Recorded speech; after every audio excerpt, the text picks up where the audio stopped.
And we are back with day 2 of the Canadian Western Dodgeball Championships here at the Hank Royce Center. Looks like things are underway right now. Two teams just starting to face off. This is the co-ed division today, so mixed, pardon me. I know co-ed was the previous term used. So right now we are watching This Isn't Baseball versus Prairie Dodging face-off. Look, there's 4 on the court now. Burden in This Isn't Baseball. Ooh, going for a catch but missed it. That takes Prairie Dodging down to 3.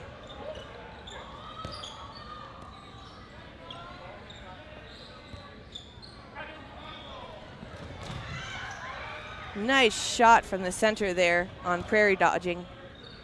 Right in the legs. It's going to be a 3v3 now. Good block by the center there. Going straight down the wing, returning with a counter.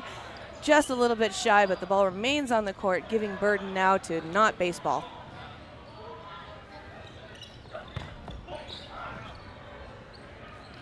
Nice cross-court shot there. Just one player left now for Prairie Dodging.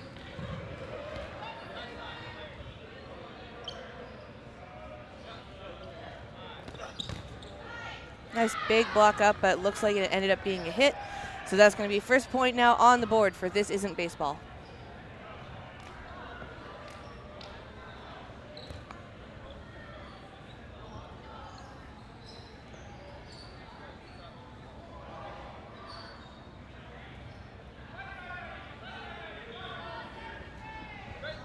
Setting up for another opening rush.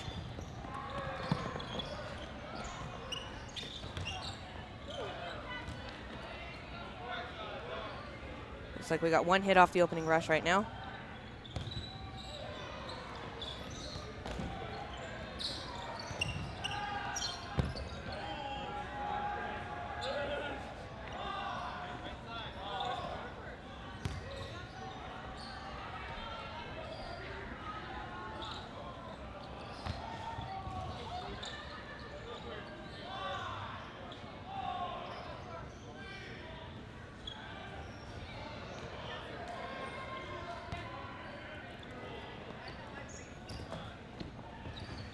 Couple hits being made now.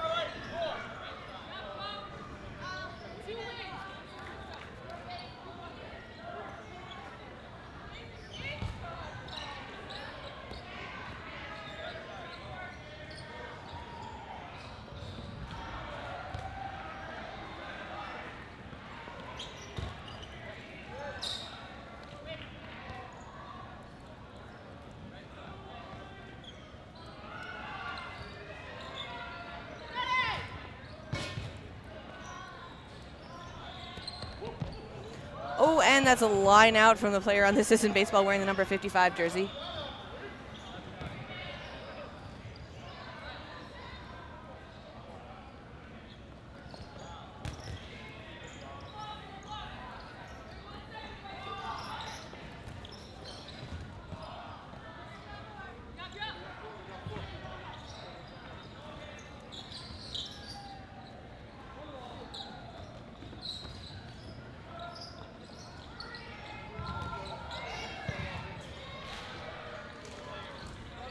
Looks like burden to throw now on This Isn't, sorry, on Prairie Dodging. I was going to say This Isn't Dodging, but no, this is Dodging. Low block down, shot from the center on the into This Isn't Baseball, takes out the center player there. 5 balls in hand. Burden now on This Isn't Baseball. Shots going a little wide and through the middle.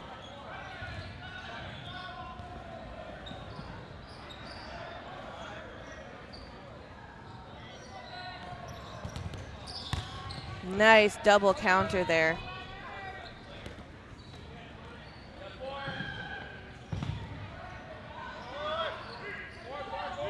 Holding the line. Looks like that was a catch and a hit, so it brings one player back in for This Isn't Baseball.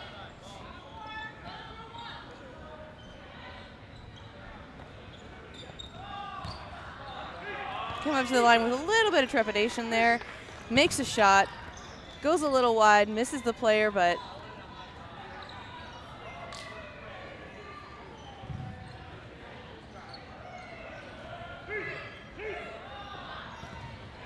And we're going to set that one up again. It looks like we are 1-1 now between these two teams.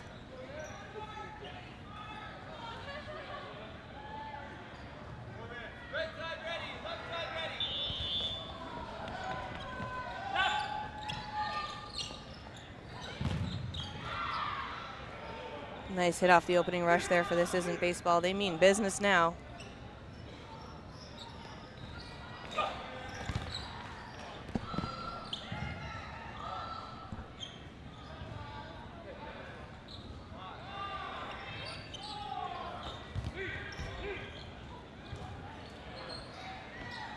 Look at those, almost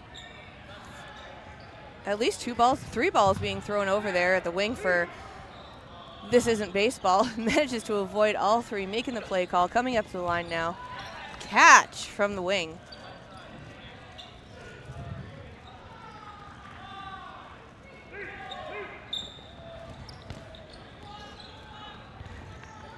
Since they're facing off, that'd be the right wing.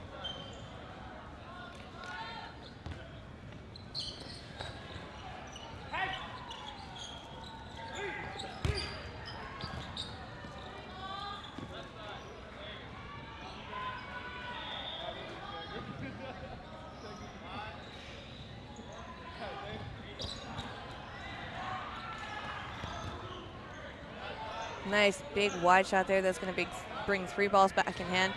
Looks like burden to throw still on This Isn't Baseball. They have more players right now.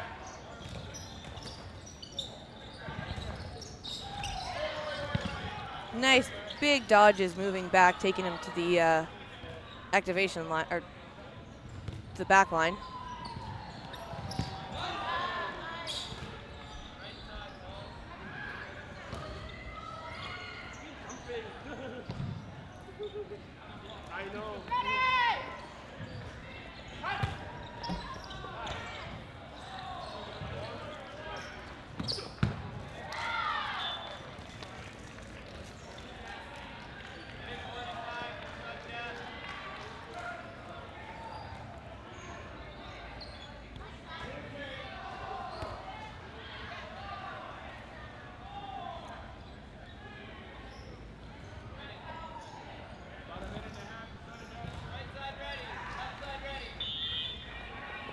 Good quick finish there, getting another point now for This Isn't Baseball. Both teams seem to be pretty evenly matched right now, taking their shots very calculated. Well, that looked like an accidental catch there. He wasn't expecting it, but he took it.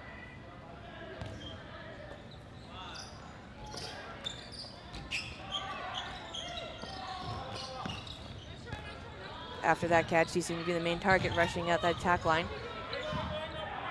Wing on Prairie dodging seems to be doing a great job. I believe that was Douglas from the last games yesterday when we played in the gender divisions.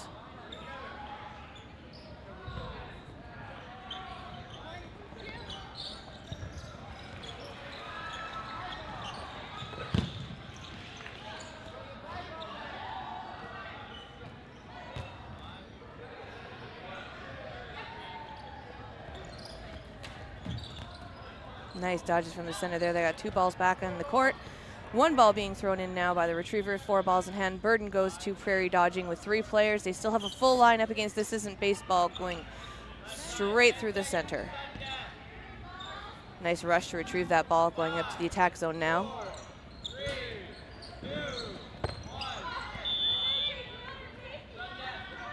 And we are going into no blocking right now. That hit did count before we went into no blocking.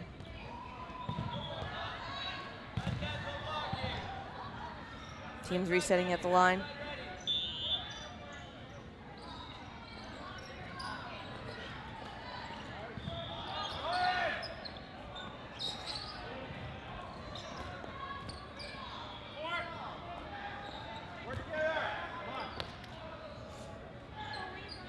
Four balls in hand now for Prairie dodging.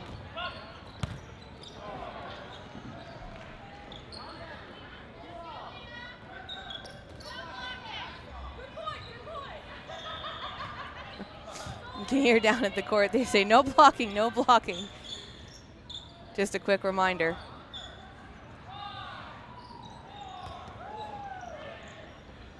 Very interesting throw, kind of bringing it low and wide off of the side there.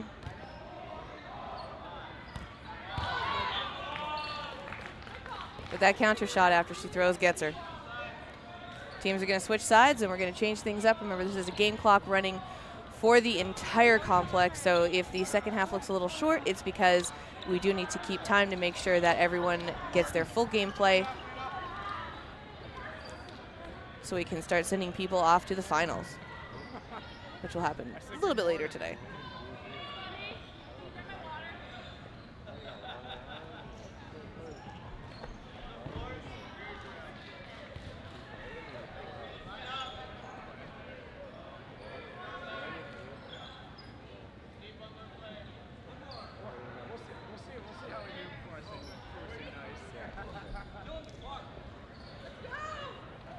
Trying to figure out the lineup there as they get ready for the second half.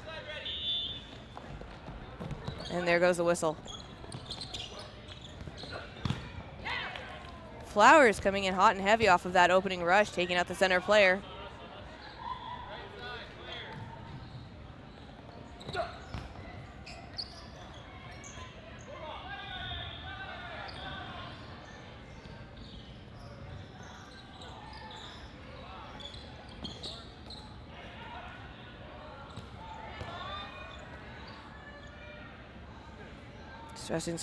Disgusting strategy as they come up to the line now.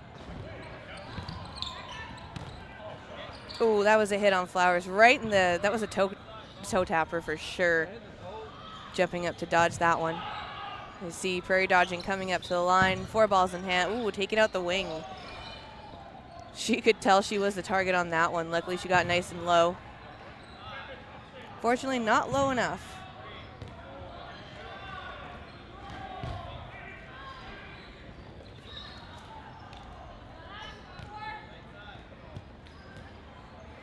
A 4v4 situation right now. Looks like This Isn't Baseball has Burton.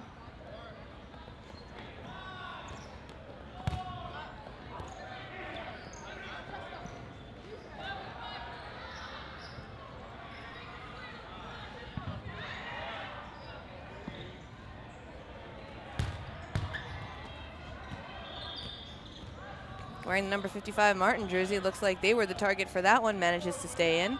Fishes at least 4 balls for his team. Ooh, but that little missile came in as a sidewinder there, taking him out right in the ankle. Still just the 2 players left now for This Isn't Baseball.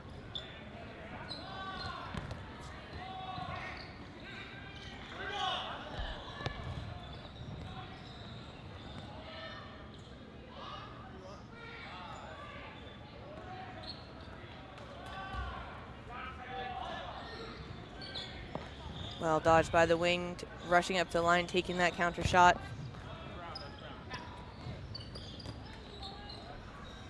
Looked like the right wing on This Isn't Baseball had a little bit of confusion whether or not it was a hit or not. Ref confirmed it was ground. They get to stay in. I believe that's Gilchrist.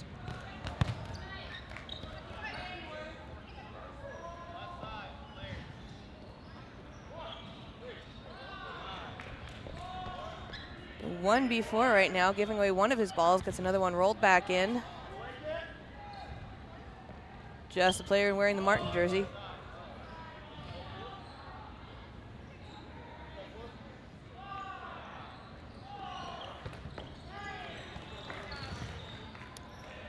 Jump up vertical, but wasn't quite enough to avoid those 2 cross shots on him.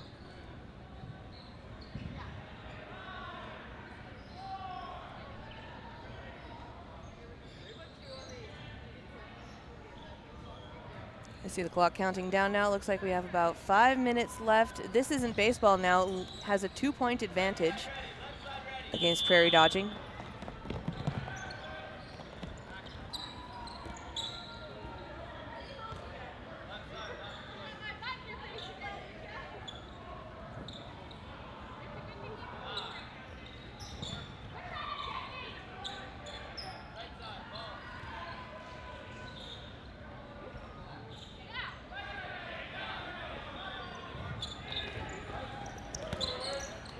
Hit with a pop fly up. That's a catch for for the left wing there on This Isn't Baseball. Absolutely well done. Doesn't bring anyone in. They still have their full line, but it looked great.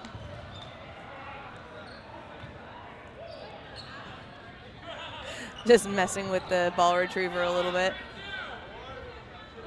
Good to see everyone in great spirits today.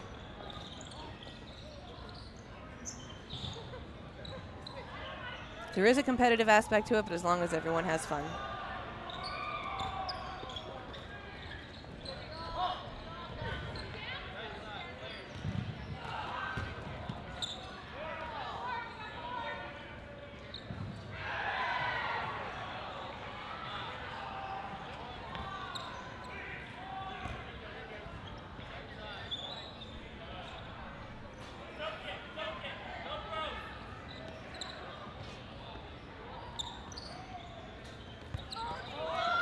A little bit of trepidation on that shot there from the two players from the wing and the center on the two teams, but they managed to do a 1v1 exchange.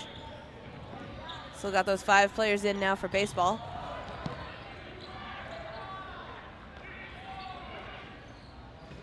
Coming up to the line now, discussing their strategy, taking that shot. Looks like they were going for the right wing. Gets 2 over and no hits. Got a lot of room on the court to move now when to whittle down a couple of those players, so we'll see what happens between these teams.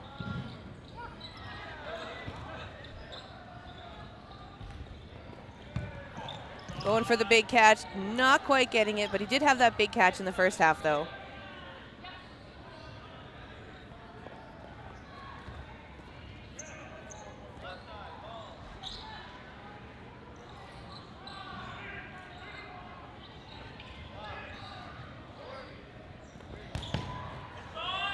Another one going for a catch there, not quite getting it.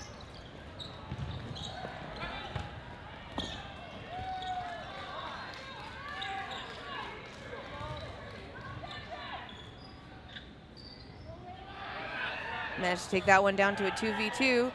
Prairie Dodging trying to make a comeback. Although we only have 1 minute and 43 seconds left.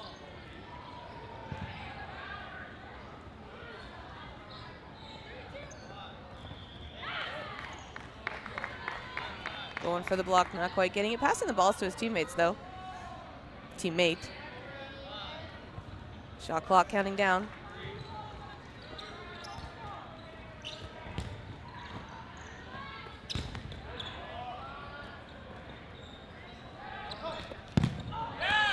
Nice big shot on the wing there. Just the 1 player left now. Got down to a 1v1 situation. Minute left to play. Just getting nice and low, hiding in the corner there. Nice low block out. Right into the ball retriever.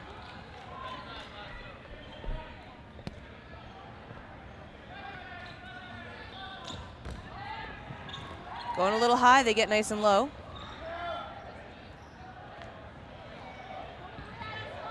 Both times right over the player there for baseball.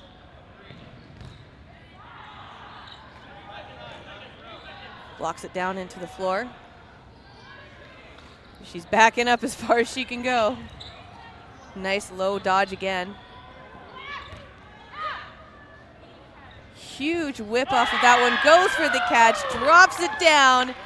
That's going to be another point now for This Isn't Baseball. They are dominating this one. With just under 6 seconds left to go, I believe we're going to start this round and no blocking. Points do matter. You can get a tie, but rounds 1 are definitely going to add to where you are at the seat at the end of the day. So Prairie Dodging wants to try and get some points on the board.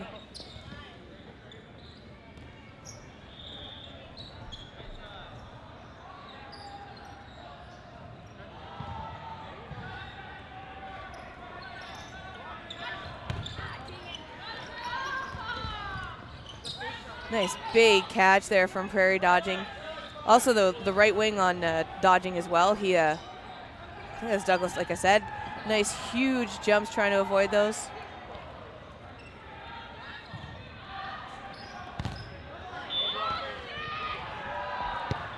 A little bit dejected there. 3 balls going right at them. Gilchrist getting taken out. Going for Douglas. Douglas managing to dodge that one, but just by the hair on their arm.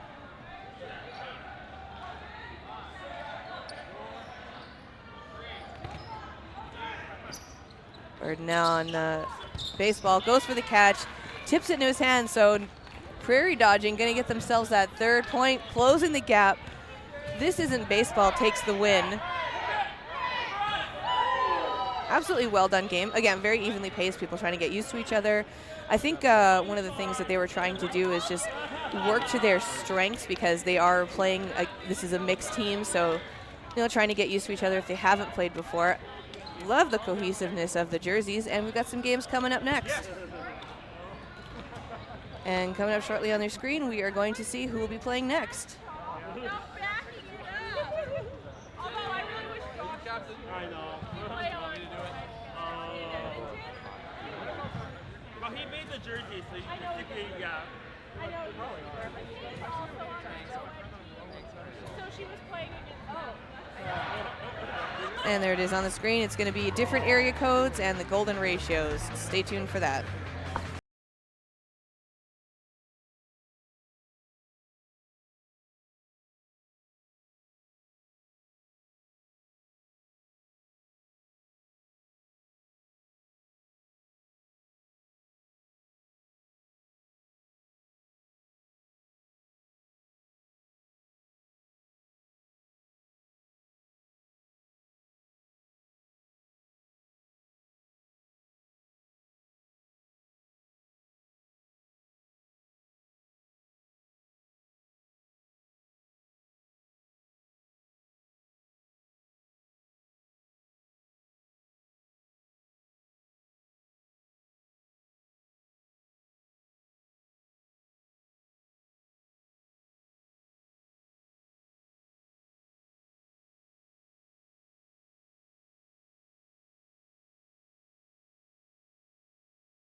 Welcome back to the 2024 Western Canadian Dodgeball Championship. We're watching the co-ed matches now. Hello, Emily. Good morning, Ben, and good morning, Twitch. It's Emily Clark here. I haven't seen you all weekend, but Ben and I are playing on a co-ed team together, so we got to give it a ride this morning, and it was a lot of fun. So, Emily, you played yesterday. You're playing today. What's different about co-ed versus the gender games? You know, when we play mixed, I feel like maybe this isn't true for all teams, but certainly for our teams, they tend to be teams that don't play together all the time. So we're not as structured, we're not as serious, and there's not quite as much on the line for us anyway. So it's a lot more fun in kind of like a friendly competition sort of way. And that's maybe not true for everyone, but certainly true of my team. Hopefully everyone that plays against us as well. And everyone that plays against us. Great shot, Wilmot. Bringing a 1v everybody situation. Freeman by himself. The golden ratios. Okay, golden ratios coming out of, looks like entirely Manitoba. Manitoba team made up of players from Zeal, Tempest, Valkyries, who else do we have over there?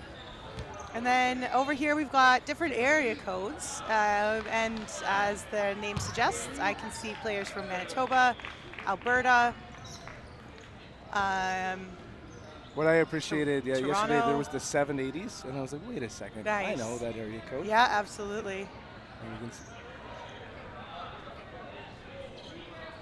can and that's a point on the board, so we're going to be waiting to line it up one more time. And kind of to your point there with co-ed teams, it's kind of unique as we roster between sets. Yep, yeah, absolutely. I'm just looking across the court there to see what other teams are represented. I see Rogue.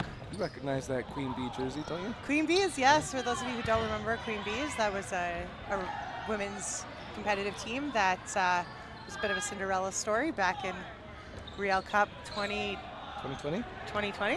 Before the Great Virus. 2019 even, maybe? 2019, okay. I think, yeah. Okay, I'll bet lunch that it was 2020. Okay, well, I'll take you up on that later. Mitch, our producer, Mitch, is going to look it up and find out if Ben is buying me lunch. For the line, countered, no connections.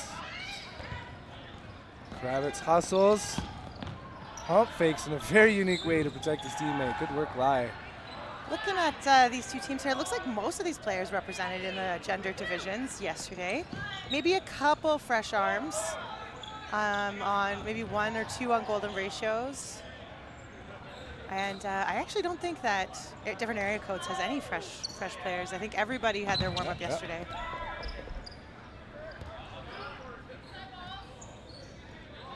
Bird and the throw will be on different area codes. So they head to the line. Cross court getting Gatsa, a trailer. Really nice shot on Gatsa. You know, he's hard to hit. Is that Como? Como is over here in the Misfits jersey. It's McEwen. There's 2 Erics. So we've got a McEwen, and that was a shot from Como. Good work on his part. Great countering earlier.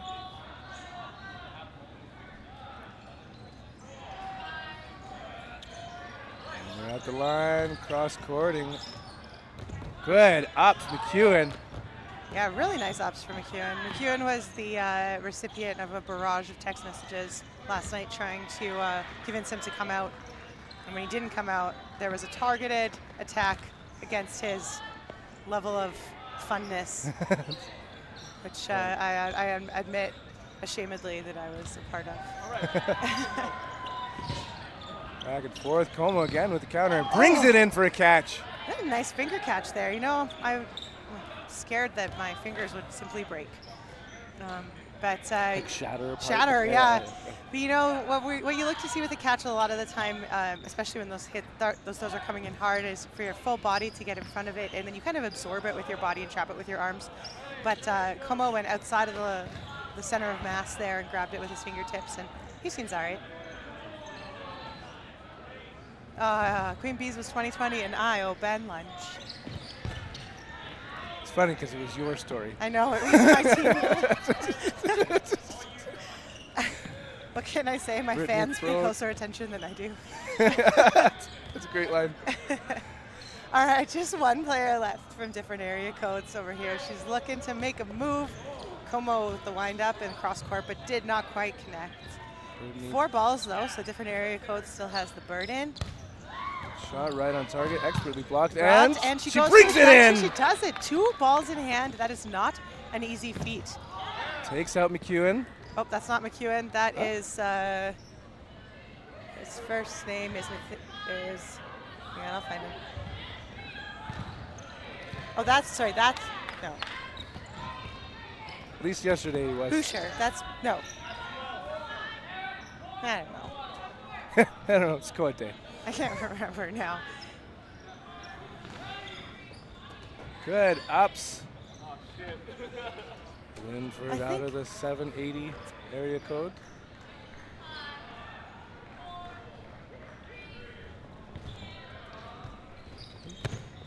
Oh, Brott going for another catch there with another couple balls in hand, but that time was not successful. I think you're right. Sorry, Boucher.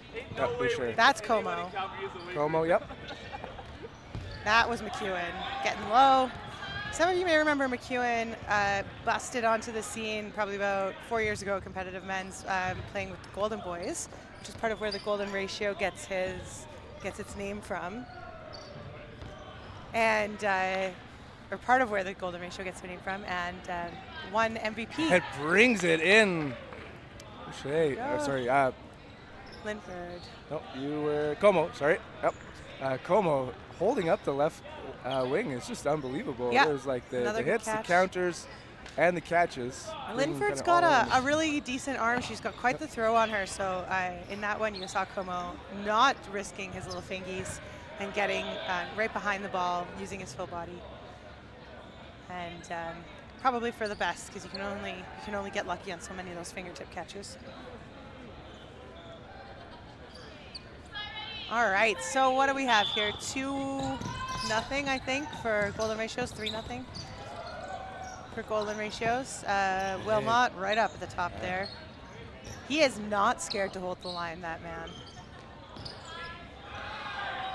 Incredibly difficult to hit. Ewan gets a block. Great work getting those feet back. And the protection, like you said, still. Absolutely, yeah, holding Wilmot, that line. so slow to retreat. And he sprinted for that ball. He was not worried to get right up there. Jack holding back Gatsa. Gatsa now on the left wing, Golden Ratio. So we see Descharnais and Parr on the far side there from both from Valkyries in Manitoba. Oh, sniping. Klimzek with just a deadly toe shot on Gatsa. McEwen looking to stop Brott before she can make some more clutch catches, but not successful. Descharnais gets away from 2 of them and throws a nice counter. Oh, and a team catch. Brilliantly done, Mr. And Freeman. brings Lai back on, but she came from the side. Did the refs see that? No, they didn't. And it's Coete. So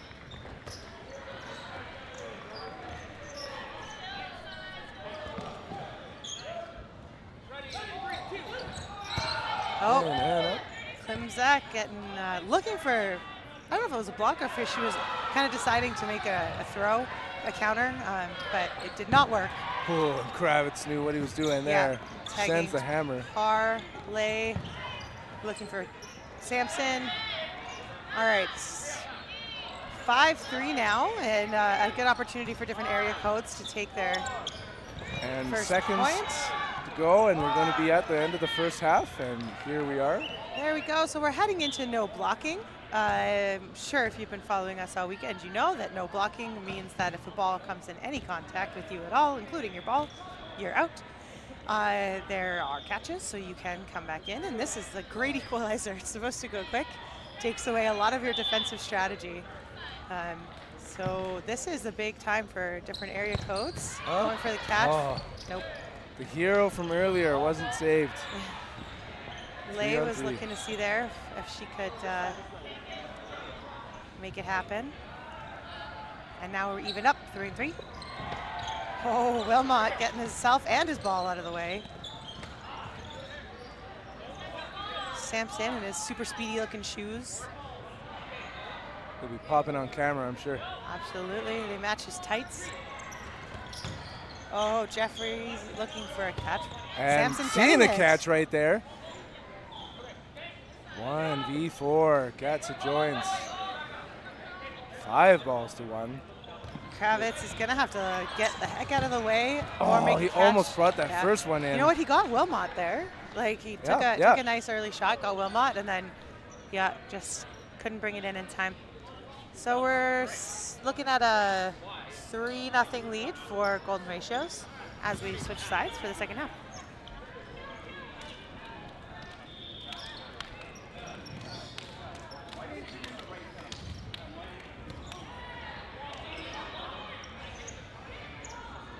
Has there been any adjustments thinking about that the court goes a little deeper than co-ed? So far, I've just seen, I keep forgetting about it. And I've noticed on this side a couple of times like when the whistle was going, there was a couple of the female players who were on the blue. So I think, honestly, I don't know about everybody, but for me, I try to always play to the women's line just so that my muscle memory of the court remains.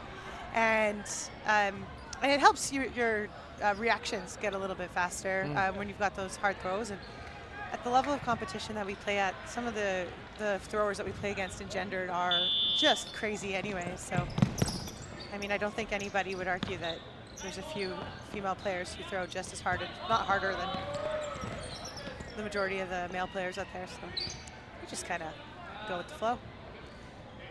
Busher in the middle, looks like has the play call. Readies, and it's his teammate with the throw, and a catch and a limb. Yeah, Busher with a good follow-up. That was a nice trail shot.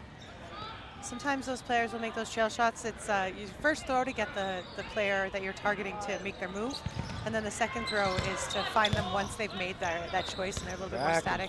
Fourth countering. Calamity, something you wouldn't have seen yesterday that often. Yeah, absolutely. That is one thing I will say about mixed play is that the chaos is so real. Women's play, you see a lot more structured strategy and discipline. Men's play sometimes can get a little bit more chaotic, so it's sometimes hard or interesting to change a pace to play a chaotic game. I feel like the men's game can kind of wind itself up. Yes, you they see it gets get faster, and it's in. like, yeah, exactly. Yeah. You're gonna counter me, I'll counter you, and then it just goes nuts. Counter, and the poor refs, and before you know it, there's like nobody left, and yeah. But so that's always an interesting adjustment playing mixed. 3 against 5, solo throw. Quick to the line is Wilmot, pressuring. And again, he's up there by himself. Oh, there you go. Como came up to support him, but Wilmot is not worried about being up there on his own. He's almost daring the other team to throw, so he can bait those balls, and he knows he's going to get out of the way. 1v lots of people. Ooh, right on target with that throw. Yeah, absolutely. If that was anyone but Wilmot, that would have connected for sure.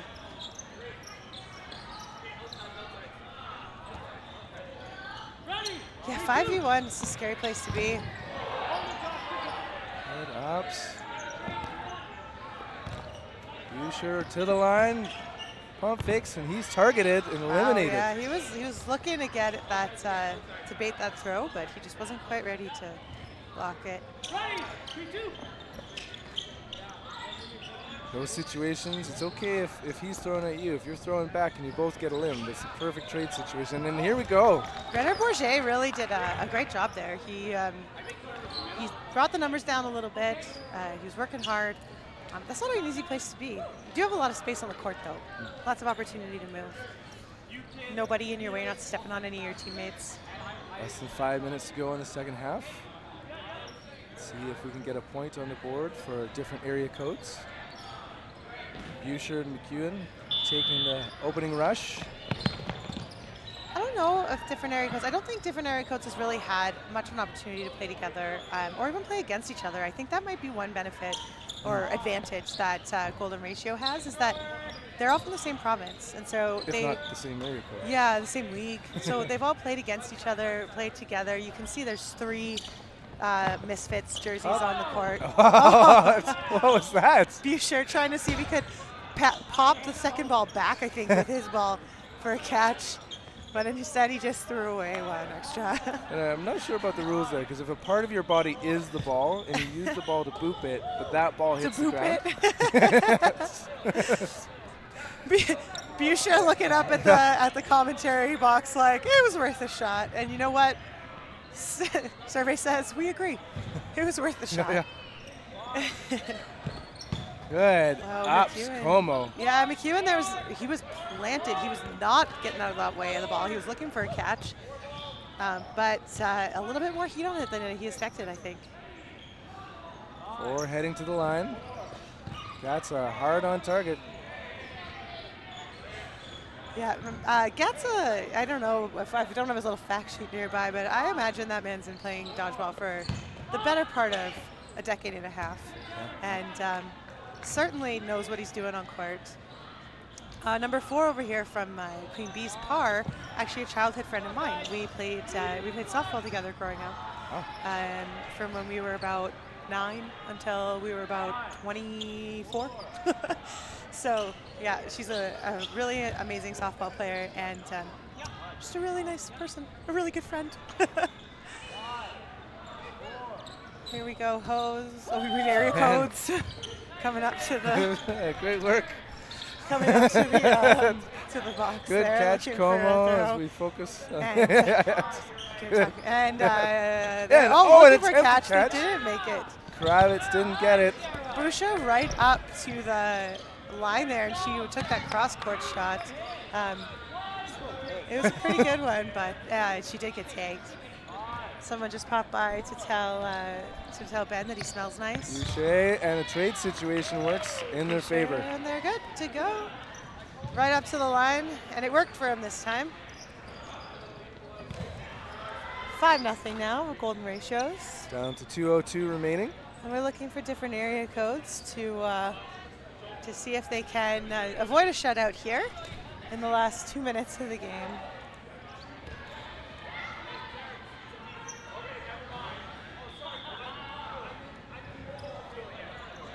You can see just down from our commentary box, we have Julia Boudreau down there fixing people up as our on-site physiotherapist. You know, funny thing, it's just below eyesight.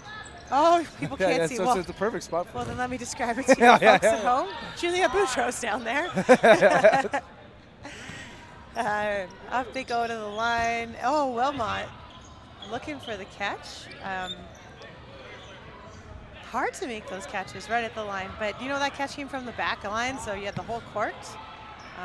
But the timing was good, maybe the spin was good, and he just wasn't able to make it stick. Whoa, nice shot from Descharnay.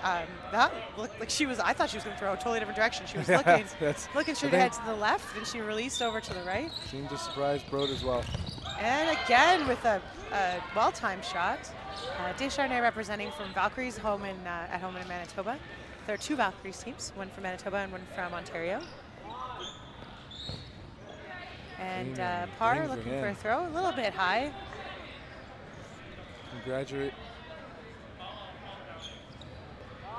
Congratulations, Valkyries, for winning Ontario Provincials.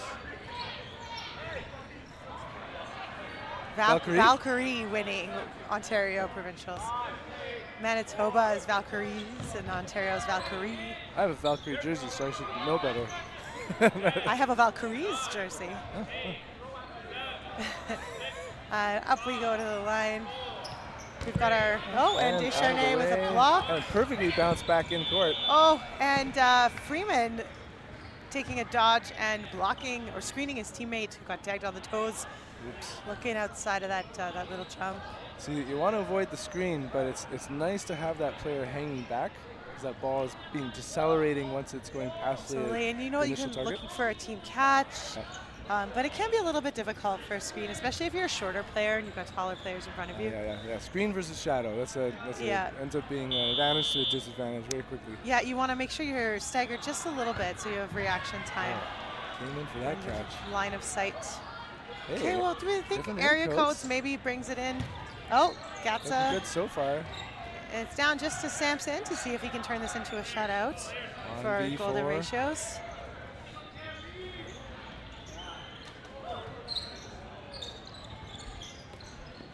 Oh, and did he get it? He got around that one. Incredible. Wow. A toe tapper.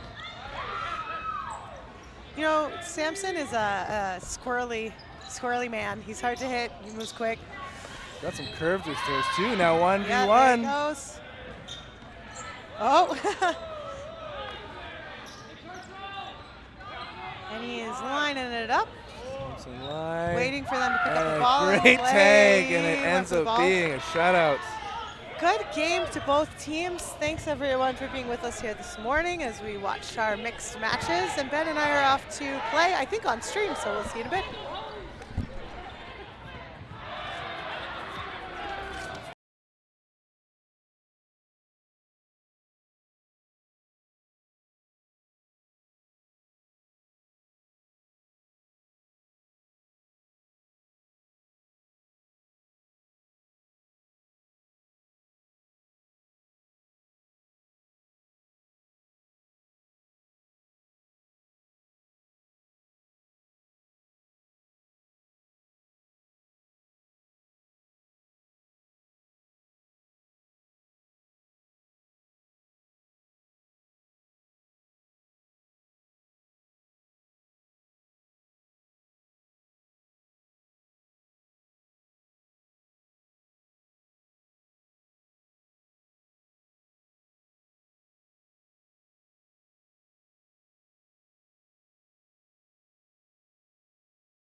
and we're going to get on with this game.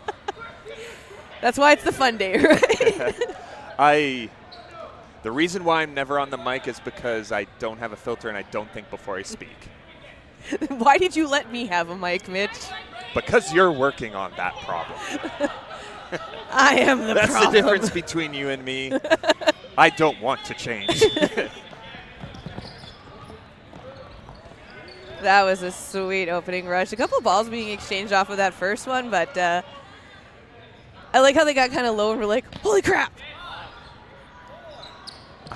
I was looking down at the scoreboard, so I don't know what you're talking about. It's on the last minute side, they were basically just kind of like, holy crap, like as soon as Sesame Street started throwing at them. Yeah, Sesame Street is a very quick team, so that's kind of expected. However, a lot of these players do know each other and play league against each other on a weekly basis. It should be fun to see how they square off. We got a couple Manitobans, some Vancouverites, Vancouverian, British Columbians. I would go with that. We'll go with British The Columbians. thing is, I don't know who you're referring to as Vancouver, but Ben's from Victoria. Yeah, I just grand sweeping. Anyways. Yes. Remember that working on it thing, Mitch. Yeah. You're researching now, so it's okay. Yes, I finally got internet connection. I have all the tools at my disposal. Yeah, the game's on the court. Yes, ma'am. Sir. Oh, wow.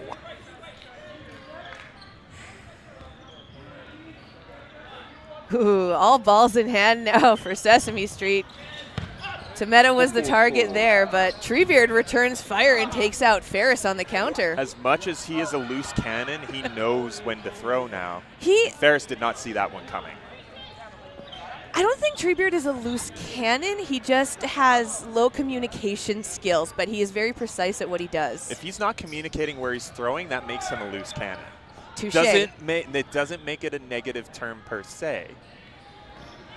It's, especially if you make your hits. Yes, he just has to use his big boy words with his team, and then he'll do great. Oh, wow.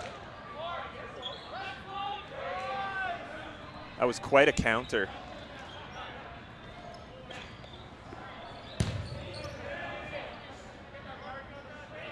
Brady looking to throw at the right wing there on last minutes, but she decides, you know what? I'm going for the Beard.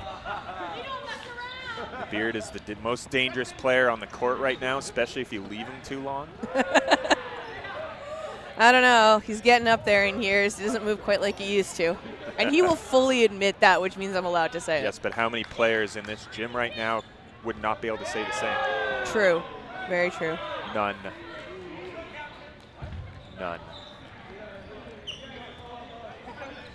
Chartier's got his eye on the Beard. You know you don't want to leave him alone too long. You don't want to leave him to do his thing. He's staring him down. Ooh. See? That counter from Chartier. Chartier is locked on target with Treebeard right now. You kind of have to have somebody on him at all times. Otherwise, you're going to get knocked out. Oh. See? And that's that counter I was talking about. He was both. Oh, see, I can't explain it because it's taking me so long to do it. And Brady's just now talk. Yes, Brady's last stuff. one left on court. Mitch is going to figure out his words for a moment. Clark and Lee taking a toss. Brady returning fire. Clark going for a catch. Oh, she had that. Just rolled off the knee pads. Oh, I'm a sucker for the underdog, and I wanted Emily to have that catch. Oh, I wanted her to have it too. I like Sesame Street. We know we're going to see them towards the finals at the end of the day on the A side. What a Brady counter. going for it. Coming up on the rush, taken for Lee. Ooh, normally she has that. That had such a great curve on it. Brady just missed it. Had to do a bit of a reach. Was not expecting it. You know what? Slippery hands. That's what it is. Slippery hands. hands. Was only the first match, and it took about 4.5 minutes to do it. More, you know what fixes that? More chalk. Yes. Yeah, we know it's still early in the day because as we progressed yesterday during the women's division, Brady's pants were completely covered in chalk by the end of it. We don't see chalk there yet, so we know that she's not quite in business mode yet. Hey, that was playoffs that happened too. Oh, yeah. Ooh. Clark with a great pitch right off the bat. Didn't do anything, though. just scared him a bit. If it works. Intimidation tactics.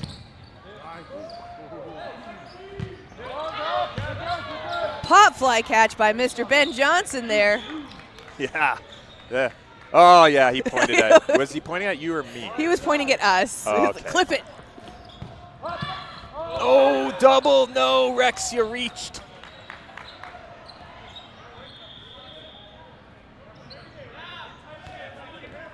About 4.5 minutes now left in the first half there.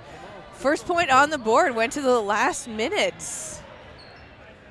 Aptly so named because they all joined last minute. That was a double. Ooh. They're smiling, though. Oh, yeah. They don't mind it.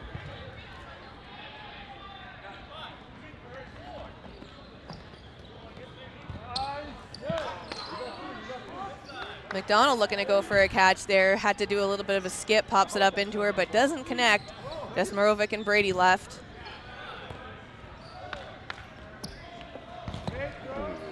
Now, I think the name Sesame Street might have been my fault because at some point during a tournament, I might have referred to Brady and Morovic as the Bert and Ernie of the Dodgeball League because they're best friends. It's all your fault. When isn't it, Mitch? Now, what does when the pigeons isn't it? part come from? Is because they're all wearing black and white? Oh, because Ernie used to be Ernie was obsessed with pigeons. Oh. I haven't watched Sesame Street in a very long time. Yeah, Ernie really loved pigeons and his rubber ducky. No, yes. Bert loved pigeons. Right, yes. Whoa. Just right on the palm of the hand, the wrist probably. At least that's what it looked like from our angle. That puts Sesame Street on the board. But you know what, Tameta, again, Tameta, he's one of those interesting players. Like, he's very entertaining when he's on the court because, and I mean this in, like, an absolutely, like, positive way. He jumps around like a frog and it works for him. He gets low, but he moves. And that is a skill that is very required in this sport, that's for sure. Gonzalez kind of staying up a couple leagues just above everyone else off of that rush, trying to stare him down, but Delorme takes a shot. I was just about to ask if that was Delorme. It was Delorme. I don't recognize him in black and white. Black and white uniform. We are still in Technicolor. That was a lame joke, but I'll take it. It's early. Oh. Right in the beard. That's how you get him. Yeah. It was his shoulder, but all right. Oh, I see. I mean, you're referring to him as a beard. I get it. That was from Garcia Silvera. He sent that one over, taking out Treebeard. Oh! That was a sidewinder and an ankle biter there from Holzer. Oh, he dodged right into that and kicked it with his foot, causing a double. Nice big air from Gonzalez, avoiding that shot. Nice to see Gonzalez back on the court. I believe he's coming off of an injury, so back to being nimble and quick. Either that or super busy all the time, because that also is a bit of a curse in this sport. Ah, yes, adulting gets in the way of fun. Gonzalez taking out Morovic right in the toes. It's just Kopet and Brady left. The whole Kopet thing was my fault because I was making fun of that and people took it too seriously. I did actually, I did ask him at some point, I was like, how do you say it? And he goes, you can say it as Kopet, you can say it as Kopet, just don't say Kopet. And I was like, all right, done. You know he's trolling you, right? Well, I'm trolling him back now because I'm going to keep repeating it. Holzer blinked. Yeah. You can't blink in the middle of a Brady shot coming at your face.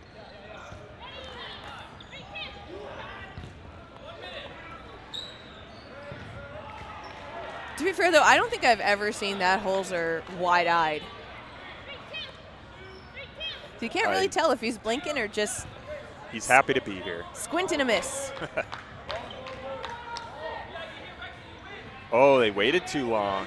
Ooh. Somebody's counting too quietly, I guess. All the Brady balls now. She's going for Gonzalez, staring him down. That's the target. Making her way down, pegging them off one by one. She just went against what you said. Yes, I know. She retreated back to her corner, though. Ooh. Gonzalez going a little wide on that one. Brady blocks it. Going for Lee. He gets hit. He's protecting himself with a shield in front of him. Oh, line. Gonzalez, yeah, Gonzalez. Unfortunately. Ball retriever calls him out on that one. That's Calling my the fault time for now. calling it before he even realized, but it was Trudeau that pointed it out to him. It was Trudeau. He was on the line.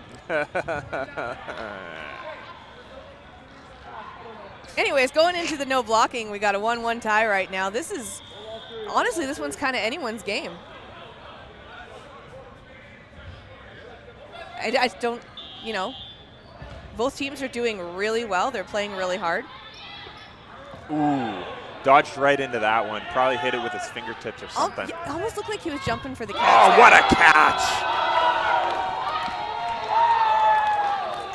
Did you see it? You're looking at me absolutely. during that, so I wasn't No, sure I if you saw it. Like it. that one's going to be the type of catch where it's like, you know, I'm eating out on this story for at least a half a season. Like, I caught Brady. I caught Brady in no blocking. Was it you who mentioned that there should be I caught Katie Brady merch or something along those lines? No, that was Shota yesterday. I hit Shota. Shota That's shirt. right. Yes.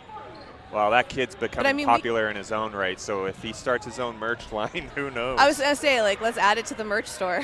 Yeah, he travels so. Okay, we shouldn't be. Let's wait till he gets on court and we can talk about him more. Absolutely. This is not about him. No, not yet.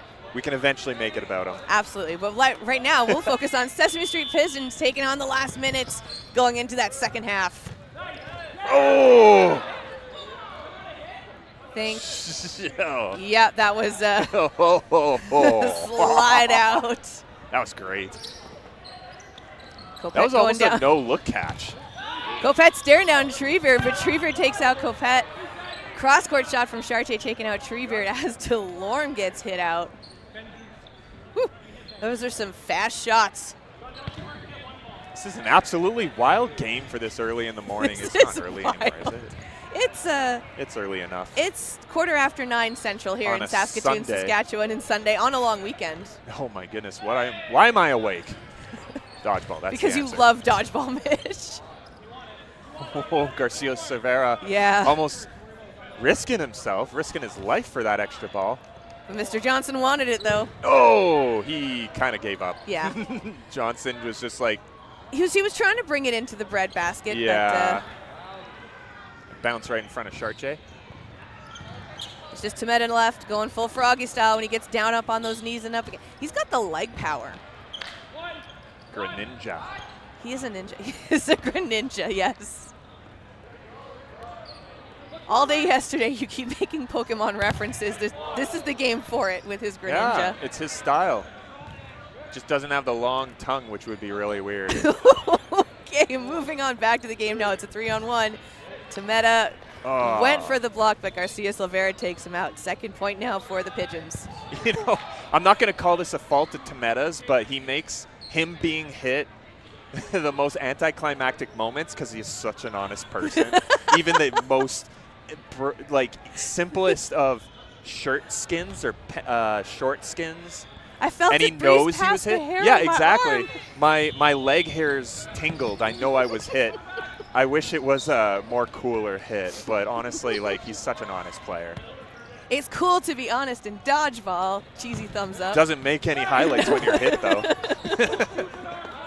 But he is a highlights in terms of dodges, in terms of throws and plays he makes. Just overall a Catches great even. guy. Catches, yeah.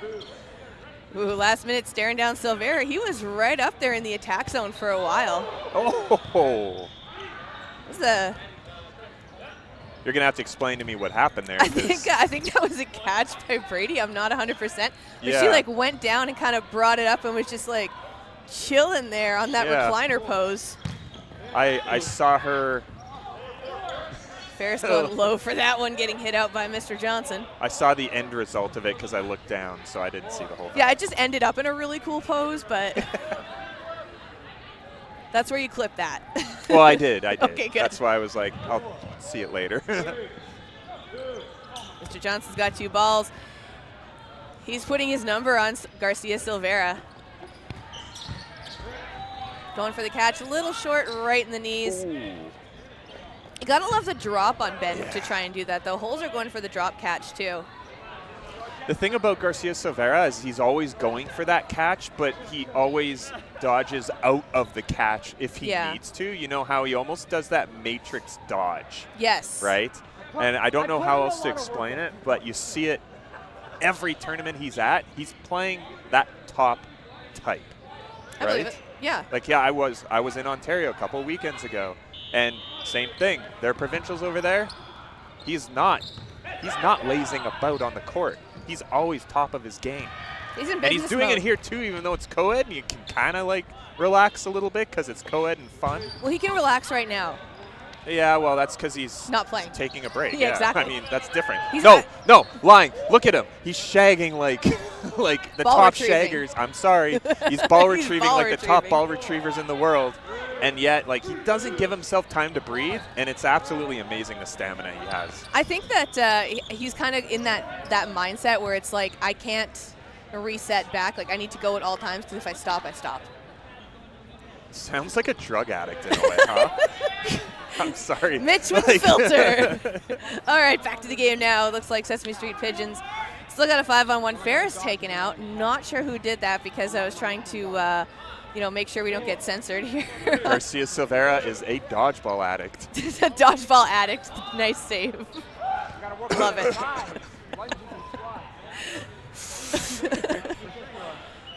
Once again, huge shout out to the mics on the court.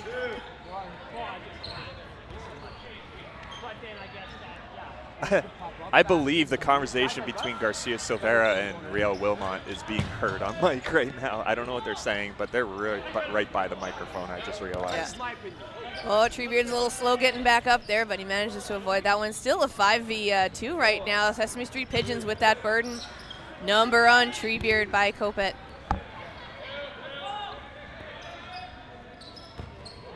Ooh. Chartier with the block. I didn't realize he had a ball in his hand. I was like, yeah, I got him in. No, he didn't.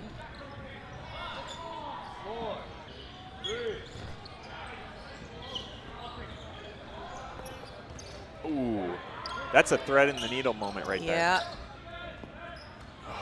Nice job getting really low there, but those ones came up a bit high. That shoulder dodge, though, bringing it down. He is staying alive. The way that Kopet turned around and started walking back. Delore misses the catch, and then there are. Chartier would have been caught out, I believe. I think they are calling the catch good. The way it came up into him, it rolled over the foot into the leg, so he manages to bring it up and say, is it a catch? Yeah, I don't think it hit the ground, but definitely something to click to check later. It is a catch, though, because Gonzalez comes back on now, so we're 3v2. Kopet using a shield. Yeah, they got the caterpillar going. Yeah.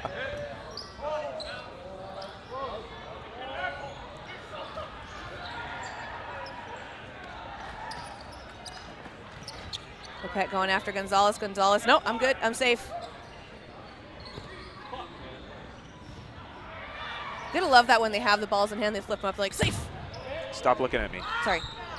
But you're so pretty, No, I can hear you from over here, so I'm sorry. I don't need to explain it. It's usually something I would go in your ear without people hearing what I'm telling you. Oh, my goodness. Kopet, couch. He's going on the couch tonight. I'm sorry. How dare you, whack. Yeah, that was my kill. I was going for it. Off to the couch with you. You're sitting in the back seat on the way to Winnipeg. No. It was Kopet that's on the couch for throwing the ball. Ah. I figured that. Like, he's got to sit in the back seat on the way to Winnipeg. Yeah. I'm done talking about this. Sorry, I'm being harsh because I'm like in that producer role still in my head. And I don't need to be, but I can't turn it off. You're saying it out of love. It's fine. No, I'm saying it out of helpfulness. Now talk about the game on the court. All right, looks like last minute's coming up to the line. Ooh, taking that number out for Kopet. Oh! Right in Ben the beard. Johnson made a thing that might be a clip that I might do. Right up off of the beard into Ben Johnson. Is it a highlight if it's something that he didn't realize what he was going for? Yes. Okay. I'm calling it that. Then that it's was clippable, great. I guess. Oh, hey, look, a ball grab. We got 6 seconds left in this second half. Oh wow, that's yeah, it's 2-4 right now. That's Pigeons what are happens still when up we're talking about things that aren't the game. Pigeons are still up by 2, and we are going into no blocking now. Wow, and look at the player differential on the court right now. How do you think this is going to go? I mean, it's actually still this is a full question line. that you would usually ask me in the role that I'm in. It's but still I mean, a full line for the last minutes. Yeah, go for it. Balls are going to be thrown. Hard. Yeah, look at that. Oh! Top fly catch by Delorme there. Timmy Timbits with the catch, yes. Wait, that's not right. Oh, Trevier going for the catch, missing it. Oh. Garcia Silvera going for it, but spins himself out. That wasn't a matrix enough move for him to actually dodge that one either. Johnson, what are you doing? Right into the hip from Kopech. Did you see what he did afterwards? He walked right in front of a player so that he can be used as a shield afterwards. That's against the rules that don't exist. It's not a rule, I'm just making fun of it. That was short and sweet, a lot of action there. I think just a couple catches really kill it at the end. And that's going to call the game for that one. So, you know what, honestly, last minutes did a really good job. I think, again, because this team was literally put together last minute, got a bunch of people that don't play together. Yeah. Got a bunch of people that actually haven't played in a while, like Mr. Johnson. That's true. You know, I'm voting for them either like they're going to win B-side or they're going to be like mid-A side, but we are going to see them in the playoffs. We will see Sesame Street Pigeons in the playoffs as they take this one. Now, here's a question. Do you think they will tank to make B-side #1? I'm just kidding. That's a dumb question. Not intentionally. Not intentionally. I think they will get what they get, and they will have fun with it. Coming up next on the stream, we've got Gia Pets taking on the SASK squad.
And they are off. It's SASK squad taking on the G.A.P.E.T.s.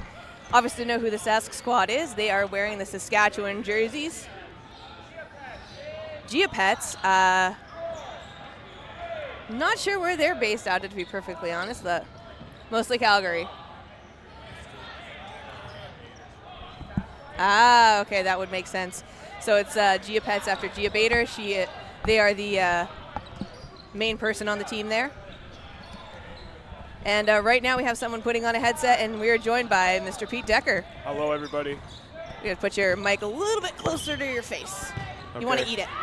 No, don't actually eat it, though. Hello, They're not everybody. very tasty. Hello. Hi. Testing. Testing. Sounds good.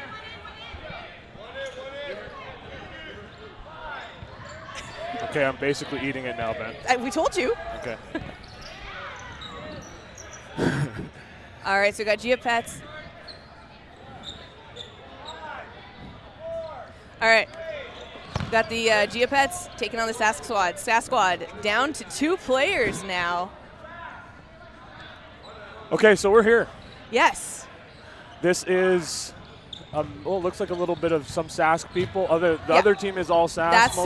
That's SASK squad, and that is the G.A.P.E.T.s. Yes. Yeah. Familiar with a lot of these Calgary faces here. Good. And do we have his current score? Right now we are still off of the first opening rush, so we do not have an official score. We do have some names up here, though, so I can bring that up for us to take a look at. Oh, lovely. There we go. Got a nice roster all zoomed in because we're old and have bad eyes. I do know the player on the left here on our side, Hubert. Yeah. He is playing on the Nocturnals out in BC. Really nice guy. He also runs the Doki Doki Dodgeball YouTube channel that a lot of the times you can go find the videos that maybe don't end up on the live stream. He goes and puts up the camera on the other courts a lot. So. Have to go check that out. Thank you. Shout out to Doki Doki. Doing all the work that all of us dodgeball players love, as well as the TTV crew here, Dodgeball Live crew. Oh yeah, we're not TTV anymore. We're just Dodgeball Live. I remembered. I had to correct myself there. So. I'm just making sure the folks at home know. Yeah, of course. Dodgeball.live. You can go to anytime when you were looking for dodgeball, and I actually checked it out myself. And you just, if something's live, it just pops right up on that main screen, and then you can go click right into it. It's awesome. So. And if you missed a stream, don't worry. We have that archived on YouTube for you. So it is still very early this morning here in Saskatoon. Yeah, it's 1 now. SASK squad got the point off of that first opening rush. Okay, Lindsay playing on the left, Torin in the middle, Alex Chang on the right. They have 5 balls. There's a hit on the right side. Yeah, 2 shots sending it over to the player on the SASK squad. Tim, I think, was on, 64 was Tim. Now SASK is coming back. 3 balls on their side. I think this is Eddie on the far left, blocked by Torin in the middle. Little fake. Here they go. They got some sort of a plan. Little miss, good dodge. Pump fake 2, send 1. They keep 2 balls out of those 3, so that worked out for them. Sending that one into the McNeil now. He's going to have that in the center. Here comes Alex. So Alex, I don't know if anybody's noticed yet, Alex can throw with both of his arms. It's kind of funny. Ooh, or fun, sorry. A little channeling his inner Jeff. Shout out to Jeff Snow, one of my heroes, if you're watching. Or if you end up rewatching. I love you, Jeff. You know how to plug it. I don't even know who I guess we don't really know who's even watching or in the chat. So unless they say howdy in the chat, but we don't really check it when we're commentating. We just want to be watching the game and bringing you the action live. Exactly. Just like that shot from number 7. Alex is out. Down to 4 players here on the Calgary side. The G.A.P.E.T.s. 5 from the SASK side. That's a hard thing to say. SASK side, SASK side. SASK squad, SASK side. Squad, yeah, SASK squad side. Say that 3 times fast. And, oh, he dropped it, I promise. If I say that 3 times fast on the stream, you got to buy me a shot at the after party. SASK squad, SASK squad, SASK squad. It was pretty quick. It was pretty clear. Hey, couple hits traded, and another back to back to back. Oh, and that's it actually. I didn't see you get hit in the middle. I think they got the counter off to the side when we were watching that right in the center there. That was number 8 on the G.A.P.E.T. side. going for that pop fly catch, didn't quite make it, which ended up making it a double. But then the other player on the left wing there for the G.A.P.E.T.s got taken out. So that gets the point now to SASK squad. With less than 5 minutes left on the clock for the first half, 2 points to nothing. Beautiful. All right, here we go. Hometown Heroes are taking this one so far. Let's keep it up. Oh, what? A little bit of confusion. Just a wee bit of a false start. They weren't ready. They didn't have enough players on the court, I think, is the problem. It's either too many or not enough. Oh. Way to reset that rush, though. Yvonne is hit. Yvonne is wearing a hoodie strapped very tightly around her head. It's the holding the hair back. It makes you more aerodynamic. It is cold here in Sask. I can promise you guys that. Oh, it's great weather today. It's +1, but we are in a recreational complex, so it is a little bit chilly because there is hockey going on the other side. Right. Oh, very good foot shot there. Mike Koo on the left side checking in for the Calgary side here. Yeah, that was like a toe biter. Oh, nice dodge. Coming in for that chat now. Talking to the strategy going through the center line. Hit. Hit on, I played him yesterday. Really nice guy, number 6, Jamie McIntosh. I believe he is on the board here, part of the organizers. Yeah, that direct knee shot there, I call that one a loan shark. Oh, there you go. Oh, hits traded out everywhere here. Foot shots everywhere. Nice long drop shots coming from the G.A.P.E.T.s team. Like, they seem to be, that's what's doing it for G.A.P.E.T.s right now, is they got to make those drop shots and get those toes or ankles. So this number 10 here, Wilkinson. no, I think he's wearing, is he wearing someone else's jersey? No, is that him? I believe it's Wilkinson. Oh, there's 2. See, 2 10s. It's 2 10s, so it's Jack. I think this one is Jack because, yes. So he is apparently, I've been told, 18 years old, very new to dodgeball, but seems to have, I think that one was a hit. I think it was, but I mean, I'm not the ref. Shout out to the refs. Shout out to the refs. They do their job. Shout out to the players who, take their calls themselves or whatever. But, I mean, as a dodgeball fan and a watcher, I think it was a hit. I think I'm allowed to say that. Yeah. That was a block, of course. That was a great straight block out, managing to pop that one onto the side.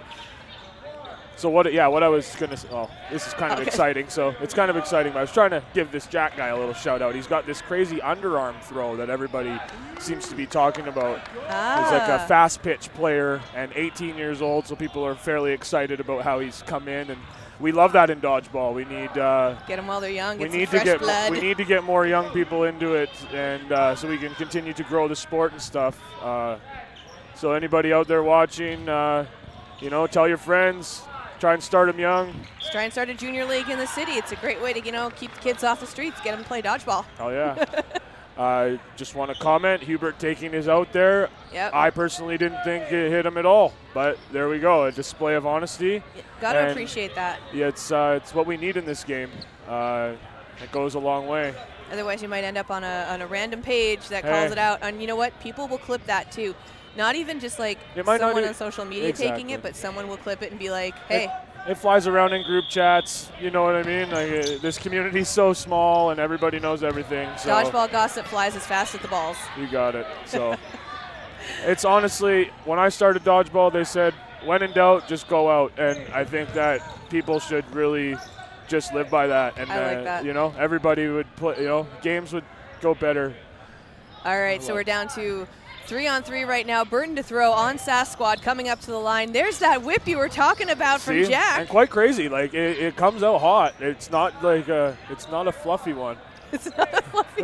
I love that. Not a fluffy throw. No. I'm adding that to my list of adjectives. There you go. Yeah. 100%. I'm adding that in there. Fluffy. You're gonna be watching this later. You can say that was from me. You can say that was a fluffy throw. Love it. It just came to me, honestly. And he's hit out. They don't want him in there anymore. No, absolutely not. After that Sidewinder missile there. Personally, we played him yesterday, and that's what we did. It's like, hey, I don't want to face this guy. It's throw, so can we just kill him, please? I always say there's 2 ways to get a target on you in dodgeball. One, you're a really good player, or the other one is you're a cheater. Right. First one is always the one you want to go for and just be that good player that puts that target on yourself because you know that you're going to be deadly and they want you out. Yeah. The worst is when they're good and a cheater. I like to give everyone the benefit of the doubt. Let's just not name names and, there's go no back names. to the 3-on-3 Yeah. happening down. Oh, at the ball's court here. hit. Ball's hit, and we're good. Yeah, Good that one dodge was, on the left side. 22 is Hope. Or no, I know wearing the wrong number, but I do know that Hope is on the left Jubenville? side. Yeah. No, that's definitely Jubenville from yesterday. Loved watching them. Also really sick tattoos. Everybody, yeah, we love the tattoos. Big Yes. tattoo crew here. Almost didn't recognize you at first yesterday 'Cause I because you was were all wearing- covered up. I yeah. was like, Went why for is he the so different look. clean looking? Went for the different look yesterday. It's cold here. I had the legging. I never wear leggings. I wore leggings. Oh, Nice the wide long dodge, shot. but goes on the back line. I think he bit to the big pump fake. Yeah, it was a sideways dodge, but it looked like he put his foot just slightly over the back line, so that one's going to call it. That All one lines matter. was You can add that one to your notepad too. All lines matter. All right, we are switching it up now. We're going to see SASK squad taking the closer edge of the court now. So that one I believe that one went into no blocking. I'm not sure when they called it. We were talking about the fluffy balls there. Hey. But we're going to see some action again. We've got a little bit more time now. SASK squad leading 4-0 right now if you haven't seen it. It's a commanding lead after half. Absolutely. SASK squad is just dominating, and I'm loving watching that because everyone wants to root for the hometown heroes. I mean, personally, Hubert's the hometown guy for me, so I'm rooting for the other side. So Fair that's enough. fair. We're allowed to. I mean, I'm from Manitoba, but I'm still going to root for the hometown teams because we're here in Saskatoon, Closer Saskatchewan. to you. Closer to you, too. It's Closer to you. an 8-hour drive, but lovely flat scenery on the way. Okay, here comes Sask. Yeah. That underhand misses, There's and a he whip gets pop chested. fly. Oh, yeah, Nice it goes a block. little bit too short. Over the line, taking him out. Block in the middle by Hubert. 4 balls now on the Calgary side. They're making a plan. Here they come. What's it going to be? Oh. Straight down the wings at the second I heard Wilkinson. something. He showed the ball. Yeah, We're gonna calling go it with safe. that. He had the block. We're going to go with that. 2 balls now on the Calgary side. 4-ball play coming from Sask. Big pump fake at the wing there. Oh, he gets hit with the trail in the middle. 2 players gone, actually. Those wings, though, going straight down their quarters, they are just facing off there between the Geopets and the SASK squad. Oh. I believe that is the actual Wilkinson playing in the right wing side for SASK squad now. Okay, there we go. Oh, and a windmill hits. He Ooh. says, "I got one too. Yeah. Don't count me out." Right in the shoulder. Yeah, he said, "Don't count me out." There's not just another windmill guy. I love that it was a fake and it just kind of Awesome. sidewinded over and took them out in the shoulder. They did not see that one coming at all. Yeah. I hate that when you're not looking. Eyes on the prize. It's tough though sometimes, is you got to look at so many different things, and Yep. it's actually becomes part of the strategy sometimes, where it's like, you actually will wait until they look away to throw at your target, right? Nice big air from Wilkinson as he comes up to the line there, taking the shot And he back gets at hit the in wing. leg. Shags a ball after hit, kicked it. Ferris sees that and calls it. Yeah. Very good call. Gonna very forfeit good just call. one ball over. For anybody at home watching, when you die, you cannot touch the balls anymore. No touchy. You have No to touch. leave. You have to leave the court. And what he did, and I'm sure it wasn't, malicious, is he was leaving and then stepping over it. He kind of just kicked it, rolled it back instead of just stepping over it. So it has to go to the other side. Now they have 3-on-2. It's going to give the advantage Brown. with one ball in each hand. Throwing through the corridors there at Campbell. Campbell managing to block both of them. That's going to give 5 balls now to the side of the SASK squad. What will SASK they- squad leading with the points right now, so having that ball advantage is going to be in their favor to potentially get them another point. Nice Wing throws block. it wing straight down the corridor. Nice block by Bellingham.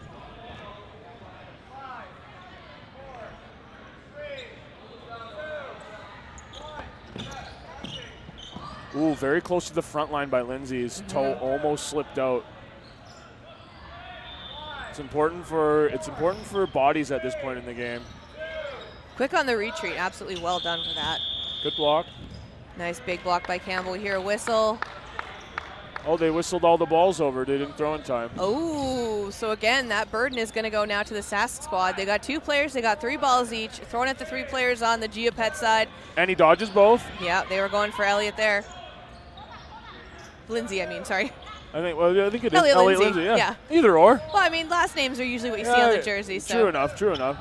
Nice big jump there from the wing, going down straight she to got corridor. clipped. She ticks her out. Love it. Love to see it. That was Caitlin Wilkinson, captain of the SASK squad. So She's telling her friends, I can hear that. I could feel that on my arm hair. Yeah. Oh, and he gets clipped as well. Yeah. So yeah. do we know the relation here on all these Wilkinsons? Is it there's a no? Is this a husband? Is this a husband wife? Is it a brother sister? Do we know? Cousins, perhaps. Based on my personal experience, if the last name is Wilkinson, they are related, because that is a family name that on Treebeard's side. So basically, if you are in that area of Manitoba where you see a Wilkinson, they're related. Okay. So I'm just going to make to a big assumption on that one that there is a relation. But you know what? Family dodgeball can be a family affair. Yeah. Oh, it usually is. You see it a lot.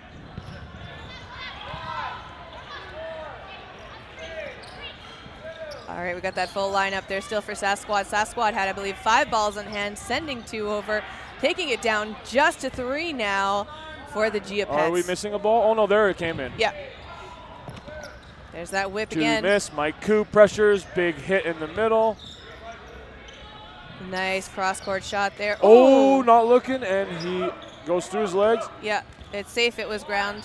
Refs confirm. Miss up on the right side here. 5 balls here on the SASK squad side. SASK squad side. See, I can't say it. Yeah, everyone's got a ball in hand, and the last one just being sent over now. 6 balls going over to SASK squad. They are doing a great job of keeping that ball control on their side as well as their players alive. And there's that whip shot from one of the Wilkinson players again. Takes out Hubert. It's just been quite dominating by the SASK squad here. They're killing it right now. Their co-ed, their mixed team, like I think we're going to see them on the A-side champs, which is the way they're killing it. You're calling them for in the finals? You're saying they're making it? They're making it to the finals? At least quarterfinals. We'll see if they get to the championships, but I want to see SASK squad go all the way, but I'm going to say we'll at least see them up to the quarterfinals for sure. Okay.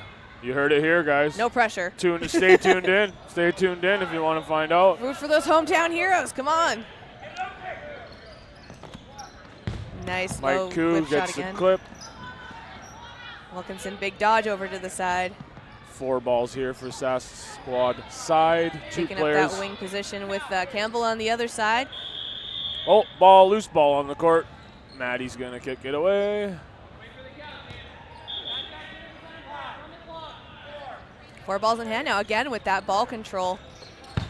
Walk on the left side, player taken out. They can afford to do that, though. They still have the players, though, so that exchange works out for them. Even though McIntosh gets hit out, they still have bodies on the court for SASK squad. Ooh.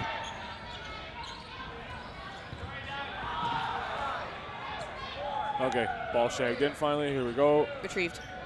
Sorry. That's okay. Mitch did it too. Ooh, that's 2, and that's going to be the point. And it's cleaned up, just like that. Boom, boom, boom. C.R.E.A.M.I.T, 2 on the board now, starting to close that gap with a minute left in that second half. They're going to reset them quickly, go for that rush. Minute left. It can be done.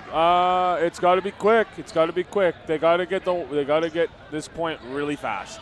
At least if they get a tie, that's still going to help them in the standings. You want that point advantage for rounds 1. Pardon me there. I believe that we're going to call that one false start. Yeah. Strategic actually could have been a Yep, nice pass off the rush. That takes out the player number 5 on the C.R.E.A.M.I.T side. I think it was Yvonne. Thank you. She's wearing the Hard as Bloom jersey, or oh no, that's just the Bloom one. Sorry, the digital Bloom jersey. They called that one, I think. Yeah. I got so used to everyone in their uniforms yesterday, and now it's like because everybody's wearing different ones today. Different ones. Like, and then it's a little bit harder to see from up here at the commentary booth. I appreciate the safety though, because we've got lots of netting, so equipment is protected. Commentators are protected. Great venue. Oh, baby. Big catch. And time runs out. So we're going to go to no block, and we play no block. Yep. No matter what, because all the point scores matter for your standing. Sheer being dragged into the box. Looks a little deflated after that one. We're going to go full line down to 3. That whip shot. Yep. 4 balls over on Calgary side. They need at least 1 hit here. Miss. Yeah, they want to keep that player advantage right now. They want that ball control. They've got the bodies. So even if they have just the 3 balls, they still know what they're doing. And yeah, that was a hair shot. Takes his hair shot. Tried for the block, actually. Oh, Campbell can't quite goes get for the catch, misses it, slides rolls over. it back to them, actually. Quite nice. Was over the line. Yeah. That was great sportsmanship by Campbell. Love it. He kind of fell in there, and he could have left it where it was. Right? Flip that for sportsmanship. Like he could have, he could have left it there, but he instead kind of just said, "Here, you know, why not?" 2 jumps over to the side. We got 1 missed catch. That was a bit of a greedy finger situation. So that takes Karoshek out, and we've got just McIntosh left now for SASK squad going for it. A little bit wide off the side though. Looked like he was going to drop the ball, go for a catch, or just to drop the ball and make sure he doesn't block. Takes a shot. Goes a little bit wide. Oh, between the legs. Hits ground just in time. Big dodge. This is good. Down and low, nice big slide. Manages to retrieve some of those balls, so he has them in hand, but he's got to remember not to block with them. I'm coming. My team's trying to get me to go down to the court. Yeah, well, we understand if you have to leave. It should be over very shortly. And there it is. Clips him in the wrist. Okay. Well done. Well, I have to go play. Yes, I will you need to warm up. I will let you go, and thank you guys for having me. If I have some time, I'll stop back in. We would love to see you back on the stream, and I'm sure Mama Decker would love to listen to you. Of course. I don't know if she's even up yet because it's super early in BC, but I'll get her to tune in. Well, you can show her to it later. Like, look, Mom, I did commentary. Okay, thanks, guys. I'll talk to you guys later. Go warm up. Have good luck. Thank you. That was a really fun game. Like I said, I really want to see SASK squad going towards the end a little bit later. Great show by Gia-Pets, though. I think we're going to see a comeback story from them. Coming up next on the stream, we are going to see Birdwatchers taking on Neon Vibes.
effort.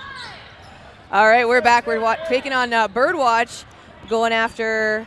Neon Vibes, I think. Ooh, we're seeing a Manitoba team Yep. versus a Saskatchewan-based team. I remember seeing Birdwatch here. It's like a mixture of the Banjo Bowl all over Yeah, from dodgeball style. It was the Go tournament actually. Birdwatch was there for the Go tournament. Oh, it's amazing. And Neon Vibes, they're one of the staple Manitoba co-ed teams, mixed. Playing platinum for many, many years. So joining us on the mic right now, we have Mr. Nate Gatza. Thank you. Thanks for having me. He's going to be doing some color commentary, some analysis. I'll bring you that play-by-play action. Speaking of which, we had just a shot at, was that Walsh, I believe, on the wing there? Again, he's so very similar looking to Chartier. It's the headband, it's the beard, but I think that's Walsh playing for Neon Walsh, Vibes. yeah, Josh Walsh. Oh, a little counter there, just right in front. I like how they're wearing the hats there. I love the hats, but I think that's going to be a little bit of a disadvantage because of those wide brims, because anything that you are wearing counts as a hit. Absolutely. So we'll see the hats for the first little bit, but they'll probably take them off closer towards the second half, depending on how those points go. There's a nice cross on Walsh there as he jumped. Just clipped his toes there. Love it when the team's on theme, though. Yeah. Nice double shot, sending it right over to the wing. Oh. All of them are just touching the ground beforehand. Birdwatch now having five balls. Yep. Ooh, almost getting Klappa there. Klappa getting just a little bit tripped on his footing, almost falls forward. But luckily he manages to avoid as that ball came up short. Ooh, right between the legs. Ooh. Not sure which player that is for the Saskatchewan side. None of the bird watchers are wearing jerseys. Definitely makes it easier when they have the names on the back.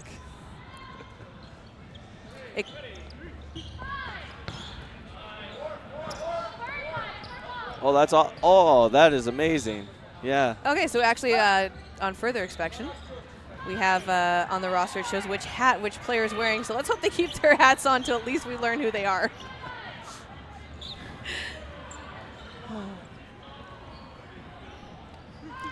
All right, coming up to the line now, we got 4 players left for Neon Vibes. Looks like they're sending one over. That's going to be 4 balls in hand now. Neon Vibe with the burden. Oh, taking three shots on him there. A good way to make the person get that person out so that it's down to the 1. I believe that was Campbell that got hit out. Oh, going for the catch. That was dangerous through the 1. And that was Krekelwich.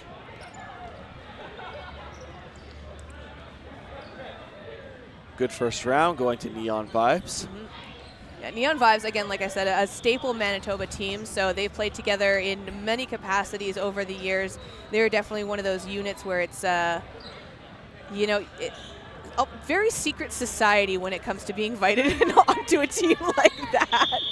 Yep, you are correct. And then, you know, they're really close as friends, too, which is really good. Oh, Morris is getting hit off the pitch there. Yeah, friends, that sounds a lot better.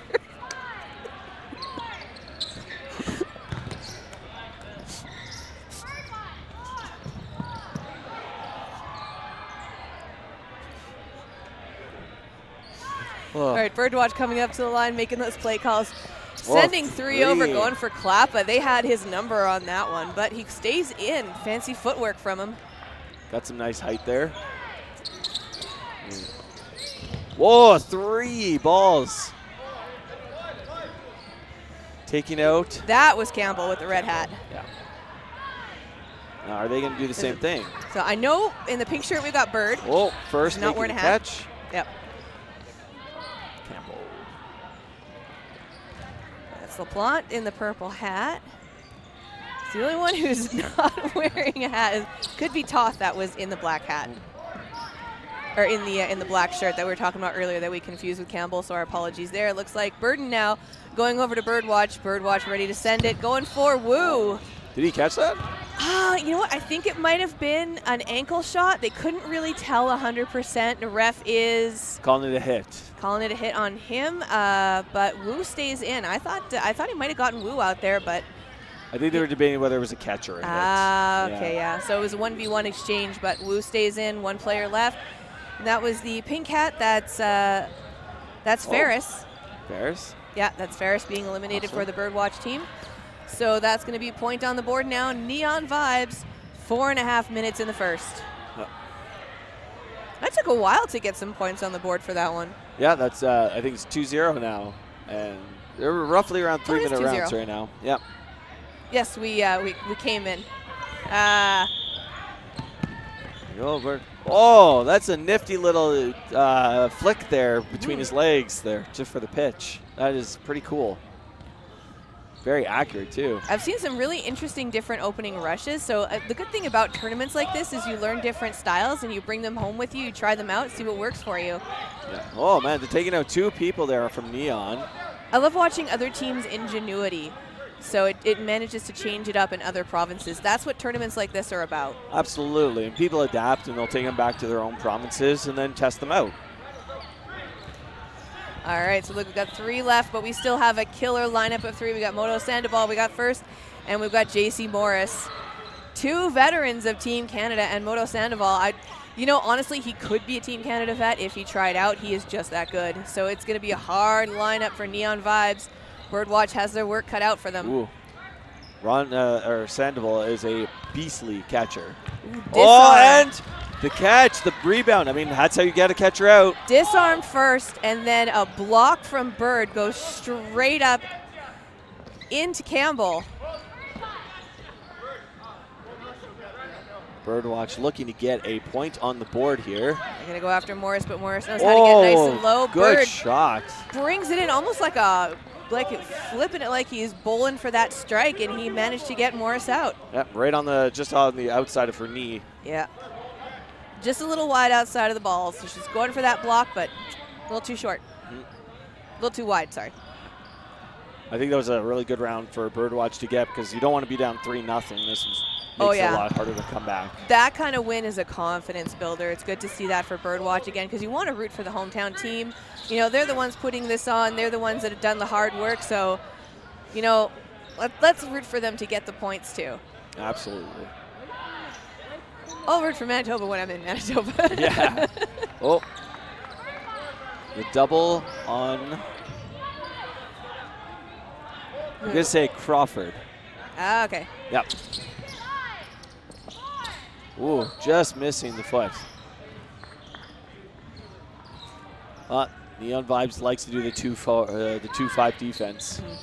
Well, again, with a captain like First, she is one of the most methodical dodgeball players. Years ago, she actually had her play calls as chess terms. Oh, just yes. to throw everyone off, yeah. And we are calling a no-hit, or we're moving into... We've still got time on the clock, so I don't think this is going to be no blocking. Not sure what the ref called there, but I think she was saying that not a hit, not a hit. She was calling the whistle, letting him know. They're saying just play it out. I'm just trying to figure out who's the burden is now. Oh, just missing Wu there.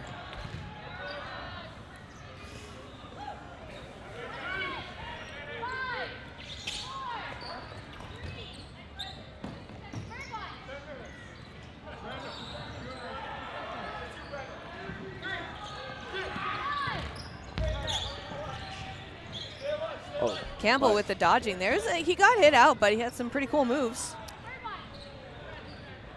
Sometimes it's good to get that fake off to see where they move. Oh, and the bounce catch to first. Great hit, but sometimes those bounces. That's going to bring Harder back on the court now. And he's known for his catching skills too. Birdwatch has their work cut out for them. Ooh, I do not think they saw that shot coming. Double up there. 5-2. It's going to be a tough one for Birdwatch to come back from.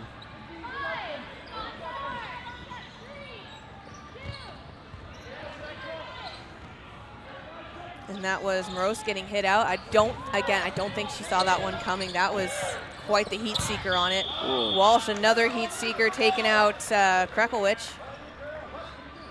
Oh, did she get hit as well? Now we're in no blocking. Oh. So it's a 1v6 now for just the player from Birdwatch in now. That's a very tough situation here. Yep, she's got her. I think that's Gullickson, the captain. I think they got their work cut out for them right now. Love the footwork, love that they're staying on their toes, they're staying light, they're staying airy, planting to take the shot, throws it harder, it works out for them. That counter by Moto Sandoval, though, that's going to put the point as we switch sides going into the second half. So, what do we think, Nate? I think Neon Vibes has the advantage right now. Just I think it comes to experience and whatnot. But Birdwatch is putting up a good fight, and they're making some of these rounds very close and taking that one round off them to make it 2-1. And then make it a 3-1 now. That's very good, and the game is still can be won by either side. I love that we're seeing a repeat team, especially because I saw Birdwatch at the Go tournament back in November 2023, hosted by Amanda First actually for her charity. So seeing the Birdwatch back on the court again, it's nice to know that there are those mixed teams that have that the legacy in them the same way that a team like Neon Vibes is a legacy team. Absolutely. And I was at the Calgary Westerns last year in February, and I played against Birdwatch. I remember the hats. The hats and Campbell's crop top. Crop top, yeah. I think that's Kruckowicz actually. Oh, Kruckowicz? I'm sorry.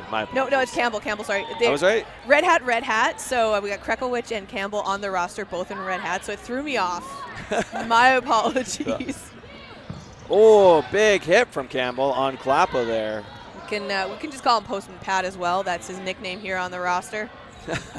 Everyone watching from Saskatoon knows who it is, or from Saskatchewan if he. Oh! I thought that was a catch. That's a very good honesty there. Yeah.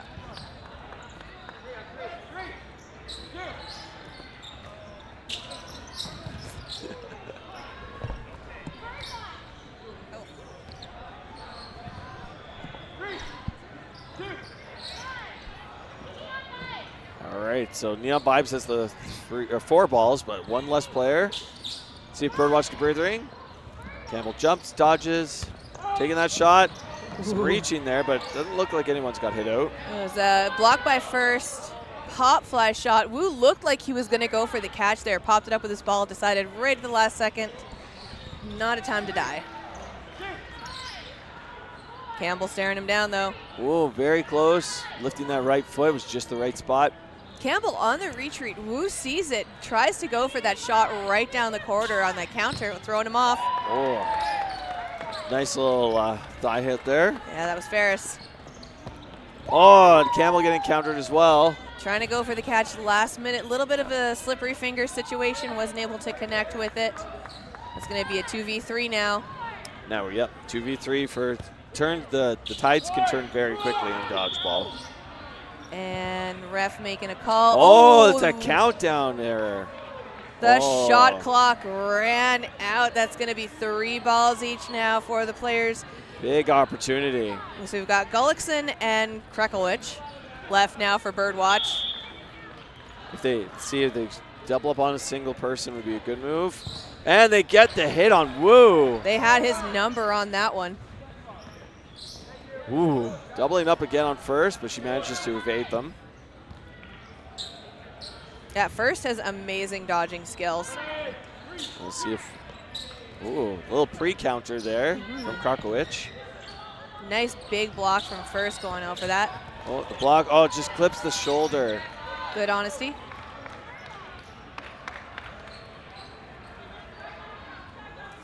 I'm going to see a quick, a nice little, big catch there. Taking out Walsh. That was a huge catch by Kruckowicz. Big catch. That was a business mode catch. And getting the hit. Wow, great round for Birdwatch. Birdwatch bringing it back now. Going to bring that 2 points to 3. We've got 5.5 left in the second. Still anyone's game, that's for sure. That was a nice comeback where Birdwatch had the lead, then Neon took the lead, and then they just brought it right back. So I could just switch on a dime. It's the legacy teams. They've got that good communication skills going. They've got the great, the camaraderie in between them. They know it. The more a team plays together, the more you know what they're going to do, how they're going to do it. So you don't need to focus on the communication. You can focus on your strategy. Absolutely. Oh, looks like Neon's return to throw. Blocked by Campbell.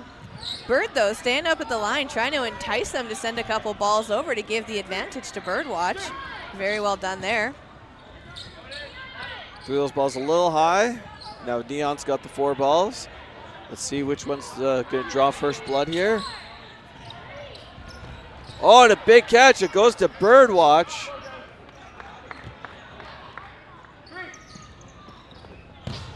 Whoa, big hit there on Morris. Nice quick flip to the side by Campbell. Looked like Walsh was going for that counter. Oh, another hit there on Harder. Yeah. Birdwatch having a great round. Up Oh, for Woo. oh, then they missed the Clop double of hit. fumbles. Slips from his fingers. Just Walsh left to carry the show. It's a solo act now. Goes for Campbell. Campbell blocks. Campbell returns fire. Walsh jumps. Campbell's out off that counter. It's why we always say if you're going to try and catch a rebound, try and drop the balls, because sometimes it jumbles things up. Better have two hands. That was huge error there.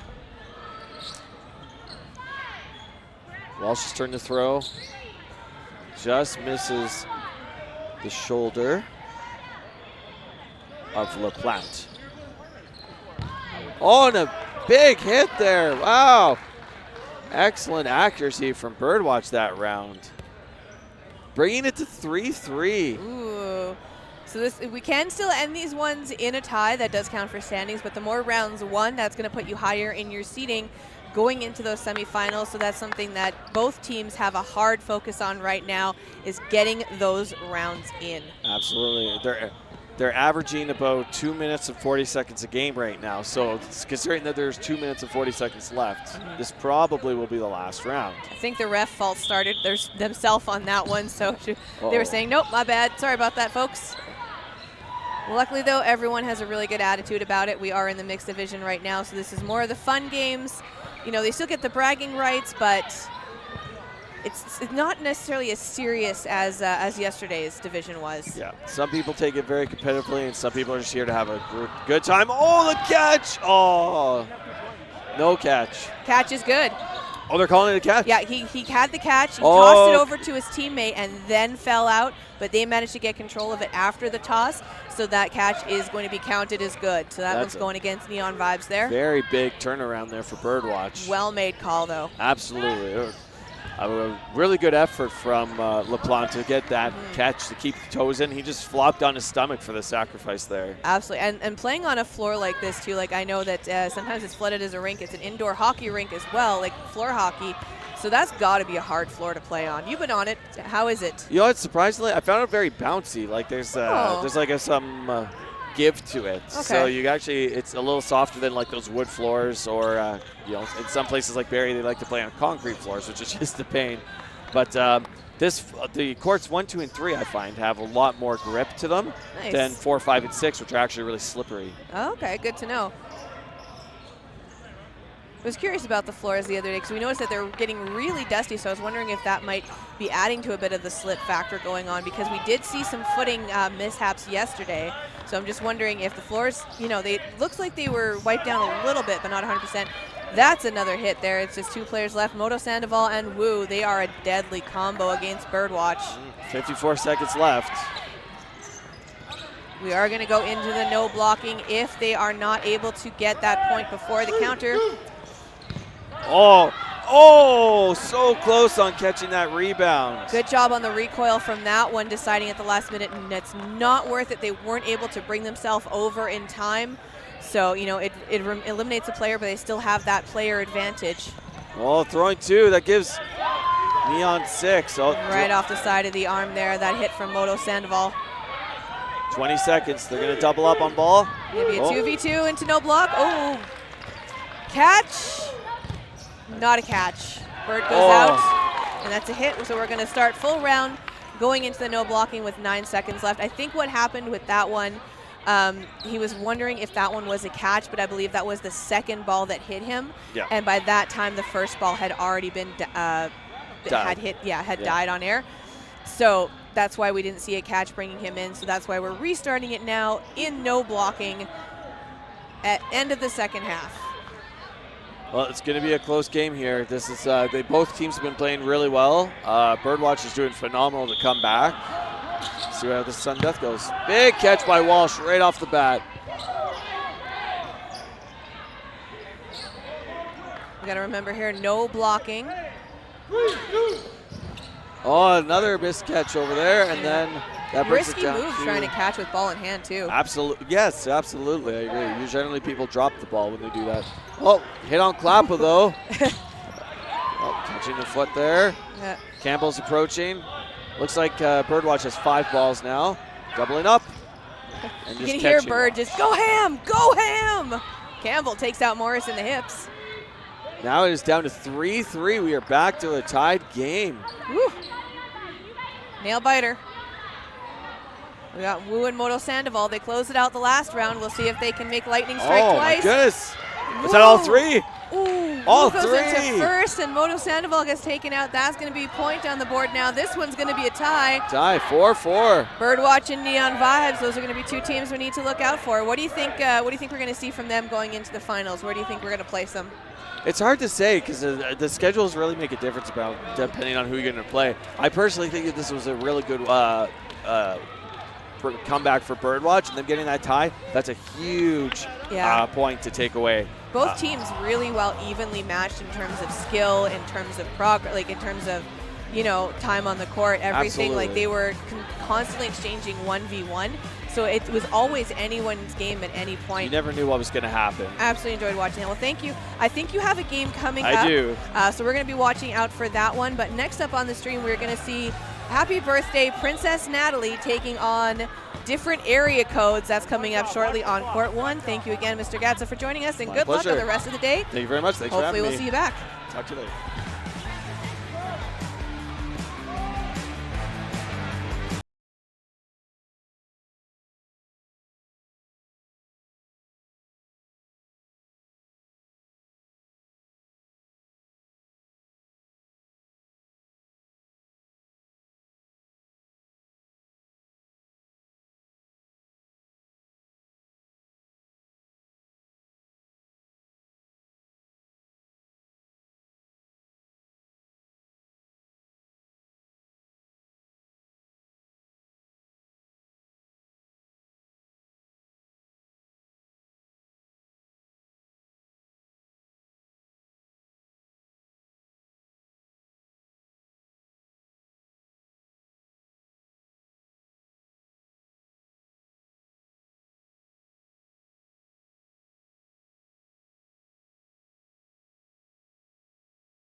And we are back. We're watching different area codes. We saw them earlier in the stream. Up again here on court number 1, taking on Happy Birthday Princess Natalie. This should be an interesting matchup. I kind of want to know who Princess Natalie is, but happy birthday to her regardless. Teams lining up now, ready for that whistle. We got the clock counting it down here at the Western Canada Dodgeball Championships in Saskatoon, Saskatchewan, and there's the rush. Off of the pitch, one ball thrown over right into Freeman. Big shot wide from Benjamin.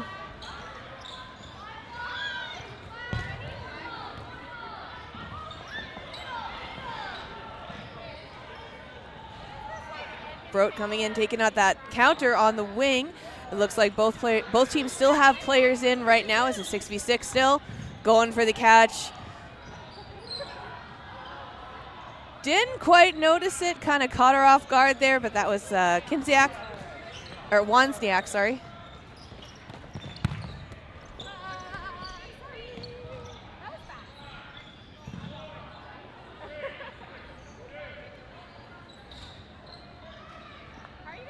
All right, coming up now, we got Happy Birthday Natalie taking a shot. Freeman slightly avoiding that one.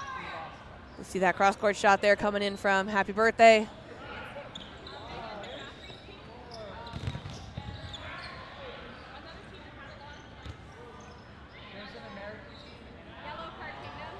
So that play call being made now. We got the 4 players, 4 balls in hand, going over there towards area codes. Freeman avoiding that one.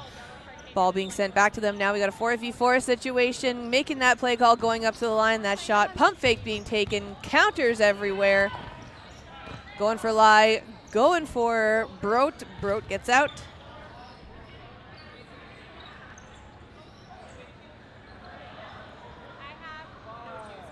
Four v 3 now.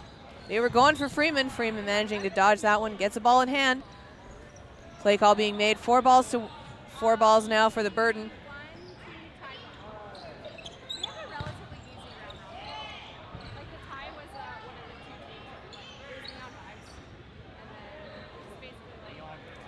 All right, now we got 3v3 situation coming up to the line, ready to take those shots, going right down the center, going for him. That wing, that one's going to be the can you're going to watch out for. He gets a catch, but he does get hit out. That is going to bring Wozniak back now for Happy Birthday Natalie.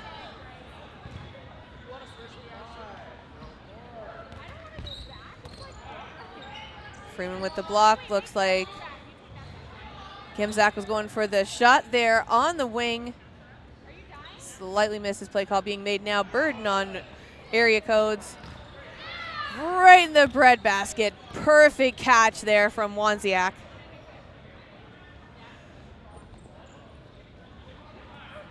Just Freeman now left on the court. He's dodging.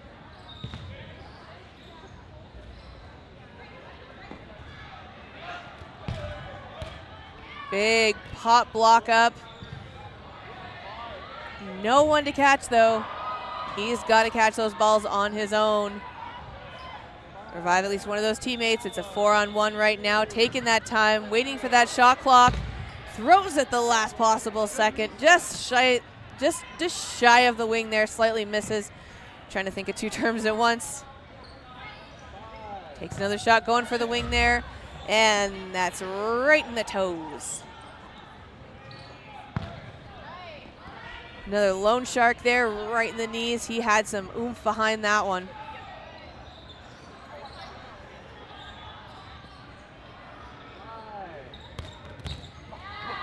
Tripped him up a little bit, and ref's a little bit unsure. I think they're calling it as in. Bit of a wide sidewinder there. Taking a jaunt around the court, taking his time, going for that counter. Nice stand up at the line, doing those pump fakes. I like the short little fake out. I haven't seen that before from a player. Really enjoyable, throwing that one a bit high, going up behind the net, but still going to be ball burden now over to Happy Birthday.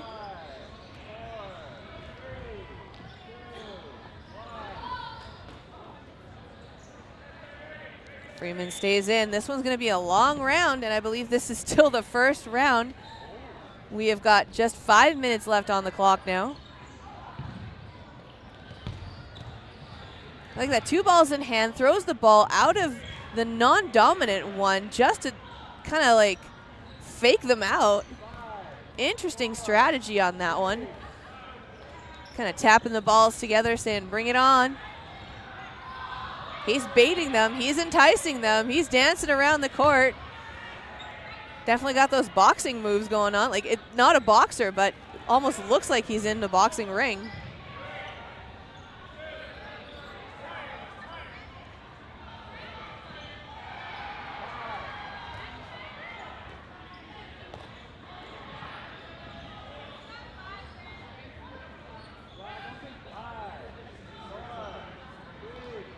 You can hear that shot clock counting it down.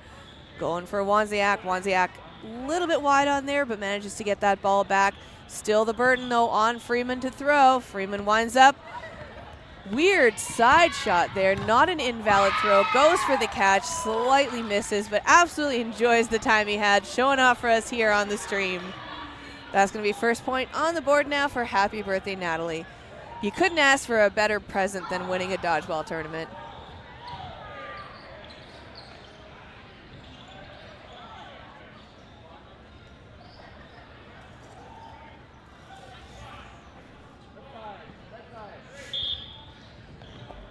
And there's the bell, whistle for the rush. Wozniak right off that rush, throws straight through the middle between Jeffries and Lai.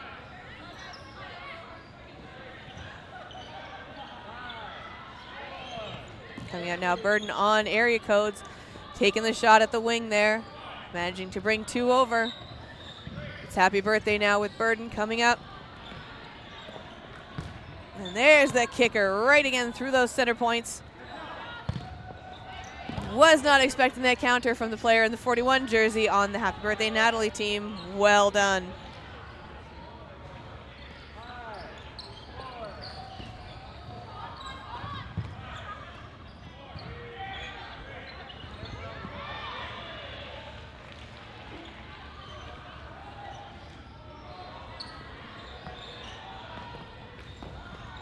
Big jump by Kravitz there.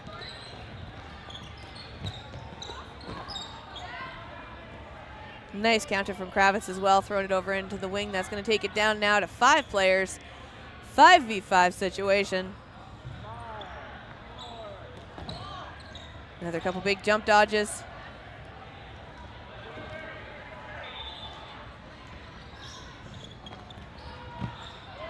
Nice shot by Jeffries there. I don't think they were expecting as stares are down like, oh, you got me, and you know where you got me, but we can't say it on camera.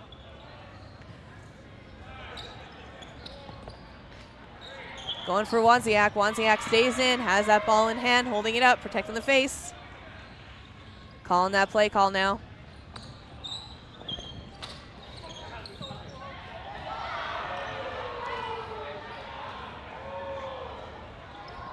See Brenner Bourget making that play call, going for him. And yeah, that's going to take out that player on Happy Birthday. Just 3 left now. All right, we've got 4.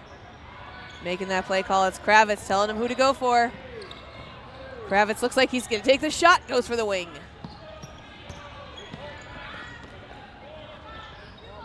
Definitely a few attacks made, but nothing connected.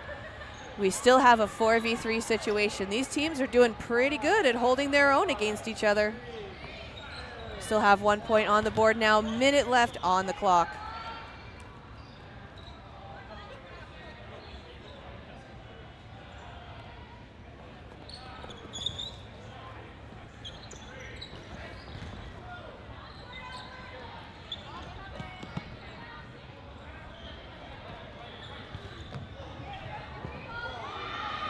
It's a 3v3 situation right now. Brenner being taken out, or Brenner Bourget, sorry.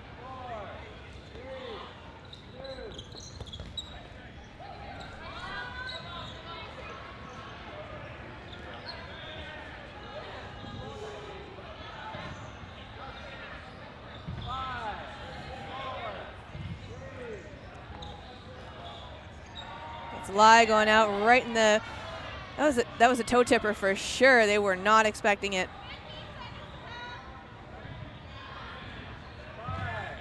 4 balls in hand now. It's different area codes going for it.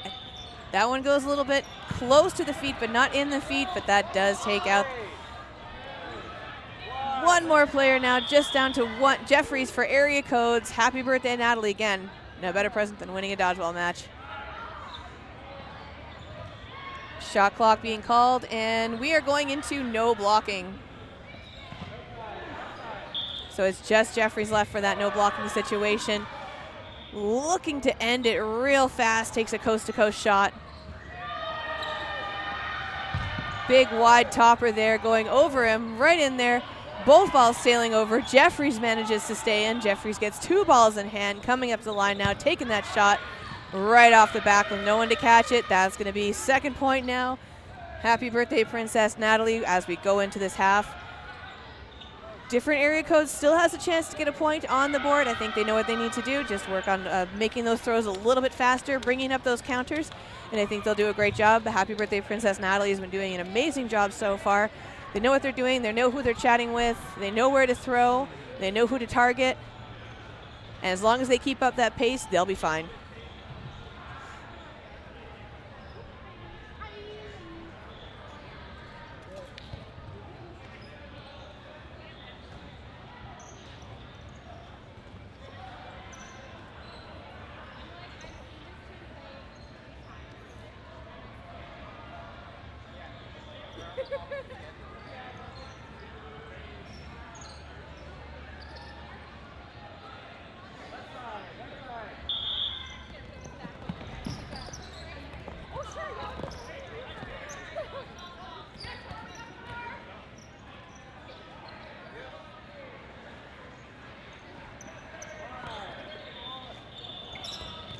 Couple shots being exchanged back and forth right now. Bit of a slow opening rush on that one. They had a little bit of expedience when they were going for the balls, but then they backed off a little bit, trying to just reset themselves. Couple counters being thrown. Not sure if they had any intent behind them, but definitely a strategic move where if you have the opportunity to take it, do it. And that's what they're going for.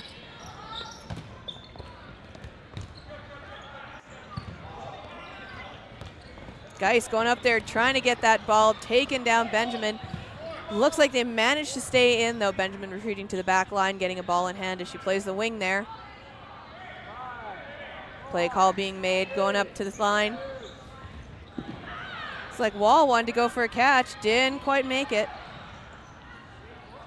And that's Natalie. Happy birthday, by the way.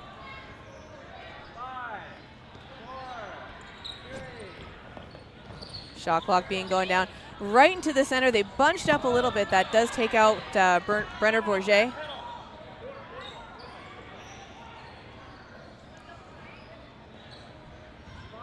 Different area codes coming up to the line now, taking those shots. Ooh, that was a toe tapper for sure. Nothing says getting a pedicure by dodgeball than one of those toe shots. Ooh, block and a tap right in the legs. Rolls down. We just have the one player left now for happy birthday.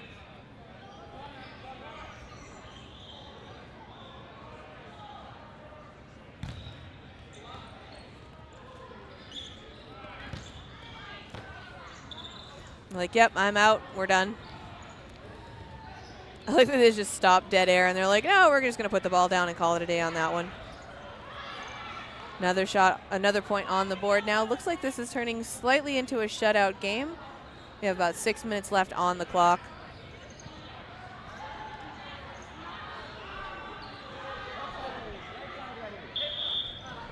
And there's the whistle. Guys, just the first one out there. Absolutely no hesitation on that rush. Benjamin taking a minute to adjust the balls. Didn't quite make the pass that they needed to. Looks like they're to adjust the headband. But they do manage to get that ball advantage from the throw off of that rush. Throwing it Barry. Barry managing to stay in. Ball coming just over the line. That ball retriever struggling a little bit, but they got it. They got it. Big jump by Freeman. Freeman definitely one of the targets now for area codes after that round he had where he was dancing all over the court. Like I said, nothing puts a target on you like being good at dodgeball. Nice big pump fakes going after Barry. Barry blocks.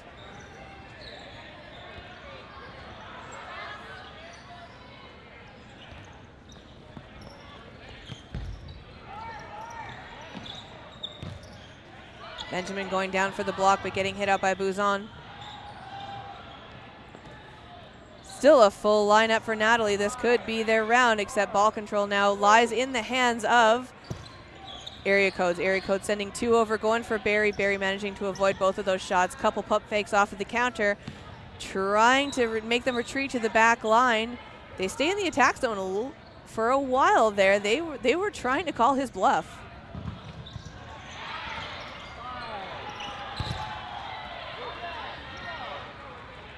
Barry again with another block. Unfortunately, that one slides over, rolls to the Area Code side, so Area Code with 4 balls in hand, throwing at that full line. Catch by Geis. Absolutely beautifully done there. That was one of those ones where you just command it into you.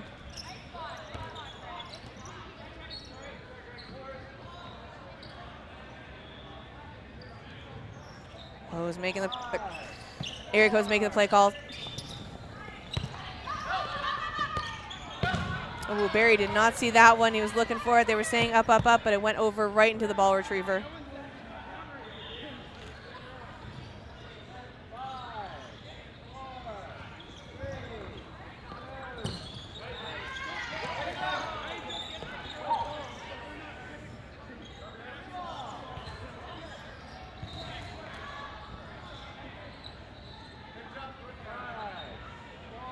Four balls in hand now.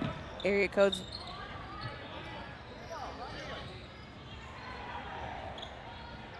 Three minutes left. Natalie does have, happy birthday, Natalie does have a point on the board. We'll see if they can get that second one.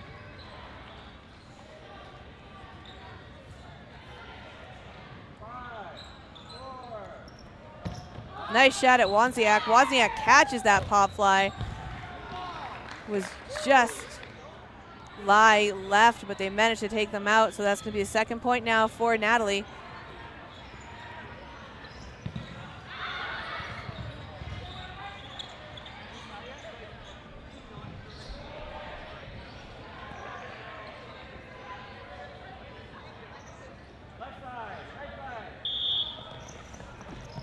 Another rush with 2.5 minutes left in there now.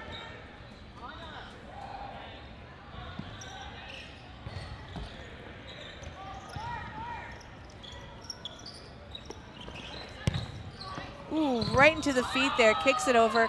Luckily that one kick was just a one person. Ball retriever going for it.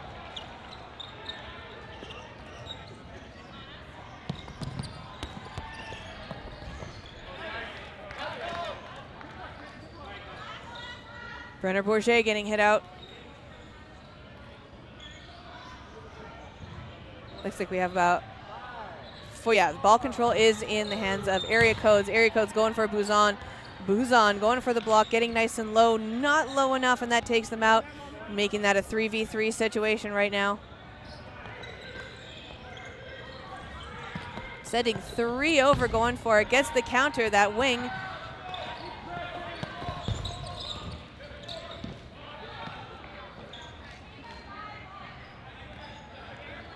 Franzen doing a great job avoiding those 3 balls, trying to take the counter on Area Codes there, but not quite making it. Then Franzen getting hit out. Looks like we have just Wozniak and one more player left now. It's a 3v2 situation. And that's fair.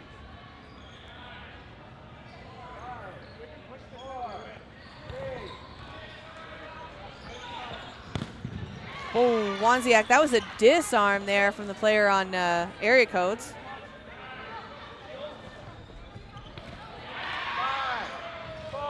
There's just fair left. We can hear the shot clock counting down right at the 3. Loses one of their balls, manages to avoid the other 2 being thrown at them. Just waiting to get one to be placed in hand. Looks like they have one for Area Code, so burden is on fair. It's going to be the Princess Natalie, or Princess Natalie. And that shot there from Kravitz takes them out. That's going to be another point for Area Codes. We still have a bit of a lead happening, though, with Happy Birthday Princess Natalie. But Area Codes is closing the gap after they came in dominating that absolute first couple rounds there in the first half. And we're going to go into no blocking. That was the counter going down. Balls are displaced off to the side. No blocks starting now on the whistle.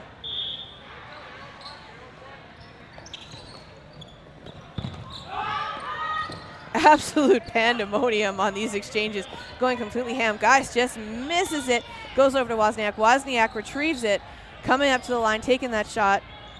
Franzen staying up in the attack zone with Geist. Geist just staring them down. We see that ball rolling over to the side. Freeman with a huge catch. That's going to bring one of the players for area codes back in. That's going to be a 6v4 now. Freeman trying to go for that ball that was slowly been rolling over to the side. Geist throwing at him as if to bait him out of it. Going up into Freeman. Freeman doesn't make the catch. Geist kicks the ball over into the retriever's hand. Send it over to Wall. Wall can get a ball. Geist gets taken out after that heroic move there. So it looks like it's going to be the birthday girl closing this one out with Wozniak. And a block from Wozniak. They totally forgot it was in no blocking right now. It's just Wall left. Wall takes the shot. Brenner goes for it. Bourget, sorry.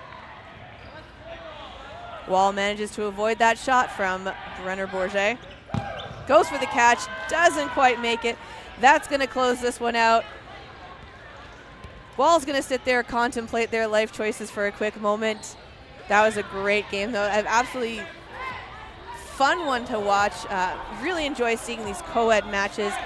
Love to see how even Steven some of these teams are. Really good competitive nature, really good attitudes on them. You know, everyone smiles and high fives. I hope they all tell her happy birthday. And yeah, so we're going to see that. We saw that one. And coming up next, we're going to see Unhinged taking on Trigger Happy. That should be a fun one coming up next on the stream.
Unhinged. This should be an interesting matchup. Joined on the mic here by a new era player, Mr. Dan Holzer. Hi there. So you played against some of these people yesterday. What do we have to say about them? Which one? We have Unhinged taking on Trigger Happy. Okay, so Trigger Happy would be Cody Burke. Yeah. Okay, so they got a lot of arms. Yeah, this is That's a big catch on Ketchum. Oh. He's laughing it off. He got owned. Well, it looks like his Uber Eats just showed up, so he might have been he's slightly hungry. distracted. He needs his fuel. Strategic catch. And we've got Unhinged on the other side. 2 balls for Unhinged. Early throw on Somerville there, which connects.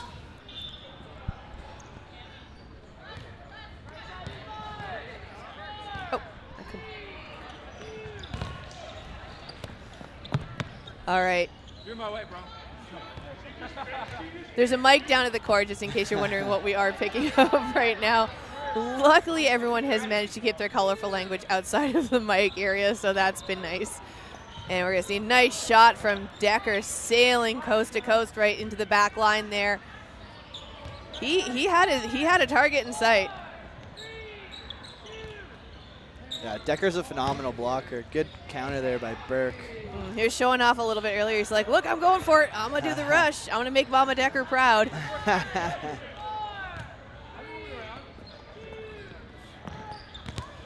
Nice big windmill throw there. So it's 5-on-4 for Unhinged. They're going to have to throw first. But Trigger Happy has some cannons on their team. Good throw by Pete connecting. Brings it to 4v4. Decker gets a ball. Somerville has Catches the ball. it in his knees. Nice. Brings in Mr. Ketchum. Halfway through eating breakfast, but I think he's at least partially refueled. That's a hit. Yeah, a couple of blocks there, but one managing to connect. Yeah, this is a tough matchup for Unhinged. There's a lot of experience, a lot of talent, and a lot of kilometers per hour over here. Both time spent playing dodgeball as well as how fast those balls can fly. Yeah.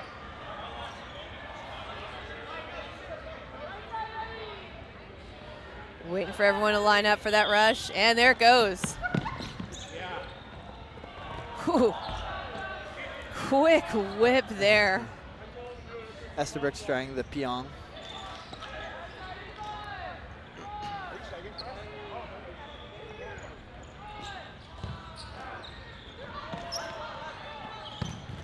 Ooh. Pete maybe gets away with one there. Good hit, though. Just rolling off the court, contemplating some of those life choices. Ooh, pop fly off of that one, goes for the catch, doesn't quite connect. Yeah. Pete's 2 for 2 this round. He knows what he's doing. Ooh. Estabrook tries to curve one around Pete. It's definitely one of those matches where I think they're going to have fun with it. They're going to try out some new things.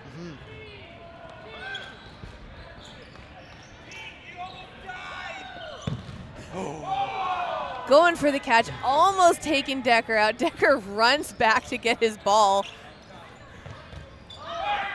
Team catch. That was a huge team catch, too. Pops off of Decker, pops off the other player, goes right into his hands. That's a clip. Yeah, if one of them wasn't paying attention, that's 3 of them gone. That's cool, said Pete. Somerville was the VIP of that one for sure. Pete had a flawless round, didn't miss a single throw. Almost missed a catch, though, but luckily had He got Somerville to bailed. back him up. Yeah, he got bailed out. Yeah. Off Pete, off Dwyer, into Somerville's waiting arms. Double toss back. And who is that? That would be Hannah Jarvis. Launches one over her target and gets caught by someone in the Another back. little low sidewinder missile coming from Estabrooks. And another one. Close. Oh, they're, yeah. Oh, they call him out. That's a hit. He dances with it. I feel very old for not knowing what that dance is. Orange Justice. He's just straight up doing Fortnite dances, isn't he? Correct. It's because he's only 20. Oh, he turned 19 yesterday. Oh my God. No, I'm joking. He's older than that. Okay. All right, 4 balls. Don't scare me like that. Against 4 players. Oh, another one from Estabrook's. They might be putting him on a leash soon. No more.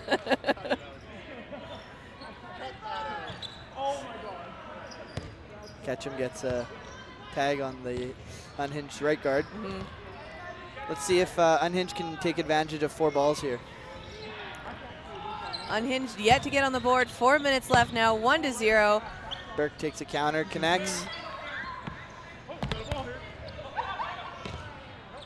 There's Burke taking out McGuire there for Unhinged. And we've got Estabrook just hamming it up.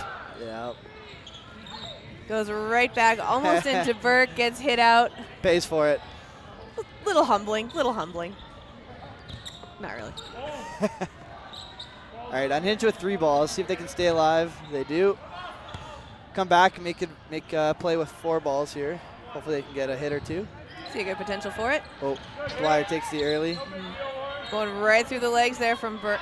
That shot from Burke, so the player on Unhinged stays in. Big shot from Ketchum over Burke. Dwyer wanted that catch.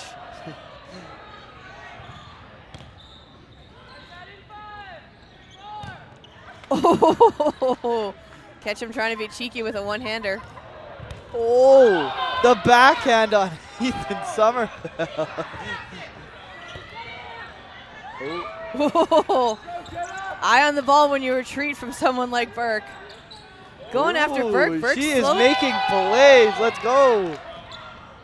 The backhand was deceptive. That was right into the folds of the jersey. I don't think they were expecting that one, but they're going to No. be celebrating. That's going to take it down to a 1v1. Absolutely killing it, and she that's brought the that point. That's a big round. Woo, that was Jenna Karochuk for Unhinged. What a round. Yeah, takes the point there. Absolutely well done. Sometimes being cheeky does not pay off. No. You know, most of the time it doesn't, and I Jenna made them pay. I think they're going to turn on business mode now.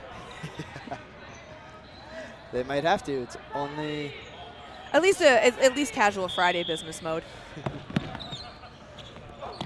wow. Estabrook tried to hit me with that ball. Please don't hit the laptop. Hit holes are not the laptop. Yeah. All right, they're coming up. They're taking that play call there.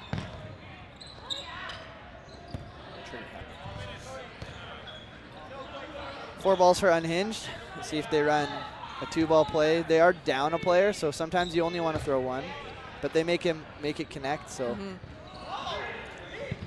Slides right off of the court there from the Unhinged side. that was a long shot from Pete Decker that was on target. Yeah, Pete Decker back now on the left side, usually where he likes to hang out, but we did see him over on the right for a while playing that wing position. But, you know, tournaments like this, a place to try stuff out and have fun with it. Yeah, Pete's got Ketchum in his ear, and, you know, Ketchum likes to throw, so Pete will be throwing. Well, they are called trigger happy for a reason. Play to the name. Oh, I wonder who's throwing. Is it Pete Decker? And Decker. Who's going to throw? It's Decker. Looks like burden to throw is going to be on Unhinged right now, so we're going to see what happens with that. Good hit on Decker.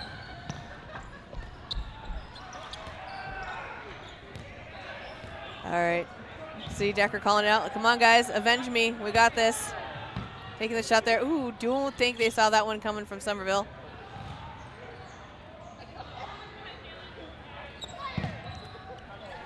Knee shot. Absolute assassin move as they were trying to retrieve that ball. Well dodged. 3. Yeah, dodges a 4th after. This is risky to throw at Dwyer, but Dwyer played the risky business. Nice Got caught catch. There's 10 seconds before no block. Let's see if Unhinged can even it up before then. Ooh, this is an interesting kind of backhanded overhand windmill. Those are tricky. Sometimes when players throw with just an off like arm slot, it catches you off guard. You're used to seeing a lot of balls thrown overhand. Sometimes people have like different sidearms. It's tricky to read them. I really like that that version of his sidearm throw. It's a it's a riser. It stays going the same direction all the way up. So and just the way the arm motion, like it's very intimidating. Definitely like throws you off your guard a little bit. Oh, and that's a catch. Yep. Nice. Through the legs. That was a trick shot. And one more time. Yeah. He blocked it, and he was down on himself already, so he didn't realize that it went straight up, and it was very catchable for him. But. So we're gonna see teams changing sides. I wonder what do you think Unhinged is gonna do to change it up now? Because I see that it almost kind of feels like Trigger Happy's just toying with them at this point. Yeah, sometimes it's just experience and a lot of talent on one side, and then to counteract that, you want to play a good team game. So that's why even when Unhinged is down a player and they have 4, they're still throwing 2 balls because that's their highest likelihood to get a hit. And then they try to survive on the way back, right? Normally, if you're down players and you have extra balls, you want to keep it so you have 3 on your side to limit the amount of times you can get double thrown on the way back. Nice. All right, we're back to the opening rush. A little bit of a fumble there, but Wayland gets it. They have 1 ball being thrown over now. I believe that was off of the rush, so we're going to see Burden now on the side of Unhinged. So likely they throw 2 balls, yeah. And that's just a team that knows their strengths and then knows where they can, make up for. Smart move by Esterbrook. He was just rushing them and takes Wayland off guard and gets the counter after she throws, as Esterbrook was just drawing fire. Lightning rod. Yep. Ooh, I like that. I'm going to write that one down. So Toth ends up hitting Andrew Ketchum on the double throw there. And again, like their doubles have been quite accurate, so it's paying off for them. So now they survive. That was a great throw by Ethan. Esterbrook confused on where that connected, but there's a lot of honesty in this game, so it's nice to see. Good hit by Sydney Somerville there on the counter. Accurate throw. Oh, big block. Toth going after Decker there. Looks like it took Decker out. He's walking off now, so it's going to be a 2v4 situation. Somerville making the play call. All right, 4 balls for Unhinged now. Again, look for another double throw unless Toth is just a lot earlier. Good hit by Olsen there on Sydney Somerville. It's tough to say Somerville because brother, like the siblings are on the same side. Oh, big curveball.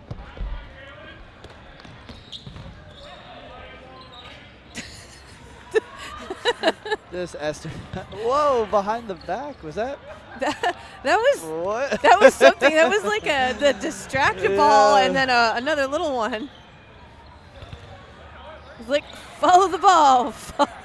Yeah, I can barely throw the ball overhand, and some people can do it all. Triple threat. Yeah. Throw, catch, and dodge.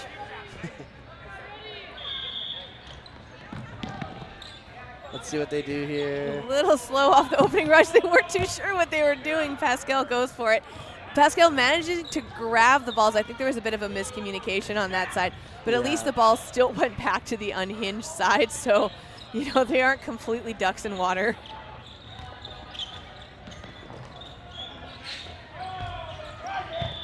Esterbrook's almost going out. Counter shot there, taking out Wayland.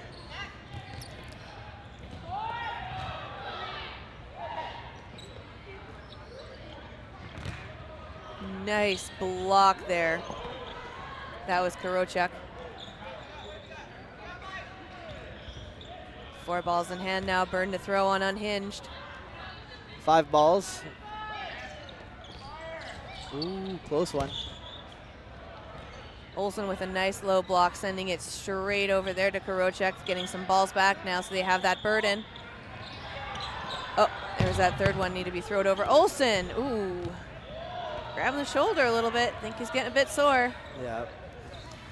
It's tough to throw. Oh, Burke sneaks one from the back to back on 28. Toth. I don't think Just Toth barely was expecting that one, yeah. Just barely got her on the knee too. And Dwyer makes the catch behind Esther Brooks. Great catch by Dwyer. I don't even think that Karocek saw her there behind him. No. Well, it's hard. Esther Brooks draws so much attention, so sometimes you get a little tunnel vision. Draws or commands? Yeah, commands. That's a good point. I mean, in all fairness, though, if you got it, flaunt it. Why not, right? Yeah, it's a benefit, right? We're still in the playoff rounds right now, so, you know, the camaraderie here, everyone's doing it for fun. They still want to win, but at least everyone's coming into this with a little bit more jovial attitude today, because we know these are like a little bit more of the fun matches because we are in the mixed division right now. Yeah, everyone is, well, most people are very sore.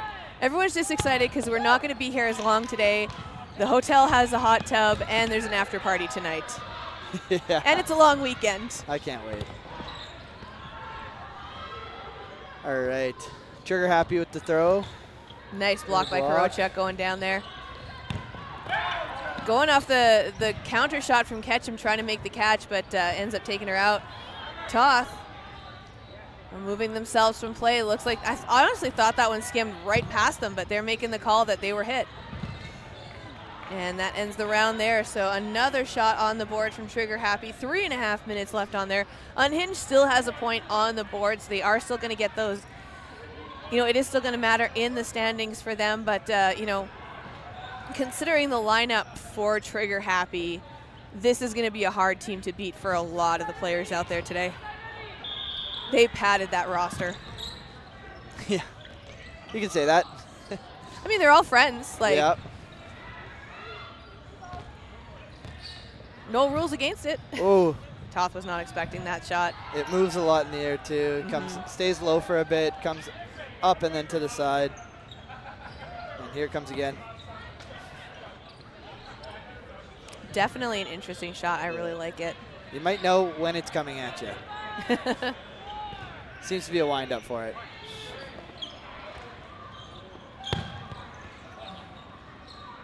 Toth right in the shoulder there going out. Catch him going after Pascal. He means business now. He wants to get his Uber Eats. It's still sitting there on the side of the court. He's got to wait 2 minutes, 10 seconds approximately. Big catch. Nice. That's going to be great. Bringing Toth back in. Yeah. Olsen catches it. That's going to be a TSN turning point for Unhinged right now. Yeah, it looks like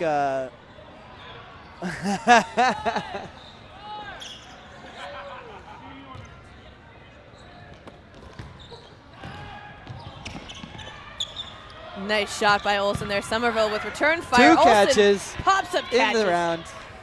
Whew, that was a lot of action. That's a turning point for this one. We've got players back on the court now for Unhinged. Let's see if they can take this. Let's see if Unhinged can pull this round out. Do it for them. The game itself is a little out of reach at this point, but the round is not, right? You know, as long as you can take the round, I think that's what matters, just being able to do that. And knowing that you were able to do it is great for the confidence there, considering how this match has been playing out. Then you take things away from it, right? If you found success in the last round and find out what worked.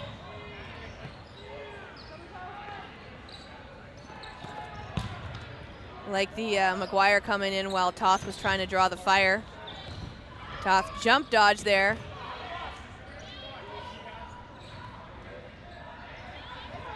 So it's Decker and Jarvis left on the court for Trigger Happy. Jarvis with a block off of Toth. Center Toth, sorry. Wing Toth going out. Yep, clipped him in the fingers.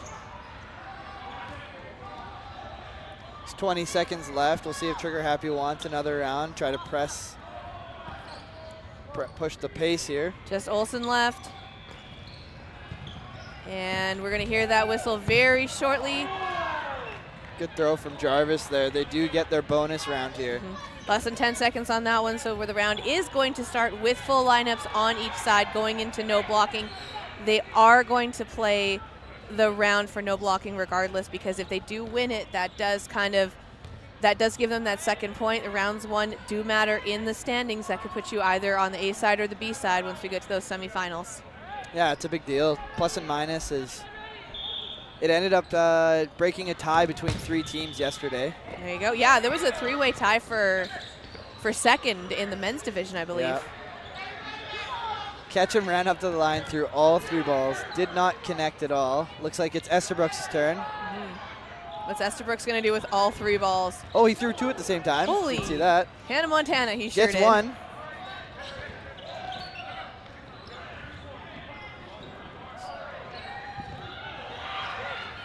I mean, it's going to be up on YouTube, so I got to use Nate language. Mr. Gatsa doesn't swear. Ooh, Good connection. Big catch from Esterbrook. Brings back in Ethan Somerville. All right, and all of a sudden, I Just blinked. Pascal left. Yeah, they took him out, There and it is. Decker for the kill, so that's going to end that one out. 8-1, trigger happy. They obviously were. All right, thank you for having me. Absolutely. Thank you so much for joining. It was a pleasure. Good luck on the rest of your games. And if you feel so inclined, come back here and join me. I'm going to be here all day, so we got to change it up, get some new voices on the stream. You did a great job, sir. Thank you. And again, good luck on your next game. Take a break once in a while, too, Kendall. I'll try. All right, so that was a really fun game. Again, trigger happy. It was a stacked roster, but Unhinged made sure they put up a really good fight. The Trigger Happy had fun with it. They were really enjoying themselves. I think Unhinged will do pretty well. They've got a nice tight unit going on. Coming up next on the stream, I believe we are going to see Team BS versus DEVLINS Devils. So stay tuned for that.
All right, we're back. We see lining up now. We got 2 Manitoba teams facing off. We've got Devlin's Devils.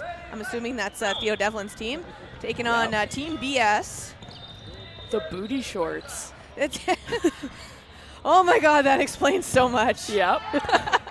Also joined here by Jenna Desange. Hello. Hello, everybody. Back at home and across Canada and wherever you are. So we're gonna got a good matchup right here. This viewership's gonna go up. This one's like the spicy dodgeball account with those booty shorts. Yeah. Yeah, we just saw a nice hit on Tashino there by Schmitty. Josh Schmidt with his little shorts. Martinez, he had Boudreau's number, but Boudreau gets hit out. He sat on one of them though, so I don't think he was expecting that it was going to be a hit. Questioned it, stayed in, but ref called it. So we see 3 now. Nice. Going for the shot on Schmidt. Schmidt managing to avoid those, drawing fire too. He is such a good dodger. Like his side-to-side movement is unmatched. It's the shorts, they make him aerodynamic. It is. Nice throw there. Yeah, taking a shot at Moon. Kimball blocking that one.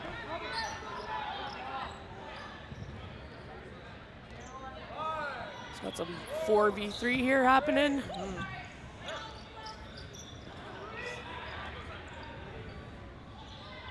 That was Monroe taking a shot at Moon. Devlin now taking a shot at Kimball, retreating back to the line. Kimball just chasing him down. Ooh, big catch by Kimball. Bringing back Martinez. Martinez is going to enjoy that.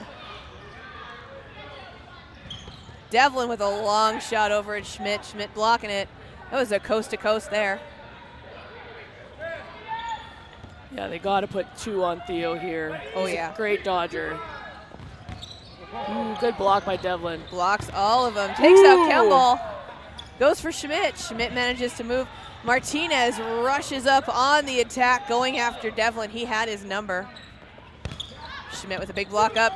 Another shot from Devlin. Oh, Devlin going for the catch, yeah. Schmidt with the kill. Just went right through him. He had his arms up in there, just slides right out. Yeah, those close shots. Sneaky. They're sneaky. It can either go either way. I've seen some players make really great catches from that position. It's a toss-up for sure.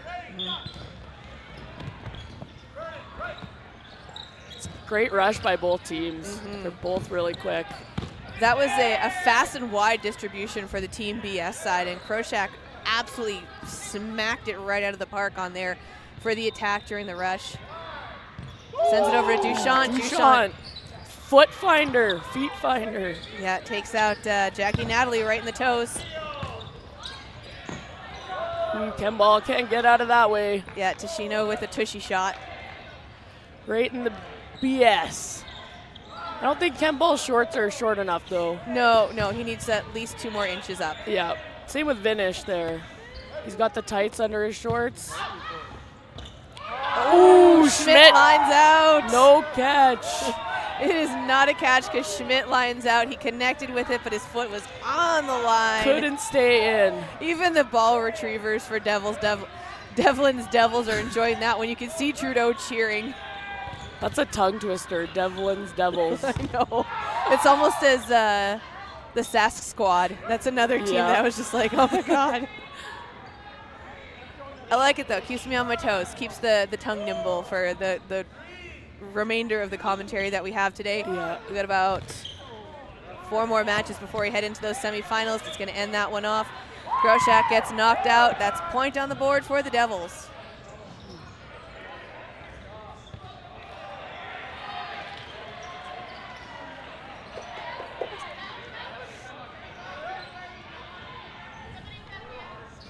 It's 1-1 now, all tied up. Both teams lining up. Yeah, I think Schmidt Martinez is having a little bit of a moment. Do you want it? I'll take it. No. All right. Schmidt stays in, goes for the rush with Duchamp. Ooh. Kroshak right in the fingertips on Trudeau there. That's what I like to call the Kroshak special. She's so good at that. Let me give you a manicure with the dodgeball. Yeah. She's so good off that rush. Boudreau coming up there, drawing fire, trying to entice BS to throw at him. Throws back, but no connection.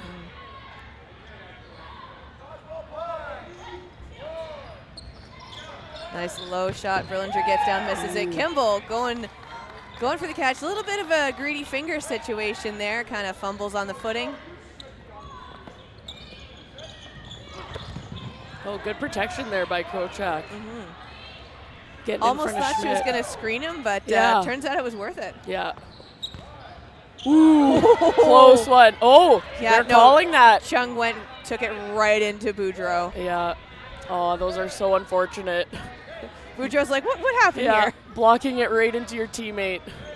That's one of the worst feelings. But he takes it like a champ. Yeah. Brillinger coming in for the throw, staring down Schmidt.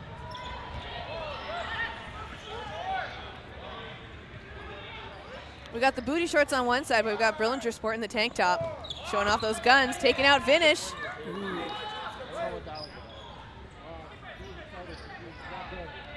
Yeah, we got the couple power on the Devlins. Oh, taking out Jackie. Yeah. Leaving our man by himself. He's got this. Yeah. I see those muscles. Bringing the gun show. Going after Schmidt. Right in the booty connects. short. Yep. Ooh. Big blocking dodge by Brillinger there. That was on Monroe.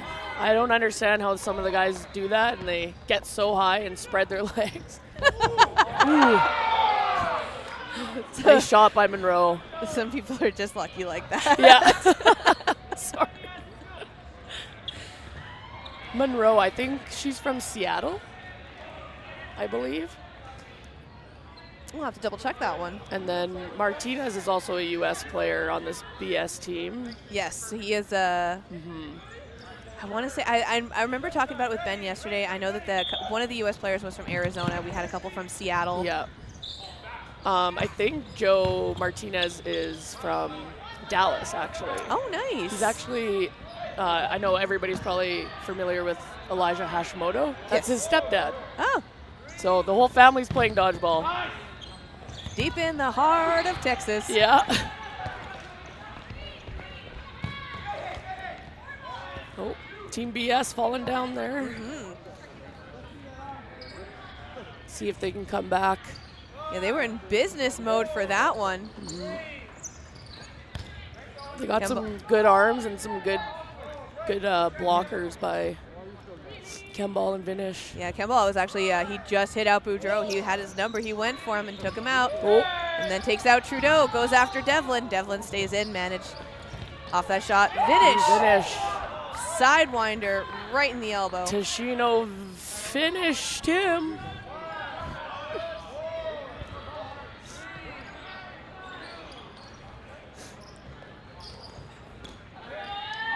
Very good play there by Kemball, getting back on his defense, getting low.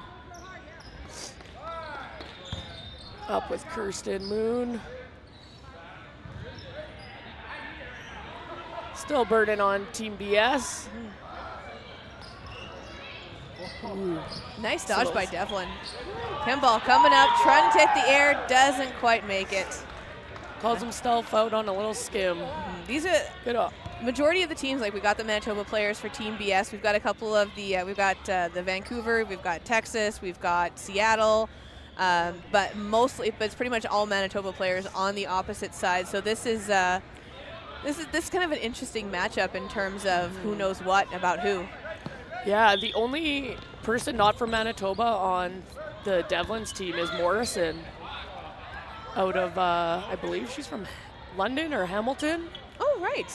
Yeah, she's an Ontario lady. I think this is our first time seeing Morrison on the court too, perhaps? Yep. Okay. I think so.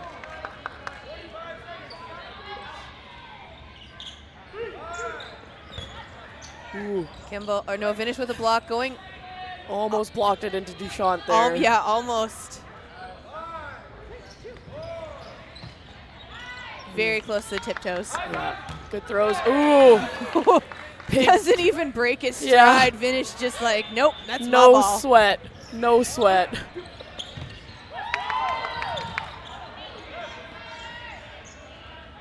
Morrison coming in there with Jackie, Natalie, and Brillinger. Still got 3 players left now for the Devils side. Still full lineup for Team BS. Morrison going for Duchamp, missing Duchamp, changing it up, going for Schmidt. And that's the clock. We are going into no blocking, tied up 2-2 right now. This has been such a fun match. I totally forgot to tell y'all what the score was at home. If you weren't able to watch and you are just listening in, we are at the half watching DEVLINS Devils take on Team BS.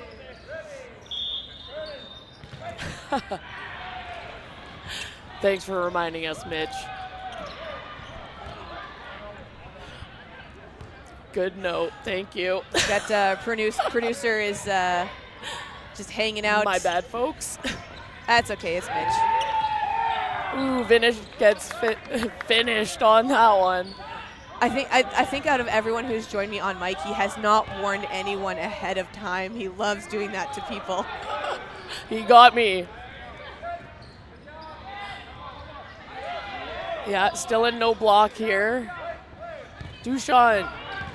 Going for Jackie Natalie, but Morrison with the catch of Martinez. Woo!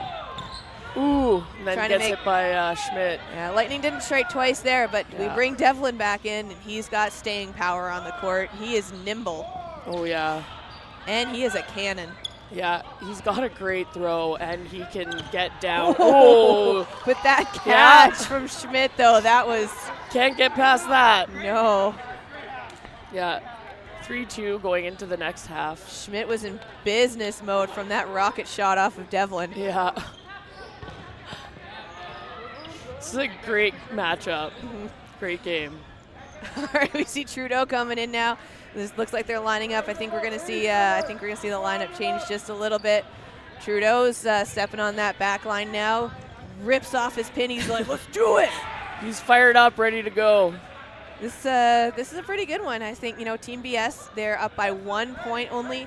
Got another couple minutes on the clock, and they're off on the rush. It could still anyone's game for the win. Ooh, Boudreau. Yeah, Boudreau and Kroshak took each other out. I think he got her right in the chest. They called Boudreau safe. Ooh. I think the ball died before. Oh, it could have been, yeah. Well, he's out anyways now, so they avenged her. Oh, doubled up on Chung. Brillinger going for the catch off Martinez. Ooh! Oh! Trudeau with the catch on Martinez. Trudeau! Bringing back in Boudreau. He was ready for it. He knew it was coming.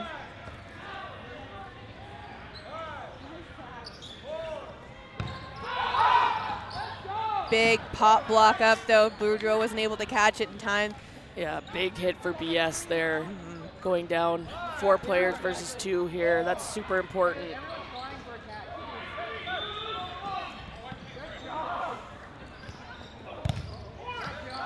Kroshak with the block, but Boudreau connects it. Kroshak goes out.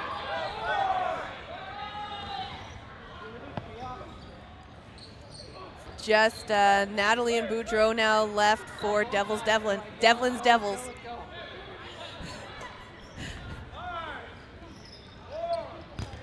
Nice block there by Boudreau. A lot of counters happening in this game. That was a nice block by Natalie there.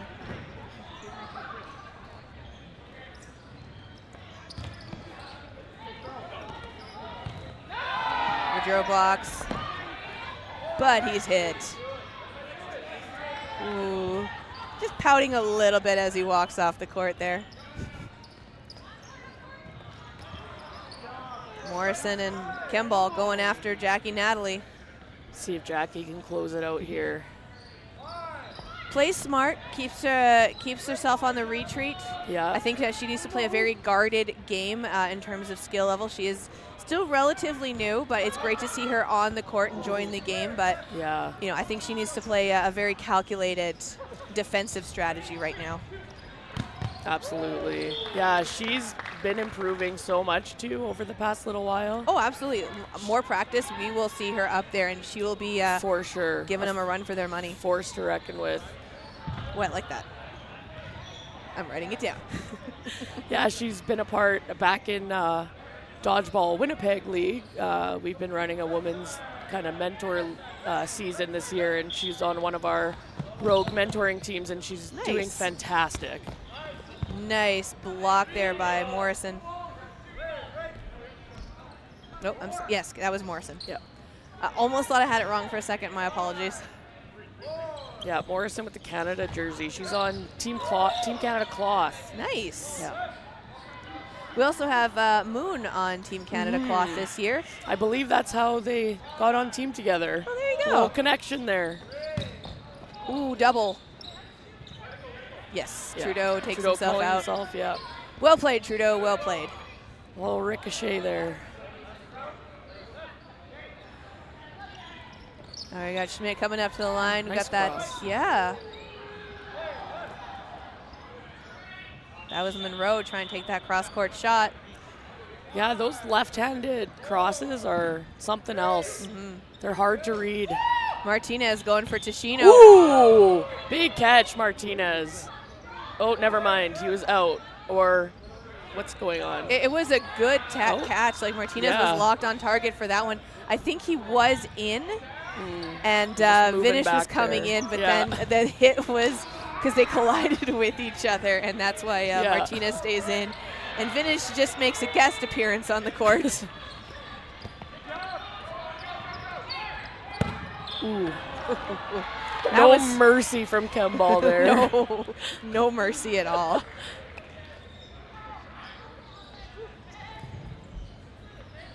He wanted to end it, and he did. He was not playing around with it. That's going to put another point on the board there for Team Booty Shorts. They are leading 5-2 now, so there's a 3-point differential. Hopefully Devlin's Devils can get some points on the board. Oh, there's the Crow check special again. Yeah, going for Jackie Natalie. You know, she was a force to reckon with. She was last in. She held her own. That's going to put a target on you going into that next round. Absolutely. Because you want to make those rounds really quick, so those players with staying power, those are the ones you want to get out first. Yeah.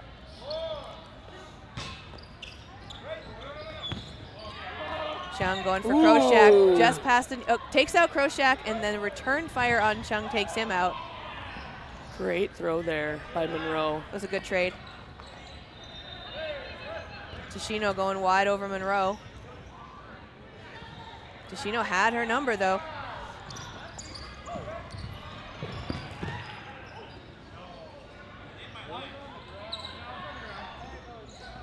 Really going to call this one. Vinish just confirming with the refs. Yeah. The refs calling him out.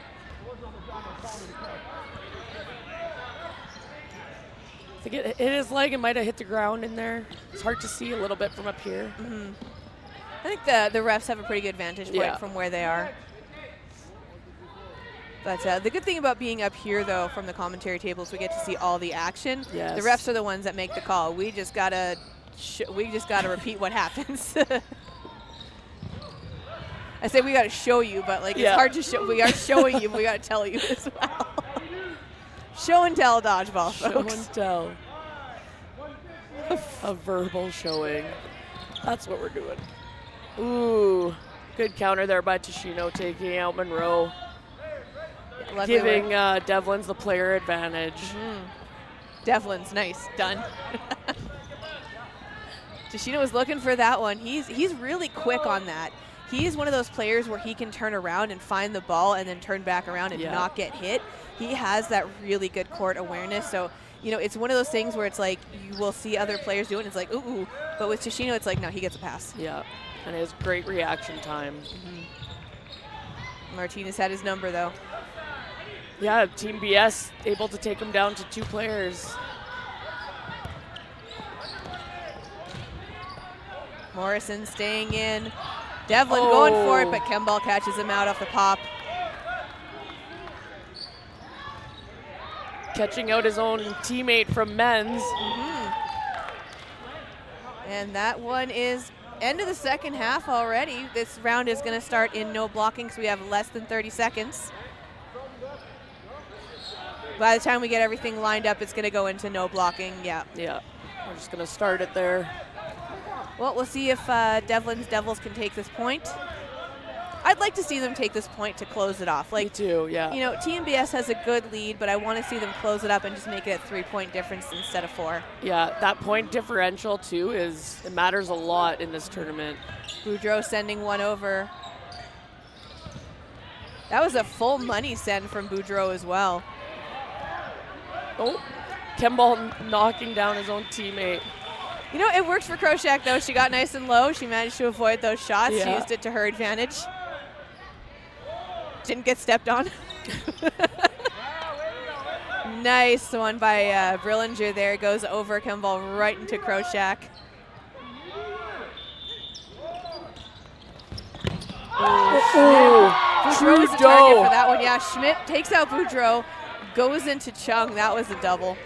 And while you were looking on that side, I just saw Trudeau make an incredible catch at the line on Kemball. Nice.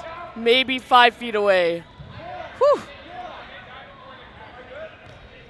Right after Boudreau got hit, so I'm not sure if he should be in or not. Yeah, they're going to let him back in. He did make a full exit, so, you know, he did exit off the court with the intent. Yeah. So that does allow him to be brought back in. Like, he wasn't just kind of hanging out with 1 foot in, 1 foot out. Yeah, they're going to reset and go. Going for Duchamp. Trudeau going for Martinez. Trudeau, he's going to be hungry for that catch. He wants. I think he's going to see try to make lightning strike twice there. Oh, yeah. Ooh, nice dodge. Good Brillinger. shot on Brillinger. Taking out Vinish. Jackie Natalie. Devlin's with the player advantage. Let's see if they can close this out and climb back. Close it out. Close it out. Yeah, we'd like to see that Double 3-point tap differential. from Martinez from Moon and Boudreau. Martinez catches one of them, but Trudeau snipes him with the counter. Martinez takes out Moon, goes for Jackie Natalie. Team BS throwing their balls away a little bit there. Double tap on Schmidt. 3v3 now. Yeah, back to even. Ooh. Ooh, Schmidt was staring, just locked on target there with Martinez. Trudeau. They were making eye contact, but Brillinger takes out Martinez while Trudeau is distracting him. It's just Duchamp left now. We see Brillinger going for it. Duchamp with balls in hand now, Burden to throw. Takes out Trudeau, goes for Brillinger. Brillinger dodges. Duchamp is also a very smart player when she's by herself. She is quick and light on her feet too. Yeah. She is one of those players that you do not want left on the court because she can get from one side to the other in the blink of an eye, and that's going to really throw off where you're going to be targeting her. She has really good court awareness and uses it to her advantage. But Jackie Natalie with the hit, that's going to get the point to close it out for Devlin's Devils, just like we predicted. Nice. Jackie with the finisher. Jackie's going to enjoy that one. Yeah. I was proud. I'm happy to see that one happen. All right, well, that was great. I think we really enjoyed that. Great showing from the Manitoba people with a couple guest stars. And, you know, both teams very talented. I think Team BS, obviously we're going to see them later on. And Devlin's Devils, you know, we'll see what happens with those points. They still got a couple rounds in there, so we'll see what happens potentially with the B side. Yeah. As we get closer to those playoffs, we still have 4 more games coming up. We have Full Send versus Yellow Card Kingdom. Thank you very much, Jenna D, for joining me on the mic, and good luck on the rest of your games today. Happy to do it, and thank you. You'll see me on Court 1 right away. Awesome. Well, we can't wait to see it.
All right, squaring off right now, we have Yellow Card Kingdom taking on Full Send. Full Send, a couple of Manitoba players with as well as some Alberta players. Look like there might have been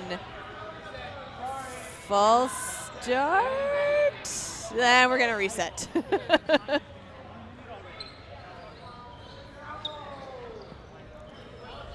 So that was Full Send running for those ones. Yellow Card Kingdom on the far end of the court now.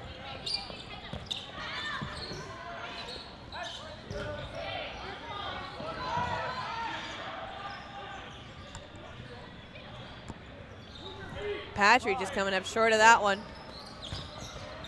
Andel getting tapped out in the back.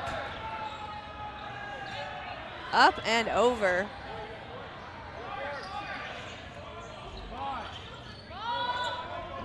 Took 3 of them to take him out, though.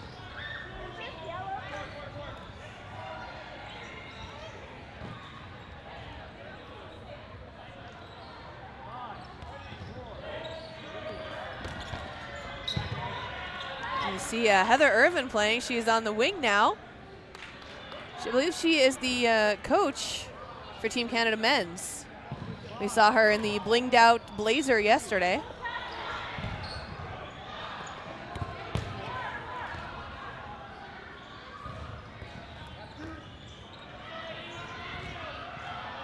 We have Jess Schmigelski and Harrington left.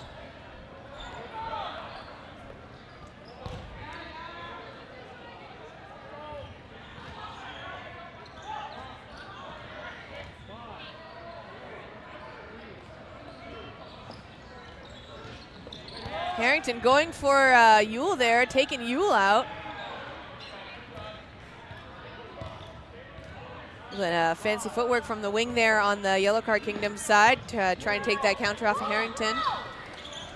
And Schmielski was the target for that one, managing to avoid all 3. Nice footwork, putting her hands up, safe.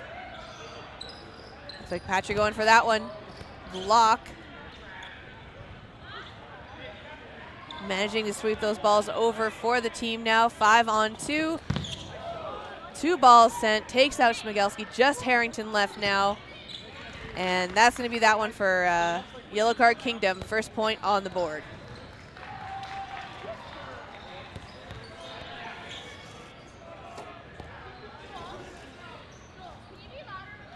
Yeah, I can be louder on the count or what? On the count, is it too loud? So I hear? Yeah. I didn't know.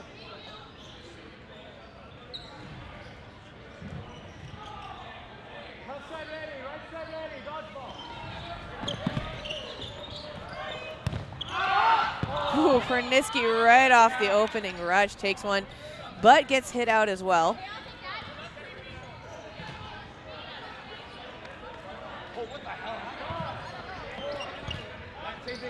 Nice big pop up there off of the block.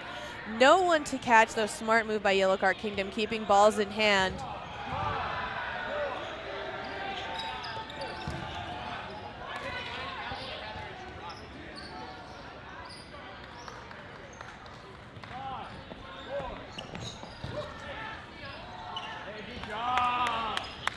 Nice and low on the floor there, not quite making it, calling himself out. That's going to be down to 2 now for Yellow Card Kingdom.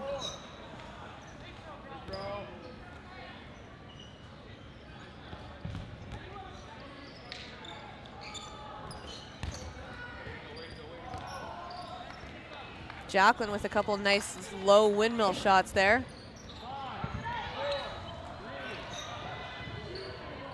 Going a little bit wide at the player there. Still have two players in for Yellow Card Kingdom, 4 balls in hand. Jacqueline going for the catch, not quite connecting. Huge air from the Yellow Card Kingdom player. Looks like Sanchez going for it. Managing to intimidate him to the back line.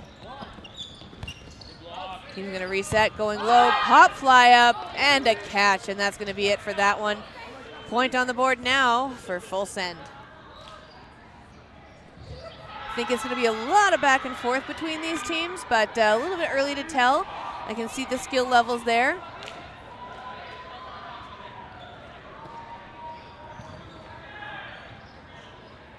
Left side ready, right side ready, dodgeball. Paradis and Washbrook off the opening rush there, taking out Ewell. Sanch managing to grab a ball as she hops into the wing position. Rushing up, a lot of pump fakes, trying to do that intimidation tactic. Paradis gets hit out.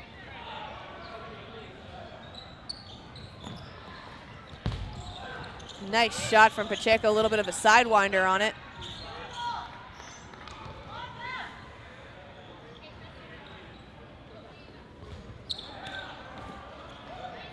Another windmill shot from Sanch. Perniski coming up to the line, wasn't watching, got taken out on the counter. Nice shoulder tap there. Washbrook, the target for that one, double checking. And yeah, they are safe. They managed to stay in. Nice, Pacheco and Schmigelski sending one over each, cross shots. Making good use of that teamwork and communication. Soon coming up to the line now, shots being made. Patrick going for it. What's that?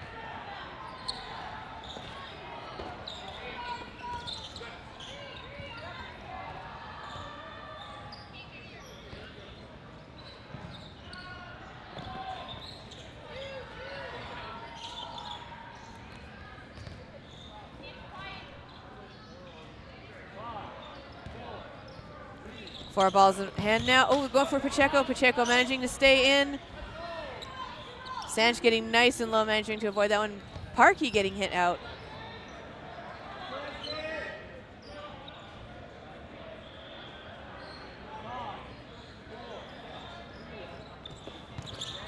Going for Washbrook. Washbrook with a nice low block down.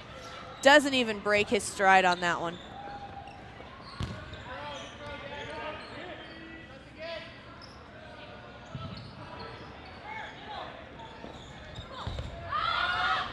Big pop fly up. Pacheco lines out while catching it, but Schmigelski stays in. Absolutely beautifully done. That's going to bring Paradis back now. The catch was good. We still have 4 players on the near side here for full send.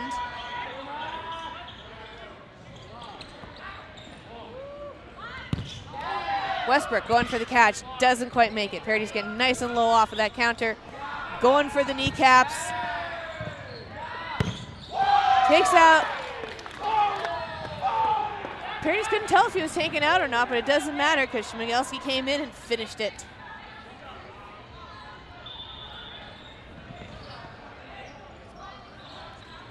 The catch came in absolutely clutch from Schmigelski too.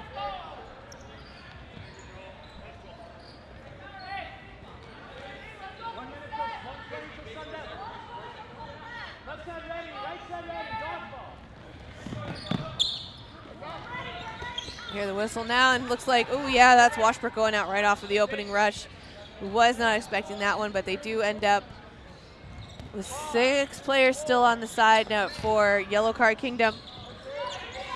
Although no yellow cards being distributed yet. 48 seconds in the first half. We are seeing some entertaining back and forth right now. This one could go into no blocking. Don't think it's going to finish up anytime soon either. A lot of talent on both sides here. Parkey just taking a quick little tour of the attack zone, but manages to pull it back while they make the play call. Andel sending 3 over, managing to tap him in the back.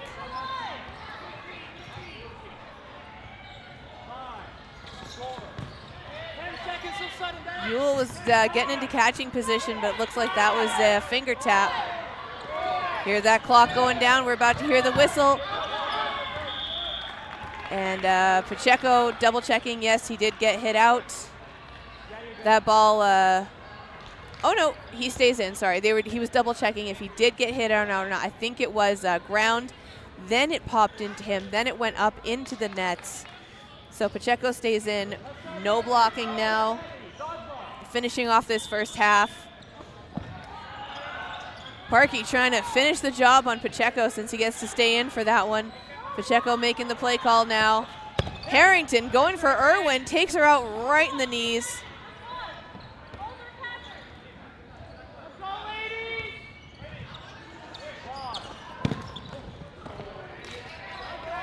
That was a good trade. That takes out 2. It's just Schmigelski versus PARIRIE, sorry. I am not able to read the jersey of the other player on Yellow Card Kingdom. My apologies for that. We will see them change up shortly. Schmigelski staying in, getting 2 balls in hand. She's got to remember not to block, goes for the catch. Bounce off the chest, but wasn't able to catch. The feeling was there, but the connection was not mutual. All right, they're going to change it up now. I think we're still going to see a lot of 1v1 going back and forth as we switch sides. That was the end of the no blocking. Teams are, this is a close score for this one. I think Yellow Card Kingdom might slightly be in the lead right now. Oh, we're actually tied up. And so we're going to see that tie being broken shortly here.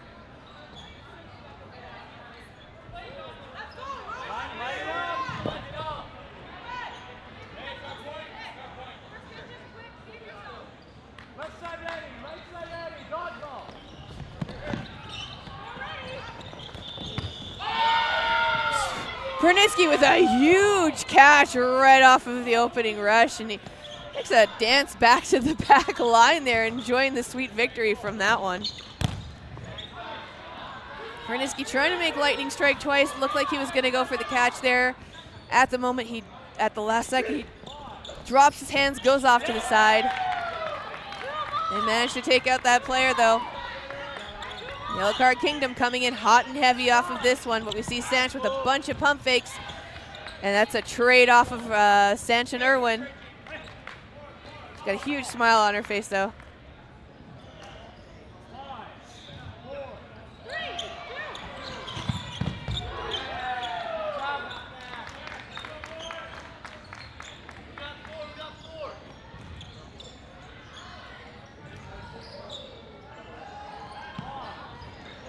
Pernitzky with the pump fakes, going for it. Getting down nice and low, 1 ball in hand, taps it. This has your name on it, sending it straight across this corridor. 3 in hand now, looks like Harrington was taken out.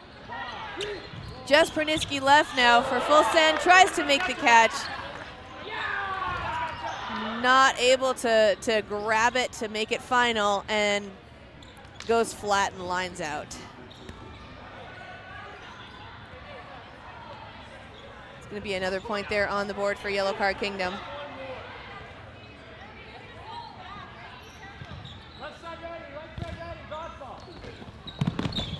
See the team's running for it again. Ooh, a little bit of a fumble off of Yule in the opening rush, but luckily she's backed up by her teammate, both her and Pernitzky trying to go for a catch.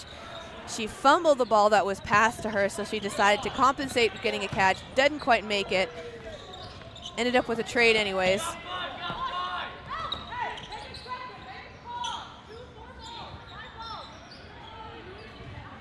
See them talking a little bit of strategy right now on Yellow Card Kingdom. Oh, Westbrook didn't see that one coming. Bit of a surprise attack there.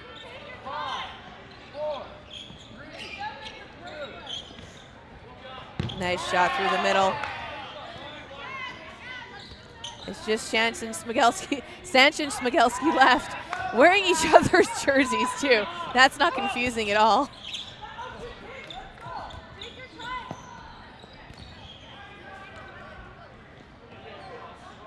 They're just taking a minute, resetting themselves at the back line. We see Yellow Card coming up to the line, ready to take the attack.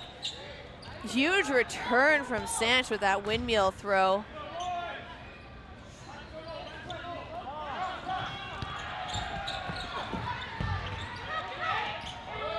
Oh, looks like we have a man down. He just needs a minute. Looks like it might be the ankle. Luckily, we do have paramedics on site, but he is able to get up, and he's being assisted, and they are getting him off the court. They are allowed if he was not hit, they are allowed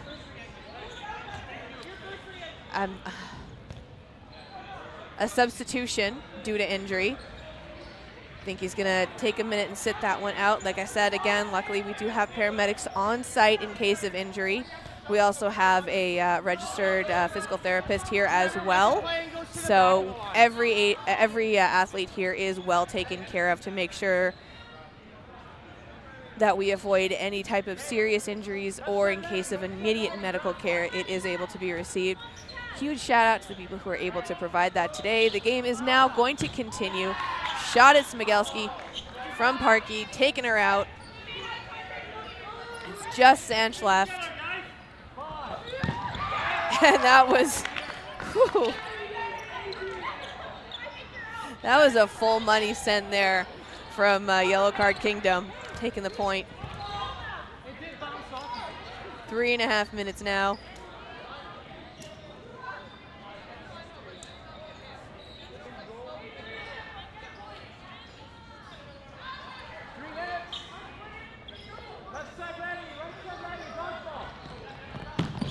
Nice, huge opening rush. Great on the retreat. Staying up at the line.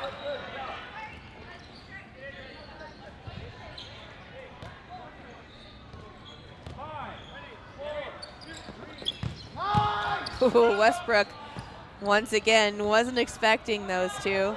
Takes the out, though. Takes it with grace.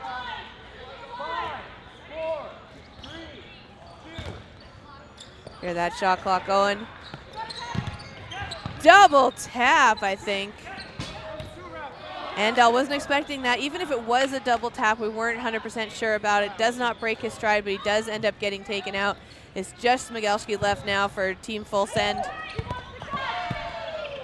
And there's one. She fully sent that one over. She's gonna try and whittle them down. She knows a smart game when she sees one. Ooh, not breaking her look, trying to get that distraction throw in, going for Parkey.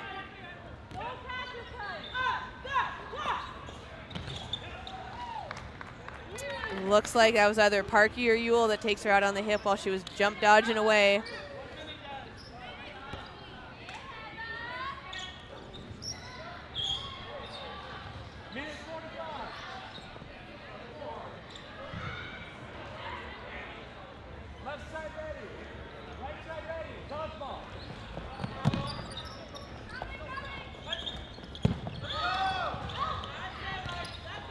Ooh, looks like Pranitzky going out off the opening rush there. Still have a full lineup for Yellow Card.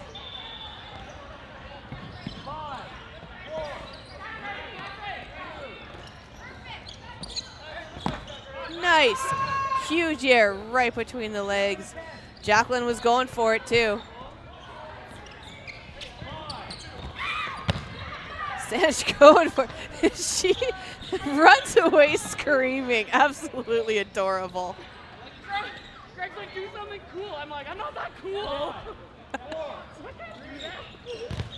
I think we all heard that at home, and I just want Sanch to know she is that cool.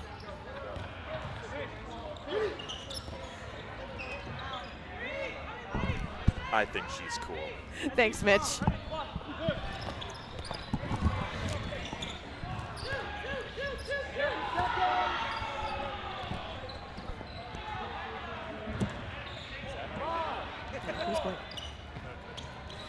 All right, so Mitch came in just to make a guest appearance, telling Sanch that she is cool. Hopefully she hears that when she reviews the stream later. We still have just Harrington left now for Team Full Send. Yellow Card Kingdom seems to be dominating this one, but there is a 2-point difference. We're going to count it down and go into no blocking. I think that was a walk-off from Harrington, so they could start with a full line.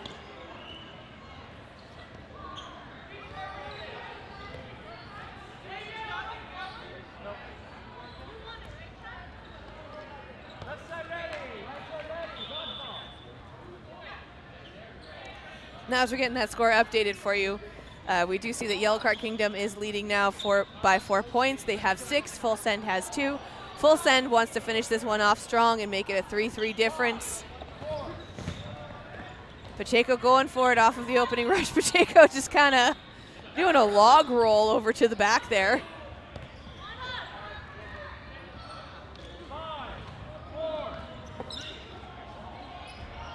It was an interesting retreat, but as long as he was having fun with it.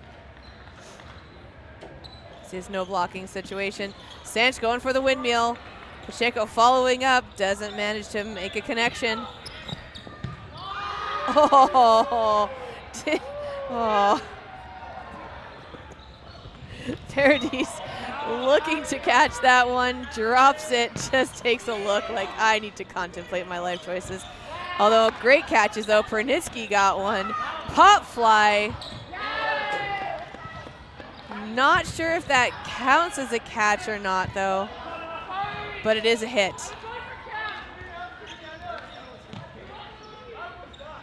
Looks like it did count as a catch. We see Yule walking back on.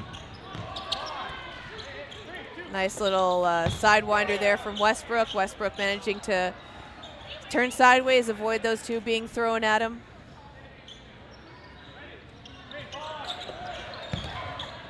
Pernitsky going out, Sanch going out. Just Westbrook left. We'll see what happens. Nice big air, managing to avoid both of those shots.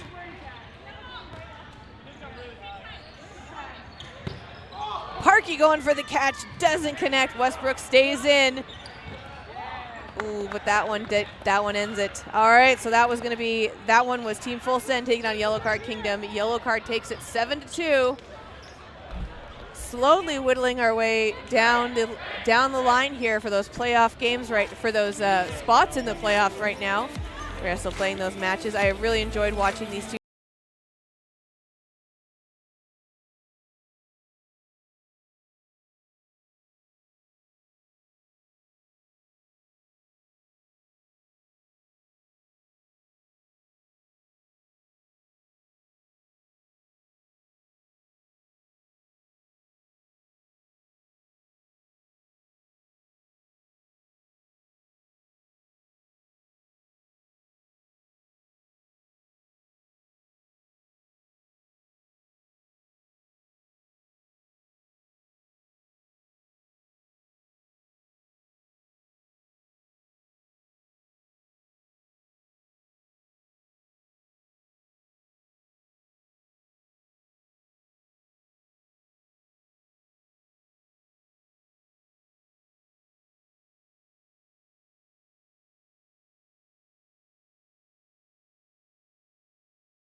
I take that?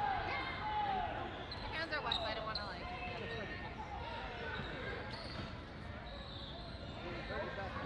Oh shit! Ready! Ready!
This kid has like the stickiest little fingers. He just catches everything, so.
All right, and we are back. Sorry about that brief intermission, but commentators got to eat when they want to eat. And not to mention the Hank Roy Center has some amazing food over in their lounge area. If you have a chance to check it out, personally recommend the buffalo chicken poutine. Joined by Mitch again, we're seeing last minutes taking on full send.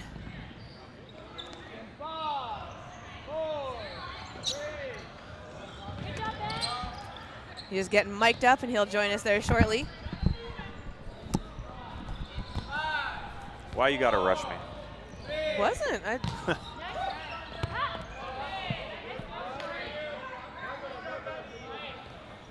So this is one of the mashup teams with a decent amount of Manitoba players taking on another mashup team with a slightly decent amount of Manitoba players as well.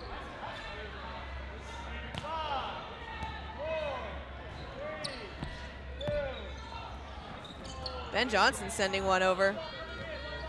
Nice shot. Didn't connect, but it was a well-executed throw, showing off that technical prowess.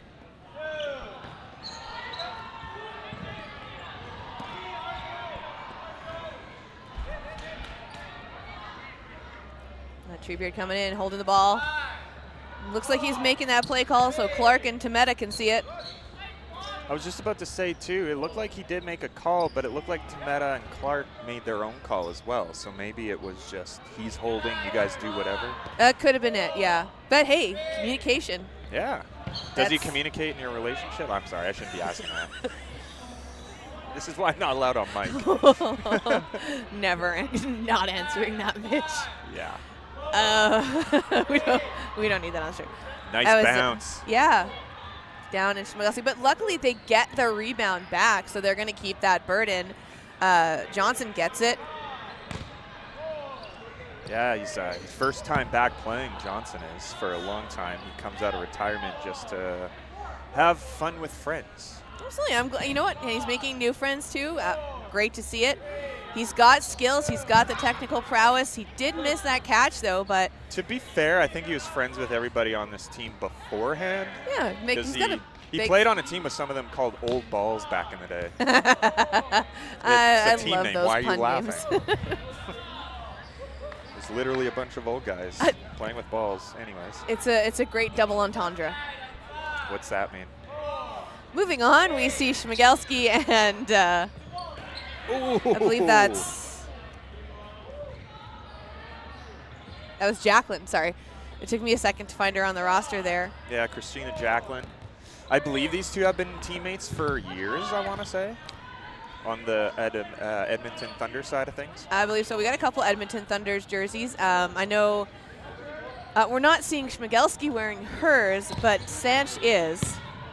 Clark with that catch coming in nice and hot. Yeah.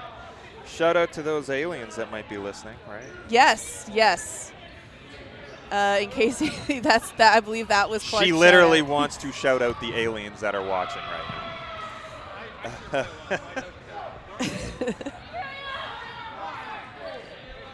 I'm not sure if I haven't seen them turn around yet, but Schmigelski, I believe Sanch is wearing a Schmigelski. Yeah, and Schmigelski might be wearing a Sanch. We saw that on the stream earlier. They are wearing each other's jerseys. Well, then I wasn't paying attention back then. You were not. Moving on, we're going to see Pernitsky taking out Gonzalez. Such an honest out on Gonzalez. Like, I would not have called that a hit. What do you mean, I think Gonzalez knew what he was doing there. No, I know. But, like, if you were the ref, would you have called him out? Ooh, shot clock. Too long. Full I was send. talking too much. They didn't hear that counter count. Speaking of a full send, we might see that now. And we did. They were going for Holzer Johnson. Johnson bringing in that catch clutch, making the victory pose. He knows what he's about. And he says that he talks a better game than playing it. He proved himself wrong there. He showed the game he talks about. Oh, man, you're going to have to write that down for me to understand. Okay. Write me a diagram. Oh, what a block. It's a pretty decent one. Pacheco coming in, doing the ball retrieving right now. Jacqueline making the play call. Sanch going for the, right in the ponytail on Clark. to bop the top. For a ponytail hit, that ball went flying. Yeah, oh yeah. It's almost like a trampoline on the back of her head. That's one of those ones you got to watch out for, especially you got bobby pins in. Ooh, I've seen blood before, yes, indeed. That did happen at the last tournament I was at, so. Tameta searching for that one piece, and he gets screwed with a catch. Is the one piece real, though?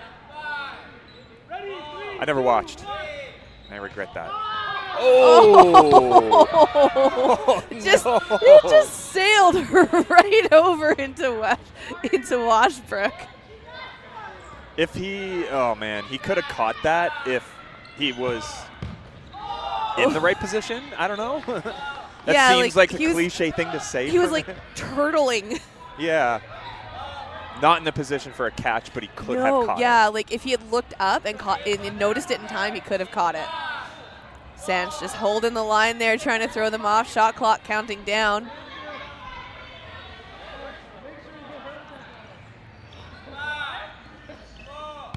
Holzer was a target for that one. Holzer blocks. Returning fire at Paradis. Yeah, that one I think might have. That was off the ball. Oh.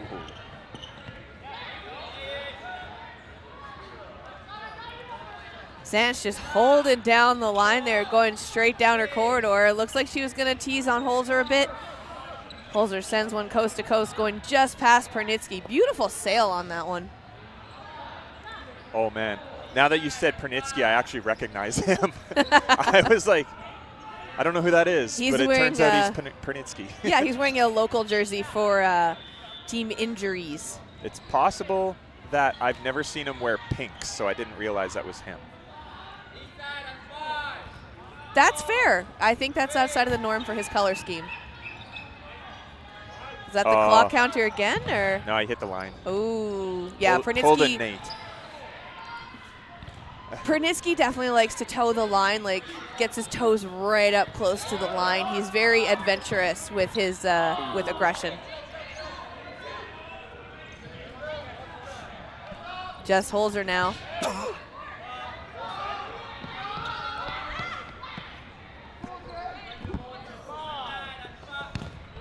Holzer trying to hold it in. Yeah, that I think that last one just skimmed him right off the top in the hoodie.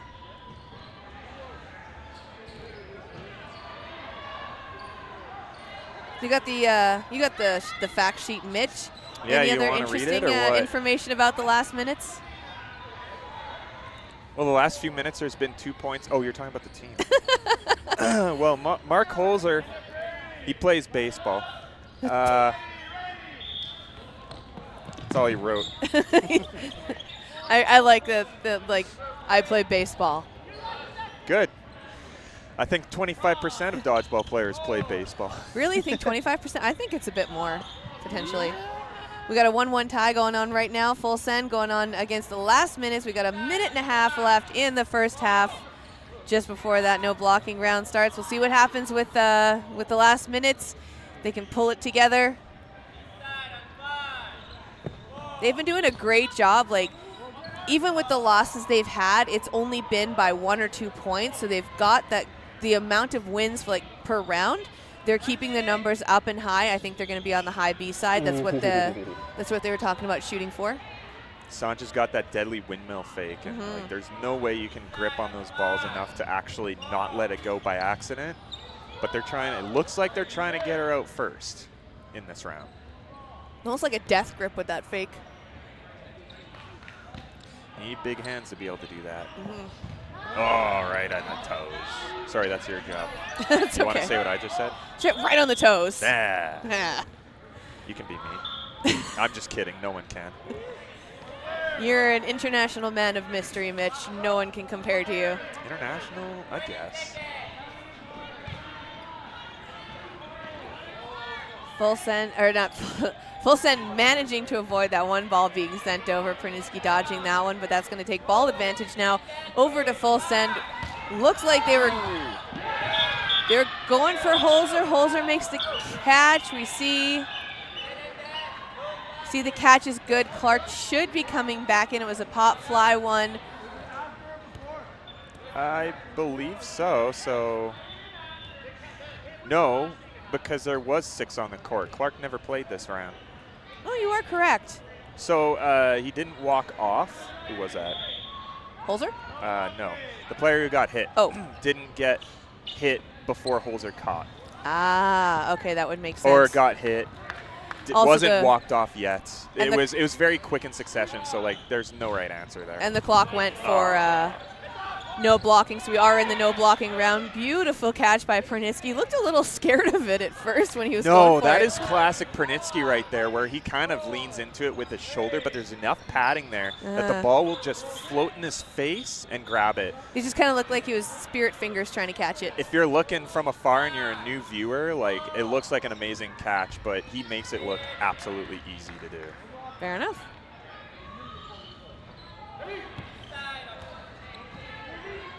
Is he managing to avoid that one? Pacheco's on the court for the first time, I just noticed. I believe Pacheco's been on the court before for this one. I'm gonna throw all my papers down. Mitch is just ready to table flip right now. It just caused him nothing but aggravation. Did you know it's no blocking right now? I did know that was no blocking, and I didn't mention it. I only just noticed it. Right when that confusion happened with the catch, I had mentioned it was a no blocking situation. Although I believe Holzer might have gotten a disarm. Can't teach that in baseball. Can't teach that in baseball at all. That point went to full send. We're going to see them switching up sides now. So we're going to see on the far court, or the far side of the court, it's going to be the last minutes. What else do we have here?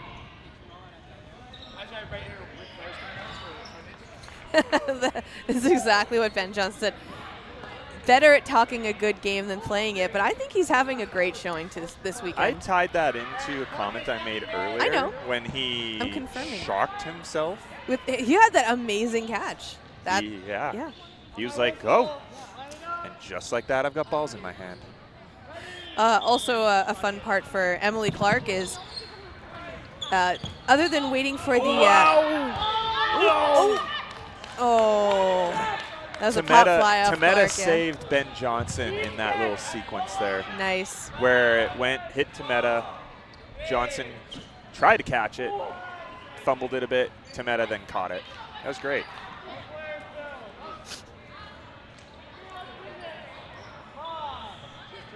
You see them talking strategy now. Mr. Johnson making the play call, going for it. Treebeard takes a shot at Washbrook, right for the ankles, a little bit wide though, goes in between the legs. That's going to get that ball advantage now over to them. And you had Treebeard's number on that one. He rushes up to the line. Ooh.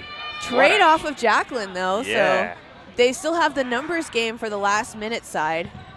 I wish they had a stat for trade-offs, because if there was one that existed, Treebeard would probably be near the top. Yeah, I believe it. Special. Also, just simply throwing is his special. He does have a bit of a cannon of an arm. And Harrington getting tapped out by Johnson there. Ooh, one of those was a catch, I believe. Right up and over for Andel. Pacheco comes on from that. Nice. That's Westbrook and Pacheco against Johnson, Tameta, and not sure which player that is. I do apologize.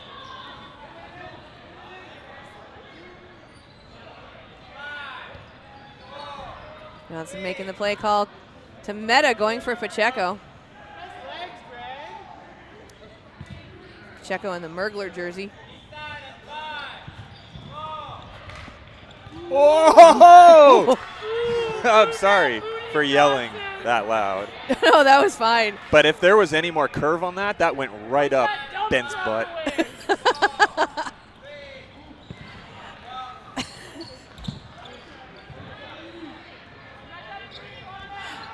I love that right up the butt. Okay, fair enough. There you see Tameta and them squaring off. It's a 2v2 situation. Shot going for Westbrook, going a little bit wide. Pacheco comes on the chance.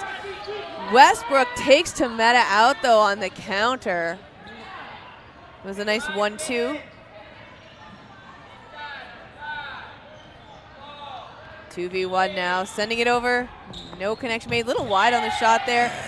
That was the speed that those two run to the line, not even as soon as that ball is outside of the last-minute player's hands, they're already running them down. Like, you know, when you're like right at the stop light, right? You know when that light is going to turn green. You start ramming on that accelerator. You might get a red light ticket. But in this case, they didn't. I don't know what the analogy really is, but anyways, carry on. all right. Will do. Prunitsky going for Temeta after that one, but it looks like Andel takes Gonzalez out in the leg. It's going to put 4 balls in hand now for last minute and making that play call. Holzer getting into business mode, taking off the Gap hoodie. I don't recognize him anymore. Where is he? He's in the future jersey. Okay. I found him right as he said that. Where'd he go? Ooh, nice shot from Holzer. Too bad it hits Washbrook, but he's ball retrieving right now. You could almost guess that hoodie was weighting his balls a bit. They're flying a little high now. It's like in Dragon Ball when they practice with the weighted clothes on. So he's taking off his weighted clothes. He's going into Saiyan mode. He means business. You know we're nerds when. I never watched Dragon Ball Z, so. Well, you know what, Mitch? To each their own. There you go. What a jump. Ooh. That one looked like it was going for the commentary table for a second. I don't know what one you're talking about. I didn't see The one it. from Holzer. Fair enough. It was a little high. It was a nice shot, though. Temeta taking out Sanch. Temeta rushing up to the line, throwing that one ball over, doing a nice pump fake. Retreating back now so they can reset, take the shot. Looks like they were going for parodies.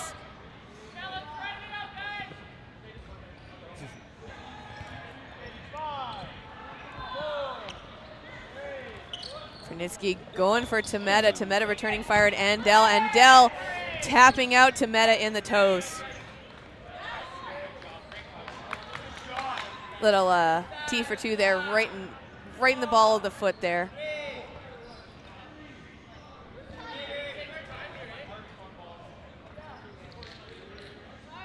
And now making the play call, going over.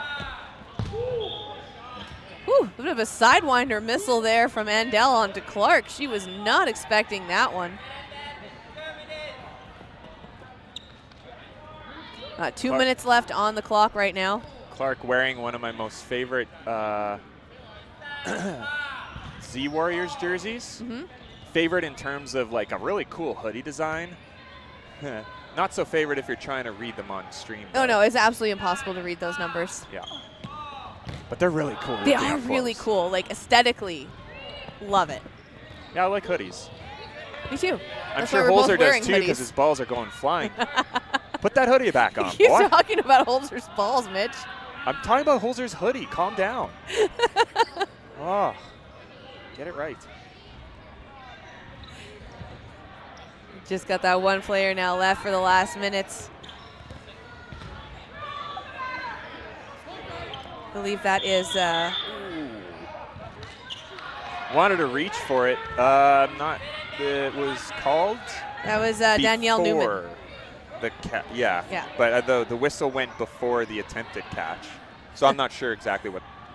I was enjoying Newman on watching that one. They did mention that they are here to make friends, but they are terrified to be on stream. So it's fun to mention that while they're on stream. But ask them about Shot Club. Well, you're going through it now, whether you like it or not. Hello. Hello down there. We're up here. We see you. You may not know it, but I'm staring daggers at you right. Okay, back to the game. You're not staring daggers. Oh, what a catch by Sanch. Sanch has got the catching powers. Like, but she go for it. Ooh, an exchange between Pacheco and. Need help? Lee? Is it That Lee? was Lee? We're talking about second from the left. That is Lee. Okay, thank you. Just want to make sure I had that correct. And I think that is the timer, so we are going to go into no blocking right now.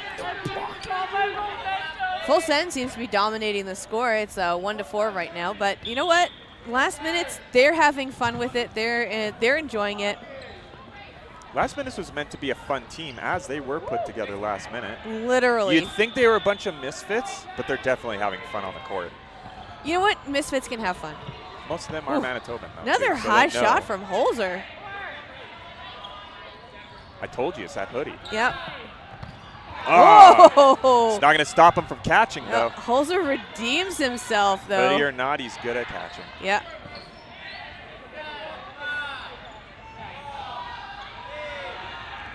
Oh. Taking a shot at Prunitsky. Prunitsky looked like he was going for it.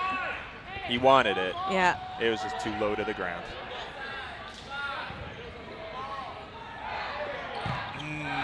What a catch, Lee. That's going to bring Clark back in. Lee's going to enjoy that. Pacheco just managing to get his fingertips out of the way before the trap shuts on him.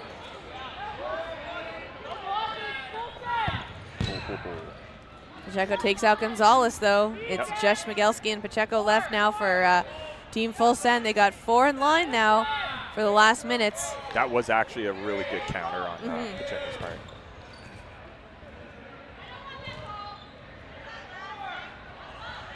Clark staring down the barrel of Pacheco. Oh, through the legs on Clark. Pacheco goes out. If he would have just not done anything, he would have been completely fine, but he reached. Yep. He knows what he's done. They traded off with Clark, though. But look at Holzer. He's also reaching. Calm down, boy. Put that hoodie back on. Holzer's got this. Yeah, I'm not worried.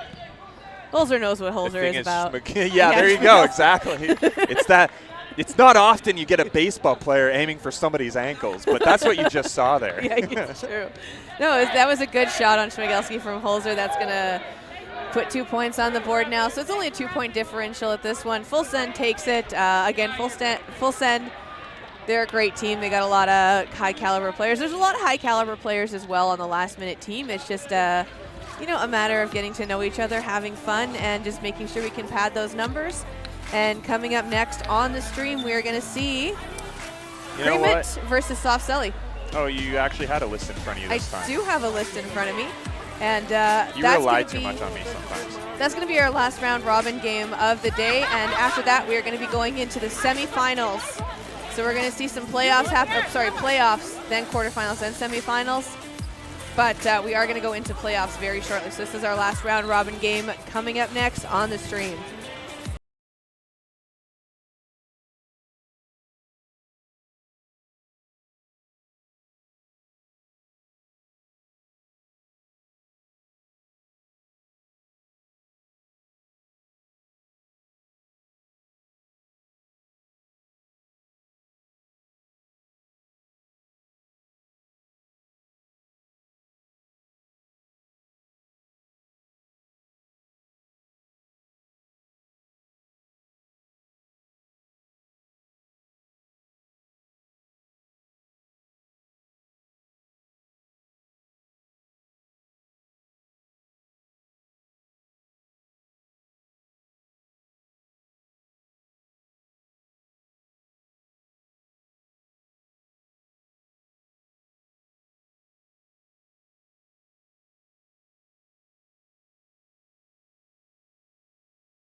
Going to be Soft Selly taking on C.R.E.A.M.I.T.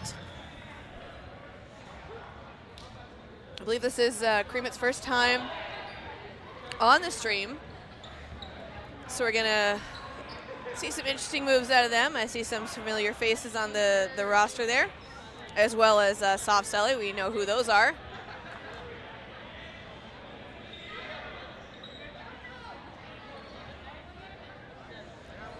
Just waiting for that clock to count down. It's 2, 1, and they are gonna go. Lee with a very interesting run over the line there.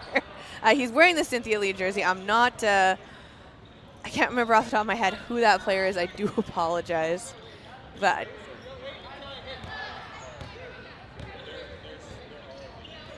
oh yeah, they are all wearing Lee jerseys.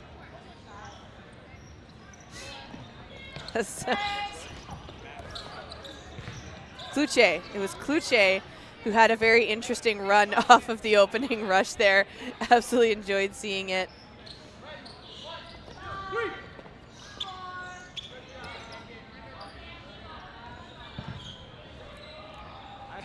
I heard you give it a yellow. Heard something about a yellow card down there over on the court.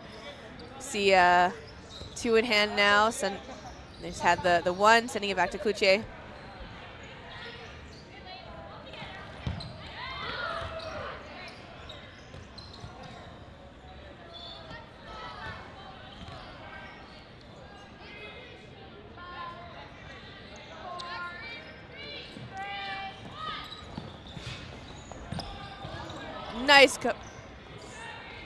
Nice couple of exchanges real quick there.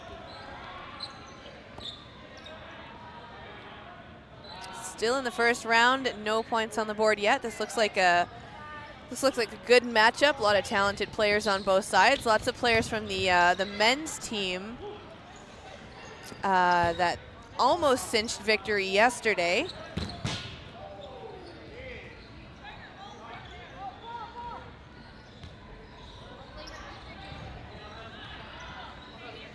Five players still on the court for Soft Selly.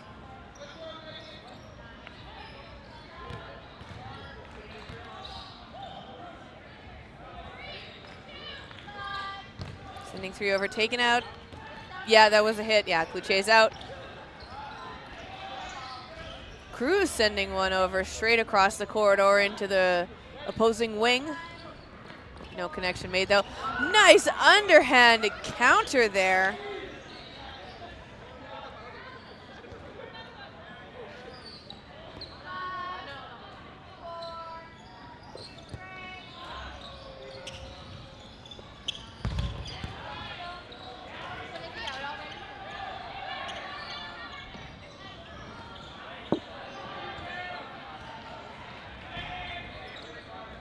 Two v2 situation right now. Cruz staying in, blocked down, popped up back into the foot.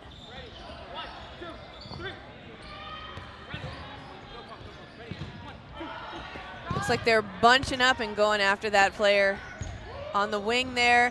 1 left. They have Burden to throw all the balls, trying to grab 2 in hand.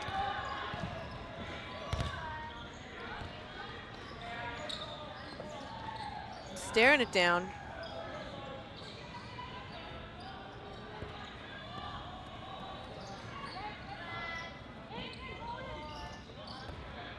Ooh.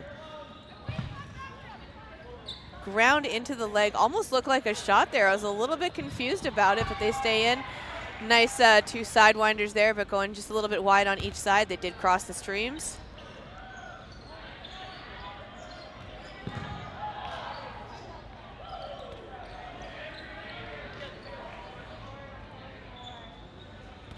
Nice big wide shot. Trying to catch her off guard while she was picking up that ball, but Cruz manages to go in for the kill. First point now on the board, and that's going to go to Soft Selly.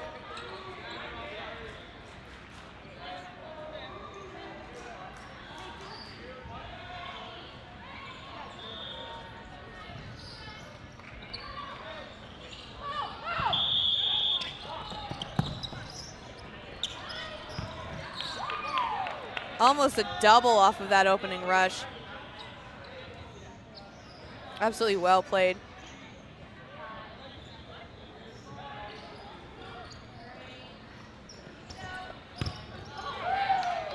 Huge catch from the C.R.E.A.M.I.T player.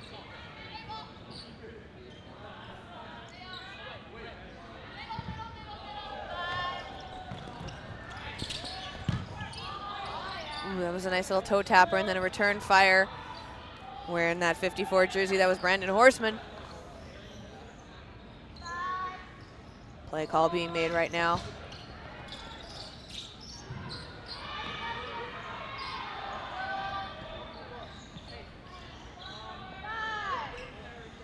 Four balls in hand. Ooh, trying to get a sneaky one in on Cruz.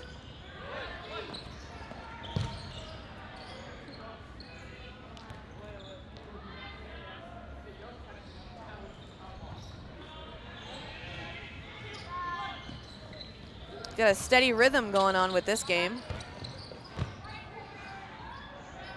Confirming. Wasn't sure if that was, and he said, no, don't worry about it. So you're good. The player 55 stays in. That was Lehoir. Ooh, almost trying to get a catch.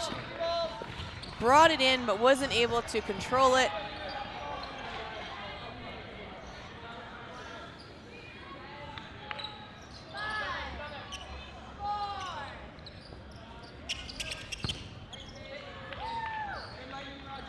Shot in the knees.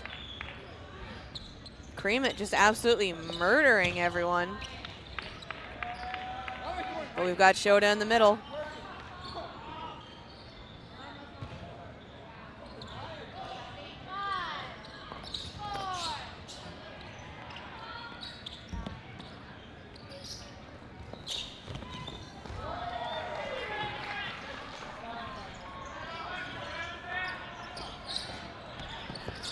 Nice retreat there from the last player left on the court there.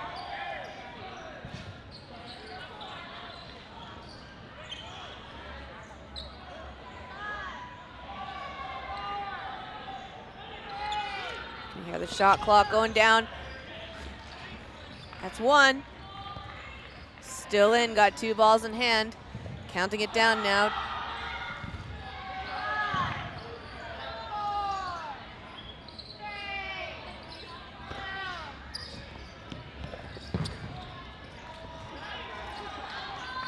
No hit, great air on that one. Another great jump up in the air. Doesn't get him at all. All the balls over to the one side now. Cruz and Shota changing it up, running back and forth. Cruz looks like a duck in a shooting gallery a bit with how back and forth he's going. Big pop up into the ankles, a counter shot going at Shota. That's gonna put C.R.E.A.M.I.T now on the board. They're going to get their first point of the game with only 2 minutes left. These are some pretty long matchups between these teams with how evenly stacked they are. Absolutely great to see the athleticism and the attitudes from everyone as well. They seem to be enjoying themselves. It's just really great to see here on Mixed Division Day.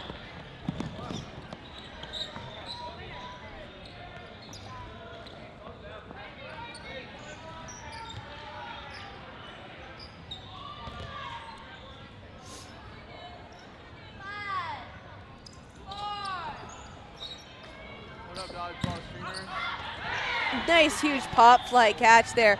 I think that was off of ball thrown by Shota. He was hit off of the return, but the catch was absolutely amazing. Doesn't bring anyone back in for C.R.E.A.M.I.T, but it looked really good. Soft selling now. Retreating to that back line, waiting for the C.R.E.A.M.I.T players to throw. Looks like Cloutier taken out. No, he's still in, sorry. Just it looked very close to a finger tap there.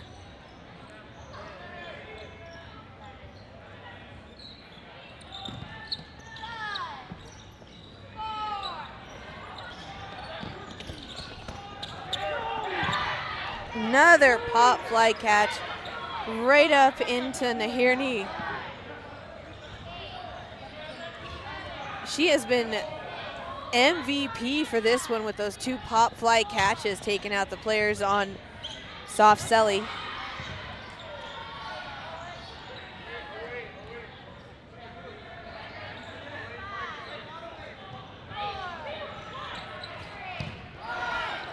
Big catch by Holzer, coming in, going after Nahirny.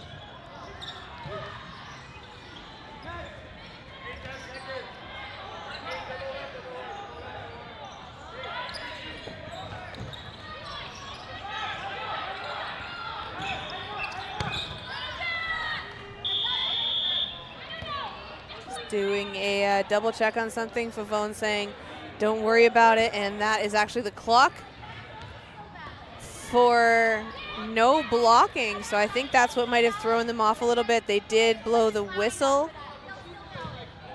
but yeah, he's still out. So Holzer is out because they were hit before the whistle.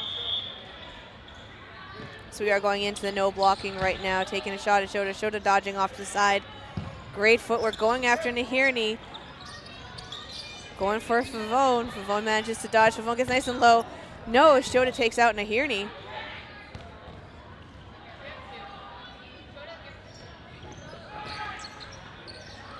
Nice low dodge there. Shota going for the catch. Got one, doesn't quite get the other one, but Favone gets taken out. That looks like it's going to be another point for soft Celly going into this second half.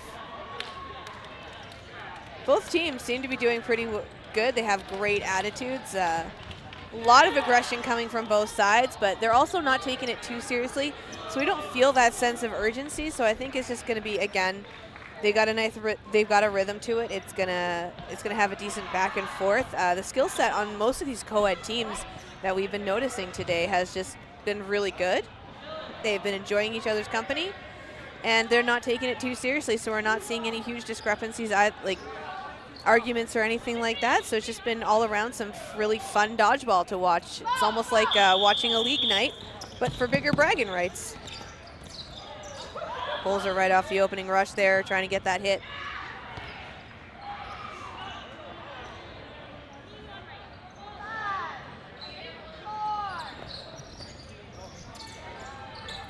And they were going for it there too.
Looks like there was a piece of jewelry that we missed.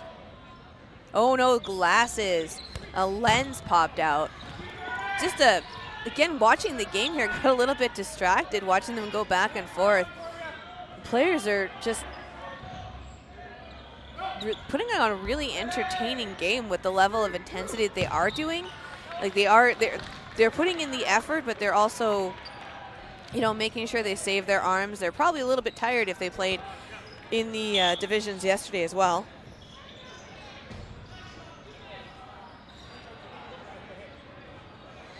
Ready to take another lineup again. That's going to be third point on the board now. 6 minutes left. Soft Celly has the lead.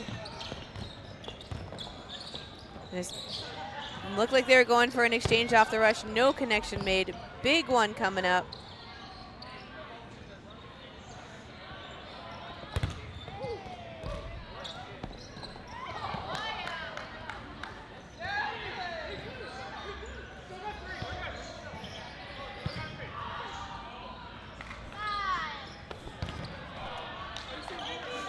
Almost right up into the commentary booth. That one just rolled right up and over the net, too.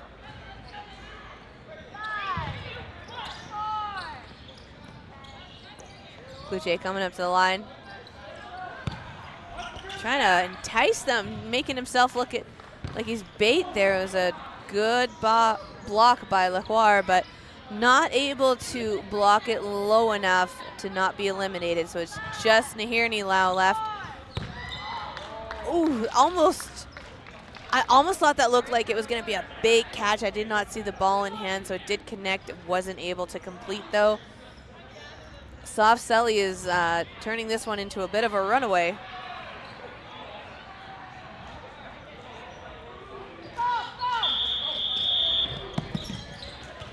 There's that whistle again. Ooh. Potential of a catch made. Stepped out, stepped back in. I think that was allowed. 2 double shots. C.R.E.A.M.I.T managing to stay in.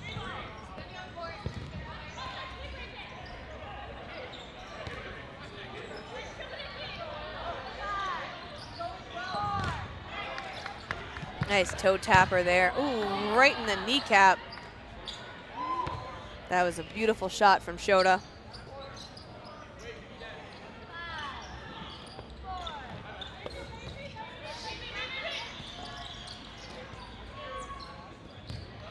Nice rescue there. We see the play call being made. It's still 5-on-5 right now. Ooh, Cruz being the target. Holzer coming up with a pop fly catch. C.R.E.A.M.I.T going out in the legs.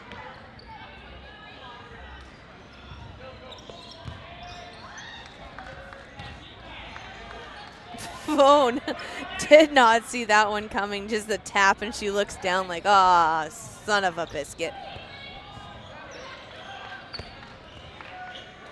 Nahirni just the one left now. Grabbing for the ball, they send one over, trying to do an intimidation shot, but Nahirni gets eliminated. Looks like there's a shoe untied as well for Nahirni, so she's gonna quickly fix that. We see the next lineup coming on now. 3 minutes left. 5-1.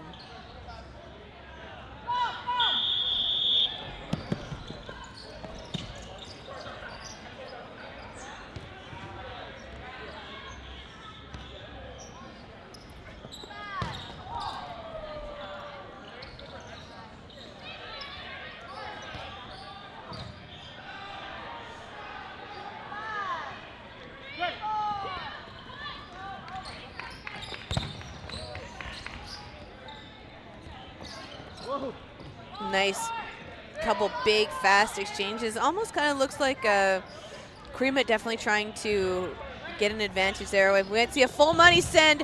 All the balls over. That was rare, seeing them all walk up to the line, sending all the balls. That gives Burden back now. Just 3 players left for C.R.E.A.M.I.T. Looks like they're going for Cruz. Cruz managing to stay in.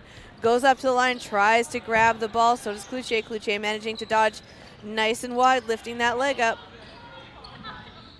You'd say he has a leg up on the competition.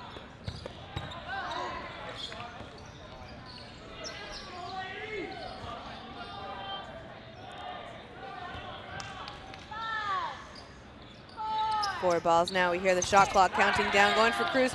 Cruz gets hit out. Favone stays in. Favone goes for the counter on Shota there.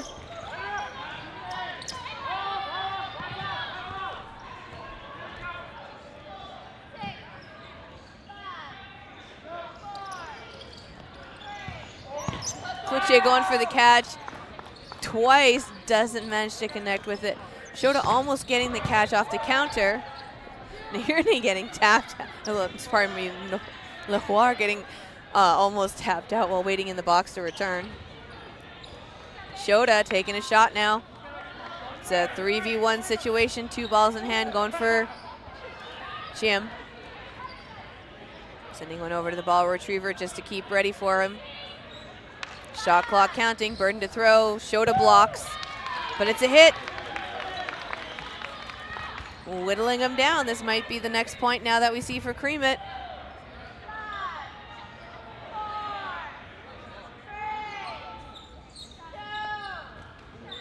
Nice shot there. Went up a little wide, but they were going for an ankle biter.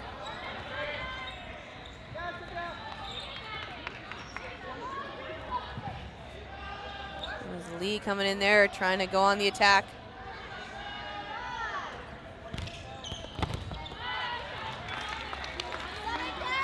There's the hit. This will be another point on the board now for Soft Selly. We're going to start this one in the sudden death. This one is our last round robin game of the day, so the no blocking, pardon me, will be played out in order to see if they can get a match or get a point. Those points are going to count to their seeding when we start going off into the playoff games coming up next on the stream. There's the whistle. That might have been a little fast. So we're going to reset and try that one again. A little eager beaver there. Right, and there it is. Lee going out on the rush for that one. Ooh, Cruz, double tap, rolls over. A nice little somersault as he walks himself off the court. See a ball kind of sitting in no man's land there, right on the attack line. LaHoire was going for it.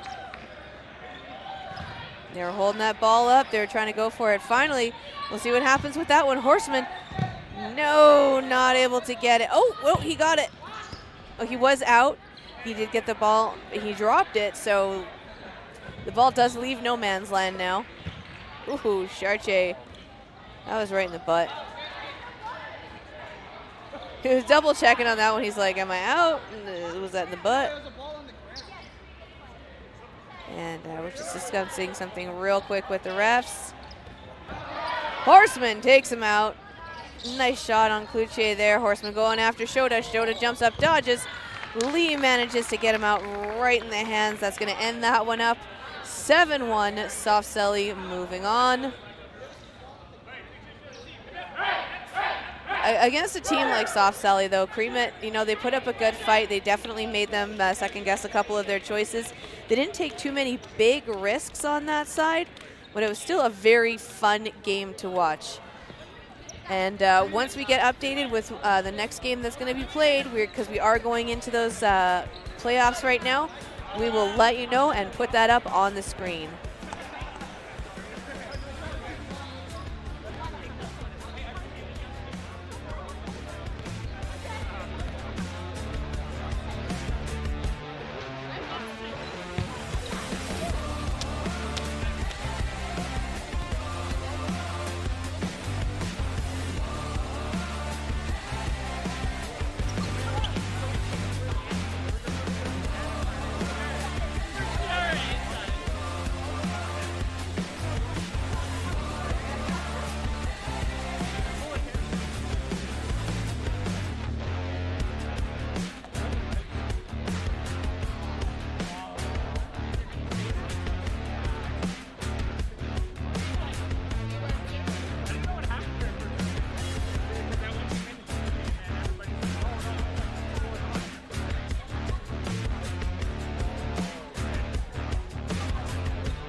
Ready?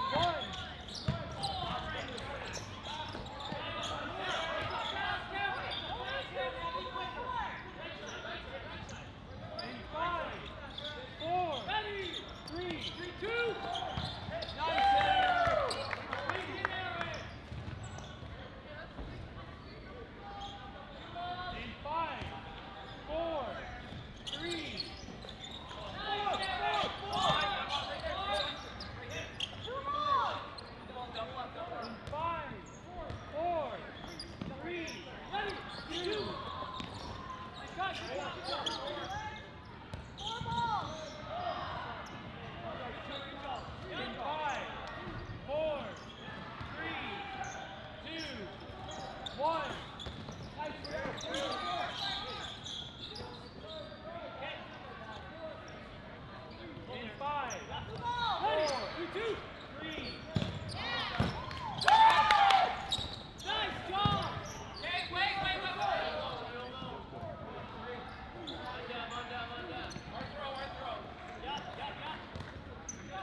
5, 4.